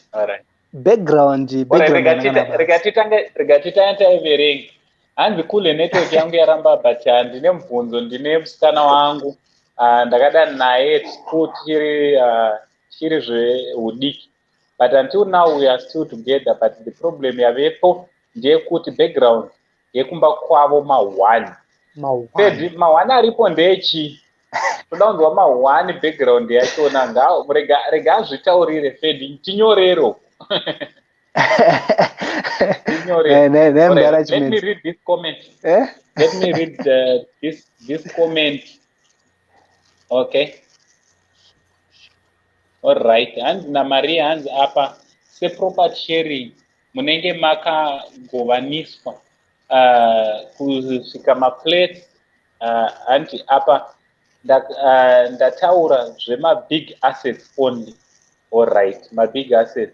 Also, Maria ndo yatareva yatine tataura tikati ikwidze kumatare Muzukuru handizvo. Zipo pama-big properties ipapo ndo pane chii ndo pane nyaya. So you need to take it kumatare. I believe sezvanga tichitaura Bless kuti scenario iyoyo iri toriko kumba kwavo vakaiona. So kumatare is the best place kwaunogona kunobatsirwa. Kana Tekla Muzukuru wangu hanzi pati ngavatange vataurirana kana vazotadza kunzwisisana voenda kumatare. Maybe vanotogona kuwirirana kuti vanoita sei nenyaya yemba. Kana zvaramba then vokwira nayo mberi. That's very true. Okay, just a minute. Ndimbovhura munhu ndo. Welcome. How are you? Welcome. All right. So what is zvinenge zvichiitika?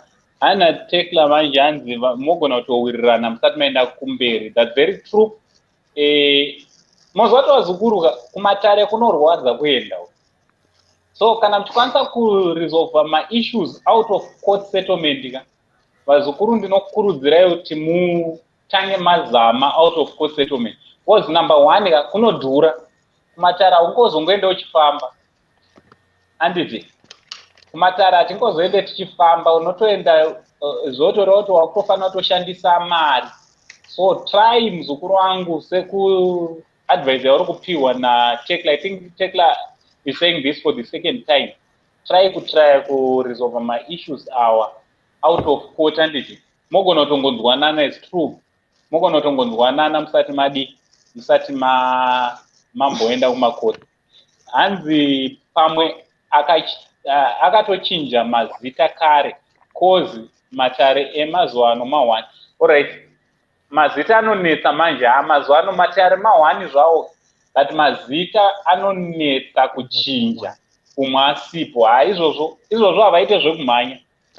Izvozvo vematare vangaite zvimwe zvese but zita haribviswe zvekudaro Muzukuru. Zita ndo chinhu chinonetsa. Zita rakatonyorwa paimba haribve zvekumhanya. Alright, ndatadza kupinda mubox. Okay, it's okay. Alright, thanks very much Muzukuru nenyaya yako. I believe kuti yatobatsira vamwe vanhu vakawanda ipo pana. Right. Fedi uripi? Fedi try to come. Tizonatotaurirana. Nyaya yako tichatanga kuibata zvedu. Alright. Yabva yapindurwa hanzi naMaria Muzukuru wangu hanzi mapepa ndinawo eimba. Akatakura zvake. Alright. So imba iri safe. Mapepa andorina iye. So imba iri safe. Hanzi makorokoto namatsika. Hanzi wapinda machena kana mapepa anawo. Ndamona hangu kuti Muzukuru wangu Maria akangwarira zvinhu. Kubva paatanga kutsanangura nyaya yake haiwa munhu aitoziva zvemutemo kubva kare kutoti zvinofamba sei. Handiti? Right, todzokera pane Muzukuru wangu Fed. I think we'll talk about this nyaya iyi ndo ichave kupedzisira. Yo, takurova 4 hours tiri panapa. Nhasi tatandara nhasi. Anasi Takatandara. So chinzwa muzukuru kana wanga usati wasubscribe also to this channel kan ndiri kukurudzira kuti muzukuru panapa ndo pachannel penyu pachannel pedu tese anditi this channel haidano nezita remunhu ichannel yako ichannel yangu. So subscribe panapa muzukuru tosharewo nevamwe kuti kune channel inobetsera vanhu. Rega ndibve ndambokudzai vazukuru this channel tiri kumhanya neceleb gossip. But chandiri kuita ndechekuti paceleb gossip rachona ka ndiri kutraiwo kuda kutsvaga kuti tinodzidza zvipi because tichitanga channel ino takamboda kumbotanga nekukudzidzisai manje imi mamuuye kaini hamudi kudzidza kaini wazukuru tikangokudzai zvekuti kudzidza chete hamuuyi saka takakuisirai mazita evamunoziva pamberi izvozvi tikangotaura zita rekuti madam boss mese munomanya muchida kuzoona kuti madam boss vapefoma dzipi mobva maona sekuru vakakumirirai nemalessons because ndokwatinokubatira ikoko handi hamuchade kuuya kumusha. So thanks very much nekusubscribe kusend TV. I think muri kungoona kuti channel iri kukura takutopinda mu7,000 subscribers in 4 months. 4 months time takutopinda mu7,000. Chatoricha 50,000 ndo zvatiri kutoda. Dotoricha and hapana anotimisa muzukuru. I'm so glad also nekuti masubscribers ari panapa ka most of them ozvinoita tori more than 25% yemasubscribers vanoona mavideos vanofollowa TV zvakasimba out of almost 7,000 25% ka vanhu vari dedicated vanhu vanotoona mavideos kunyangwe tikauploada and ndinofara nemacomments enyu inzwai vazukuru ndiri papo ka ina ndirambe criticism musatadze zvenyu kundicriticize handidi kuombererwa maoko because ndiri munhu ndinokanganisa ndinoreswa so pandinenge ndakanganisa unonditsurawo but usazotsura ungati uri kutsura kamwana kadiki ndiri sekuru kai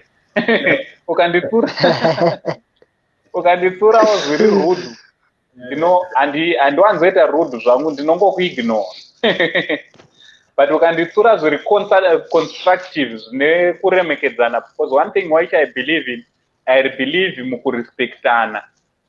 I believe kuti mukurestore order structure yehukama hwedu zvataita chinyakare chedu izvozviya izvi tikazvidzosa izvozviya izvi vazukuru I believe kuti the world can be a better place tikangoramba tichiremekedzana ndosaka zvaiva easy kuti titange channel inoyi ndichingodana wangu nezita kuti handinhingiyo ndiseintu handiti but strategy yakavapo yekuti ndiuye ndichinzi anko ka yaiva strategy yekuti zoni tibuild a relationship yekuti munai muchiziva ndisekuru vedu ndichiziva kuti vazukuru vangu kutsurana kwachona hakunetse kupanana advice hakunetse neniwo futi kundigadzirisa mugadzirise zvine hasha mukati dzekuti mufesi anoti bohwa manuru but munondigadzirisa muchiti hanzvadzi yamai vedu tiri kuigadzirisa kuti iite zviri right zvitibhenefite mangwana.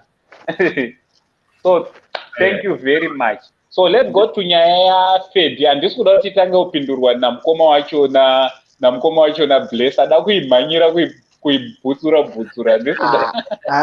Boza ari kutaura zvebackground kamuna akalawo zvitsvaga good one. Ndabva ndamudana Fedi wachonawo kuzosvika right Fedi wakabudikira wakadzoka nawo nyaya yako ka tanga takaimirira ndadzoka nawo. Alright, thanks very much. Chitaura nesu zvoitika manje kule ndezvekuti masisters acho ese ane masister 3 masisters acho ese anogara pamba pavo vese vakaramba vane vana mumwe ane 2 mumwe ane 3 mumwe ane 1 saka manje nini manje ndakuchiva kuti situation yacho inogona kuramba yakadzoka pandiri futi manje. Alright, uri kuona zvakamboitika kupaka ya kumashure masisters nevamwe vesa. Alright, ndo yawanyora iyo chiitsa nangu. Takamubvunza wangu takamubvunza kuti inini ndinoendera here mberi, ringaite laki here kana ndosiyana nazvo, ndomubvunza wangu. Alright, izwa kamuzukuru. Alright, reka ndipe kuna mukoma wenyu Mr. Chimedza vachipedza tinawo nhasi. Thanks very much Mr. Chimedza nekuvanesa. I know you are a busy man and kuva nesu panapa it really means a lot kwatiri.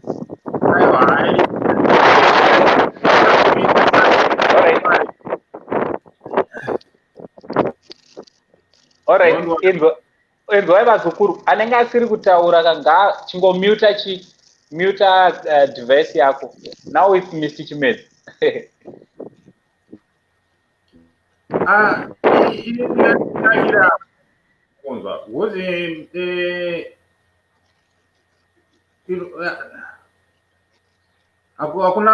hakuna nzira tu dzimwe chete inokwera muupenyu.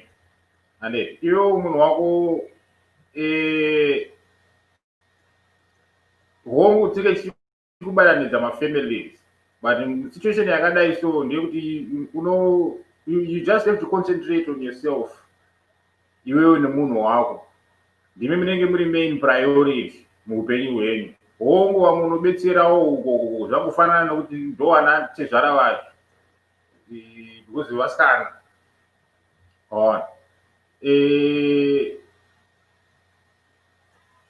enderera mberi, you know, that's what I can say. Because ndiri munhu anobelieva mwoyo kuti kana mwoyo wako uchitaura kuti aiwa ndizvozvo ndiye munhu wangu uyu, zvinoendeka zvinhu zvese, zvinoita nyore zvinhu zvese, haazvimbori maproblems. And it seems like ukutotyira vamwe vanhu mafungiro avo rather than zvaunoona iwewe, because it seems to me iwewe hauna problem nazvo, kutogaira vamwe vanhu vanofungei nazvo. Futhi zvatoipa izvozvo kana uchitomeka madecisions based on other people's opinions. I would advise you to do that. Iwewe you seem already kuti mafacts okumaziva 100%, hausi kubaizika, you know what's on the ground, hausi kupinda usina kusvinura, wakatosvinura kutovhunzawo vamwe kuti ndoita sei.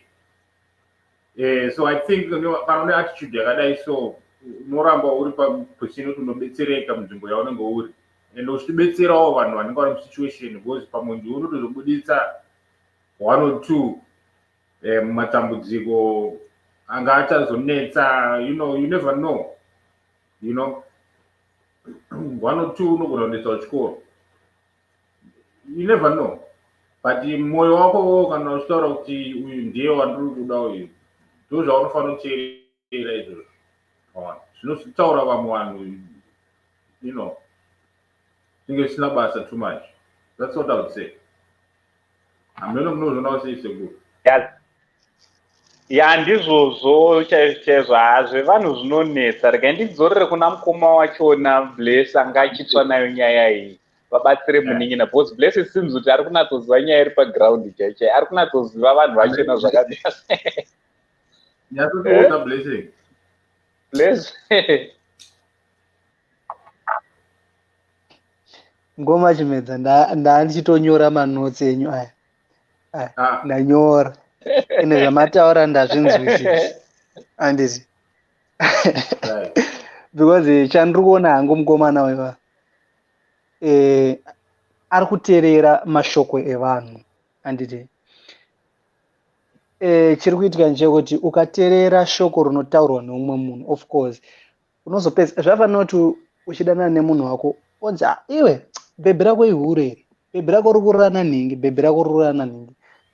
Ukazviisa mupfungwa zvafanira kuti unozviodza, unopedzisira pakunoramba bhebhi rako. Ashamisa nhongo achingotaura wanyatsa kuona kuti vanhu ava murelationship yavo vari kufara, vari kudii, vari kuwirirana.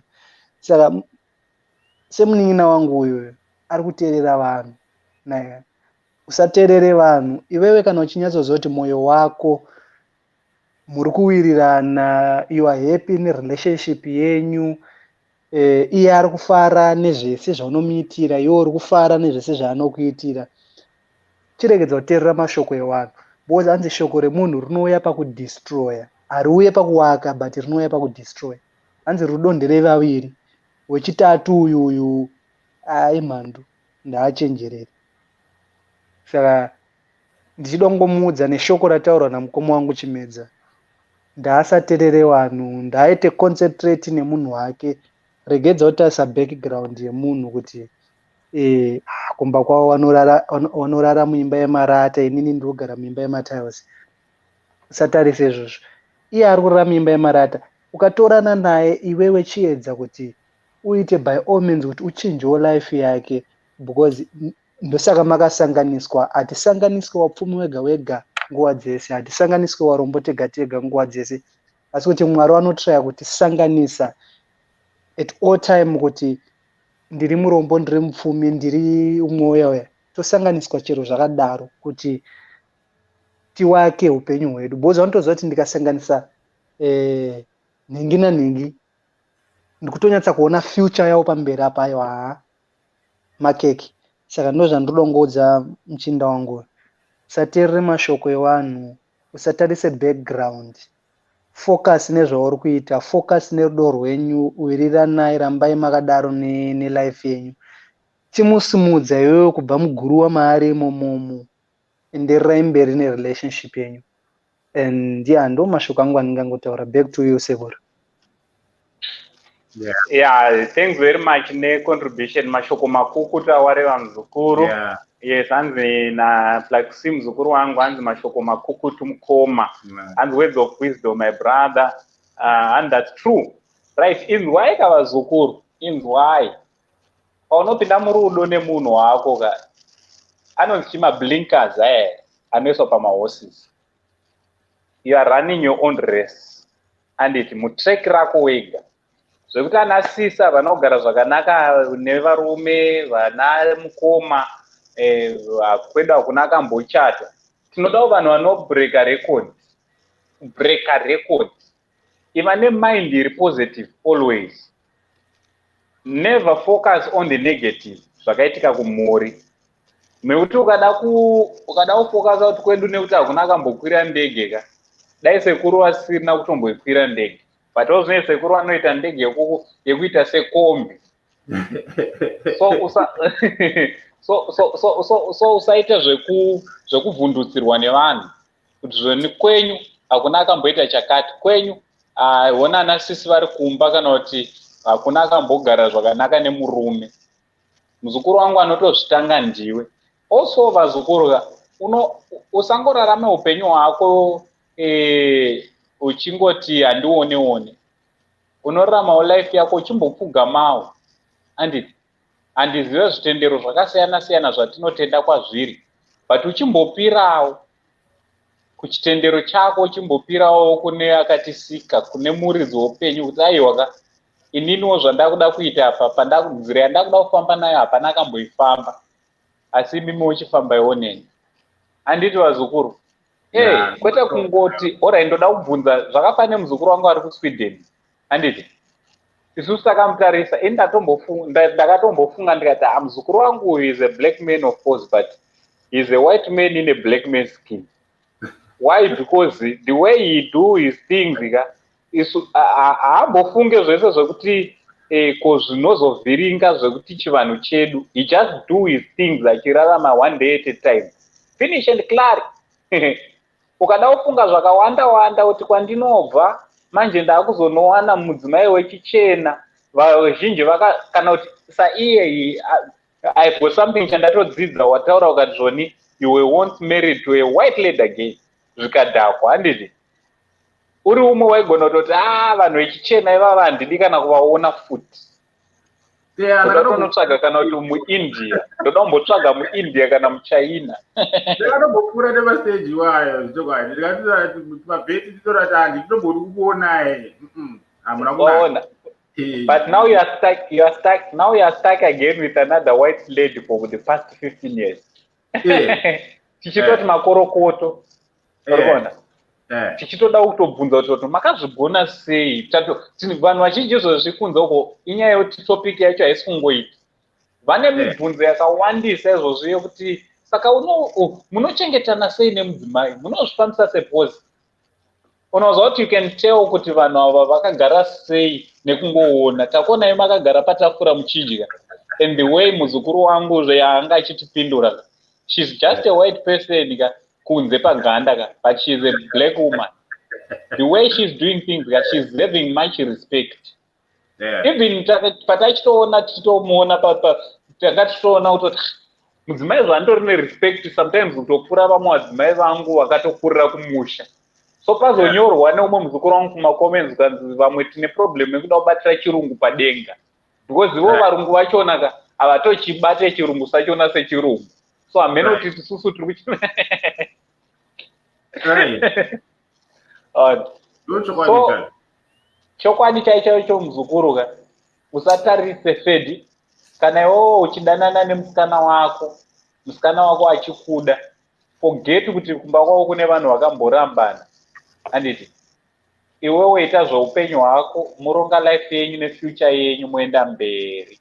Ndo mashokowo ndangotsigirawo ataurwa nevazukuru.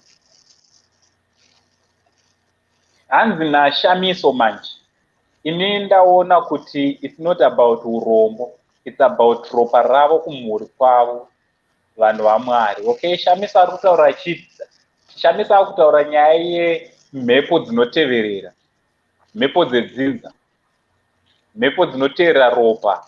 Handiti right? Dziriko mhepo dziriko hongu, but ini magaira ndiri kuita mazuva ano amen. Mhepo dziriko, handirambe mhepo dziriko. Trust me, I understand spirituality zvokuti nzvo. But ini kakaona kacho, I believe it's attitude. And you find kuti mumwe anenge achitoti izvo, because isusu kumba kwedu tinodya chingwa every day. And saka inini handisi kuda kuti ndiri one day randisingadyi chingwa. Zvatachimbotaura zviya kuti munofanira kumboita kuti nhasi hakuna nyama, because ndiri kuvaka upenyu. Manje kana ari ngori makwikwi nepa next door kuti nhasi wafraya bacon, isusu makusoro makwana da wafraya mazai. Nhasi wafraya liver, isusu toda kunge wachifraya. Murikuona? That attitude iyoyo ndiri kuitira kuti vanhu vatadze kugarisana. Humility inodiwa kuside kwese. And humility inodiwa on both sides.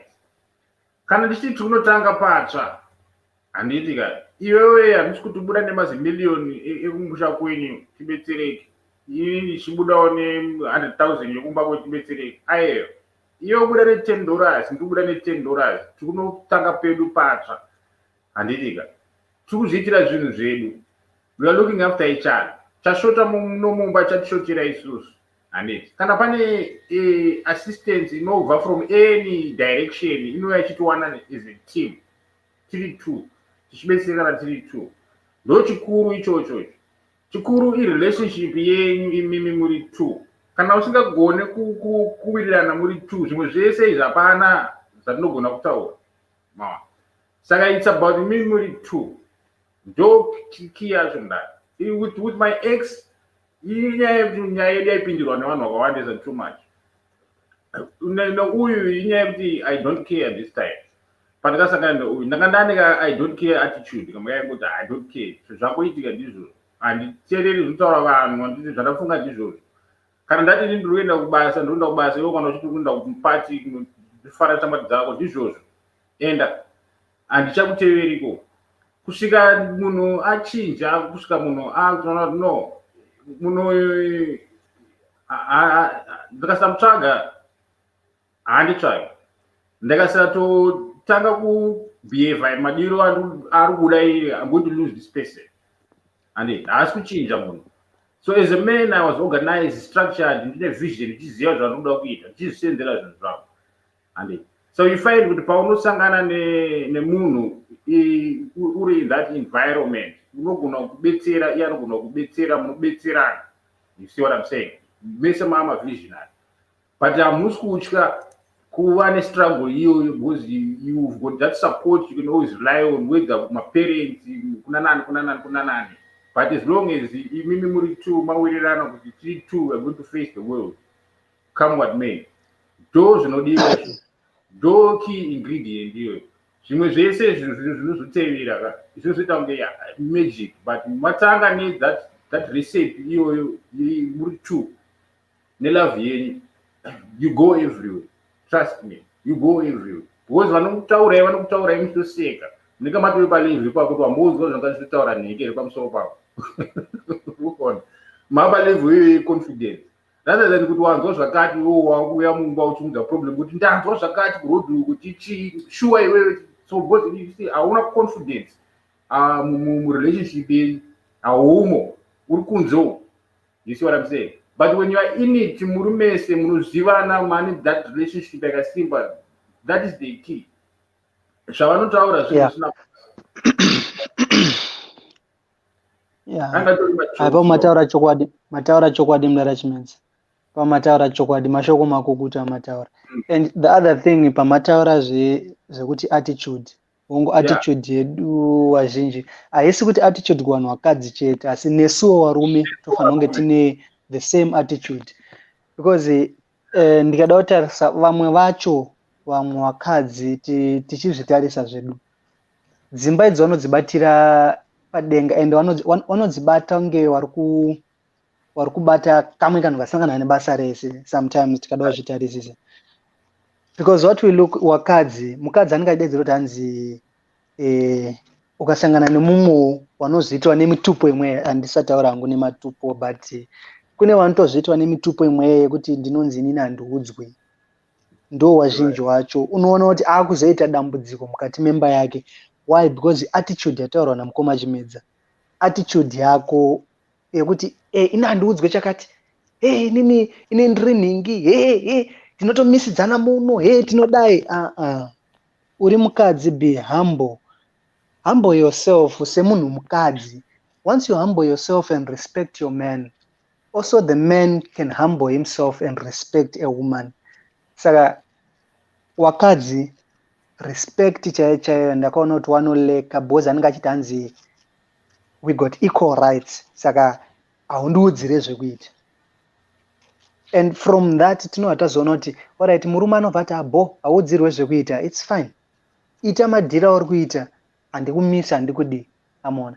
Pamuona mukadzi murume akutanga kuti iwo ukudai, regai nditsvage wanondinzwisisa inini, because maybe anenge azama pamwana tete, wamboudzwa, wambodai, waona hai, sisi wangu waramba kuchinja. Anokuitira minana murume mukati memba. And of course, zvimwe zvacho musazonyebera kuti hanzi imhepo dzekumadzinza, hongu mhepo dziriko sezvataurwa.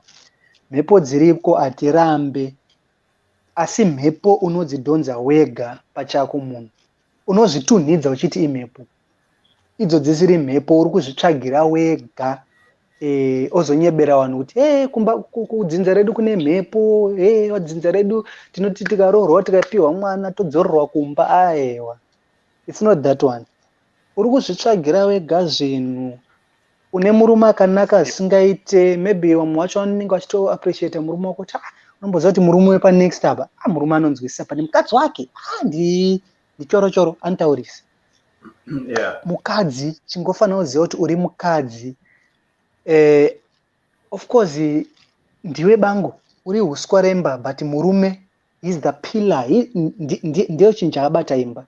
Saka ukakwidzira murume voice, murume anodzika kudai, okusiya oita zvaunoda. Saka wakadzi kunzoko, I think my sisters angu arimo muno makawandisa. I'm young but ndino wisdom yandinayo, ndinodzidziswawo. Ndiri pano pashow yasekuru Saint because vari kundidzidzisa and I always learn. Vakadzi ndapota, my sisters, musazvitunhidze muchiti kudzinza kwedu kune mhepo, kana kuti ndakaiswa mhepo pamusoro pangu yekuti ndikangopiwa mwana ndo handatizwa, kana ndikadai ndo handatizwa. No, change your attitude, be humble as a woman, respect munhu anokuda. Once you do that, you will see everything. Zvese zvaunenge uchiti zvinoitika ende vasho unonyatsaona zvakumhanya zvangochimboona kumashure kusingaitiki. Saka kungove humble nekurespecta, musanyepere mhepo. Ukabhilivha zvinhu zvakapusa kudaro, handina sure kuti une chinobuda, handina sure kuti pane chinobuda.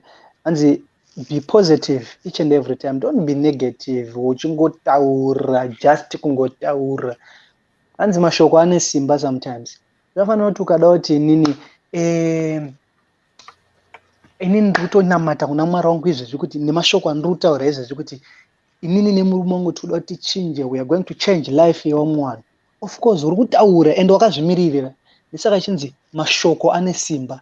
Shoko rinokuurayira imba, shoko rinokuvakira imba. So ladies, zivai mashoko mamwe ekutaura nemamwe asiri ekutaura. I think ndo mashoko angu. Back to you, Sekuru Saint. All right, thanks very much Vazukuru. Hanasitarwa basa sebasa. Hanasipa ukaona munhu anobva pashow yakaita seinoika achiti handina chango 1 chandadzidza ka. Amenoti anenge amenoti neta kuzofana kutaura sei. So I just want to thank you vanhu vapinda kutanga kune vese vatanga kupinda mu studio vari kunze. Thanks very much vatanga nesu show vapayatanga kusvika iye zvino. Ndoda kutendai Vazukuru, Mr. Chimedzi, and bless yes, Sekuru. Uvapo hwenyu mushow inoika. Kutaura chokwadi, I feel humbled because I know you kuti muri vanhu vari busy, you work on busy schedules. So nguva yakaita sezuva ranhasi ndo time yamunenge muchifanira kuvawo nedzimhuri muchizorora kugadzirira zuva ramangwana. But masacrifice kuti tinge tiri tese, and I really appreciate sacrifice yenyu, and we really appreciate semhuri yese sacrifice yenyu. Nevese vasina kupindawo mushow asi vanga vachikomenta. Tine vanhu vakawanda vanga vachikomenta. Handigoni kutaura nemazita because everyone anga ari panapa participated amicably. So thank you very much Vazukuru. Alright, ndisati ndavhara hangu show, ndoda kuti mungotaurawo mashoko ekupedzisira. Alright, nditange newe mudiki. Mashoko ako ekupedzisira in 30 seconds. Zvaunonzwa kuti zviri pamoyo. Alright, mashoko angu ekupedzisira ndoda ngotenda Saint TV firstly, ndotenda mukoma wangu Chimedzi, nice to meet you. Ndotenda nevese vari mushow. Ndichingoti guys ndapota zvatiri kudzidza panapa ndatizviite, ndatizvi-apply. If we apply these things tinoona life yedu ichichinja guys. Ndapota, I'm young to do this but I'm learning. I'm old mupfungwa but kuna Sekuru Saint ndatenda nekundipa this opportunity. Thank you very much. Nevamwe vese vari mukati muno. Thank you so much muzukuru wangu. God bless you so much. Zvaunobata nemaoko ngazviendeke muzukuru. Ngazviendeke. Right, okay. Rega ndikuburutse hangu. Thank you very much. Right, Mr. Chimedzi. Right, mashoko enyu ekupedzisira. Aiwa, ini ndochiti muramba muchiita sei muchienderana nebasa iri handidi kam. I know, mungoti matitangei kuYouTube. Ndokune yese kunoka, I believe. Facebook inenge ma snippets, but I think kune community hombe. I just think kuti se vanhu vari mudiaspora we should learn kuti tivake communities. Maplatforms akaita siyana. I know semamutaura kuti ndakasataura gossip muuye, but no, I don't believe so. Sekuru kungoti izvo dzimwe nguva kuti tiwane machannels atinonetsa. So I think sometimes kana muchiisa matitles, maybe makaisa mahashtag, like hashtag Zimbabwe, or title yekuti include at least Zimbabwe or Harare or something to do in Zimbabwe. Could at least search like Google. Let's say I'm fresh. Don't talk about something in Google. No, we're not Google Zimbabwe. show here I would Saints TV. But if there's no way I can search for it specifically, and it. Yes. But they can search my topics and related in diaspora, Zimbabwe, and all that. Kind of minimum titles. No better of him, but no say Chagas. I think it's Chaga. Especially Chagas, mostly Zimbabwe based.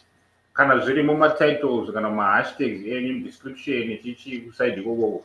Related to Zimbabwe. It makes it easier for us to say to one content in that. Those areas I think I didn't tell about why no. Other than that, but I'm available. Seguro. Anytime I'm not going to live, I'm subscribed and there's some notifications. As time goes on, I'm sure I'm going to the number. I'll send you my details. No problem. Alright, so ndachida kutobvunza ndaisa phone number, so ndichadzisa futi pekupedzisira kuitira kuti patinopedza show ndokumbira kuti mungozondinyorerawo message. Vese vazukuru vangu makasununguka. Namba dzandichaisa apo kandedze Saint TV. Munhu wese akasununguka. Some of the times ndinowana ma messages tichitobatsirana nevazukuru. Neno ndichibatsirikawo because I'm learning. Unobatsirana nevamwe uchidzidza. So pandinonzwa dzimwe nyaya ndinonzwa nyaya dzakawanda and don't be scared akokudza sekuru wako. Handizombouye palive saizvozvo ndotanga kutafamba kuti muri kumuona pane example yekutoti chimedza akazomira akadai. No. I'm more professional than that vazukuru. So zvinoitika kumainbox kwedu zvinongoperera ikoko. Ndotori nesystem yekutodeleta because space yacho handitorina. Tabatsirana nenoni ndatobatsirwa. So musakanganisike vazukuru vangu anditi. Plus handifarire pane chimwe chinhu chinondorwadza nyaya dzeabuse. Usaabusiwe muzukuru uramba wakanyarara, unonyorera message sekuru wako tobatsirana toona kuti uri papi and then toona kuti unobatsirwa sei. Because age yatiri kurarama isisiri age yedu yekuabusana. So Mr. Chimedza rega ndise phone number apo nevanenge vachida kutaurawo nasekuru personally. Hapana chinhu chakaipa, sekuru wenyu aripo. Namba dzasekuru idzo dzandaisa apo ndo namba idzo dziya. So thanks very much Mr. Chimedza nekuva nesu pazuva nhasi. Munditenderawo kune muzukuru wangu. My Anna. Andiriga. Bro, what do you want to say now? I know I'm going to see him as a movie. All right. Mongotitenderawo chokwadi kuti nhasi tavabira time yavo. No. Seguro. All right. Thanks.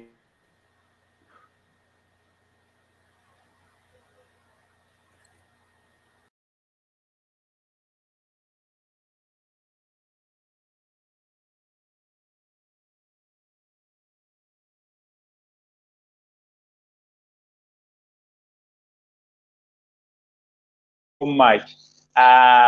Don't remind kune munhu asati subscriber, please subscribe to this channel. This is our family channel. Also ngatinoone ma videos. Ndotori ne video randaisa about 6 hours ago. Chibva panapa tinongonosupportawo ma videos. Kuitira kuti basa rirambe richienda mberi anditi. Tonoonawo zviri kuitika. Zviri kutora nzvimbo and then tokomentawo nema-like vazukuru. Vanokwanisa kurambawo kuonawo maanonzi machima adverts ngomasiya wachiplayer. Zvine zvazvinobenefitawo kuchannel yedu anditi. Right. Thank you very much vazukuru. God bless you so much nesupport yamunopa kuchannel yenyu. Anditi. Thank you very much. Vasati subscribe, put your notification bell. Also obva waisawo ma-like nema-comments vazukuru anditi. Ndinoenda kutosha kuti ndokutendai sei. Because support yenyu inondityisa vazukuru anditi. So nasekuru Saint kwanhasi tiri kuti bye tobva tati much love anditi. Zvinhu zvedu zvese tinozviita mu peace and love. So nasekuru it's much love.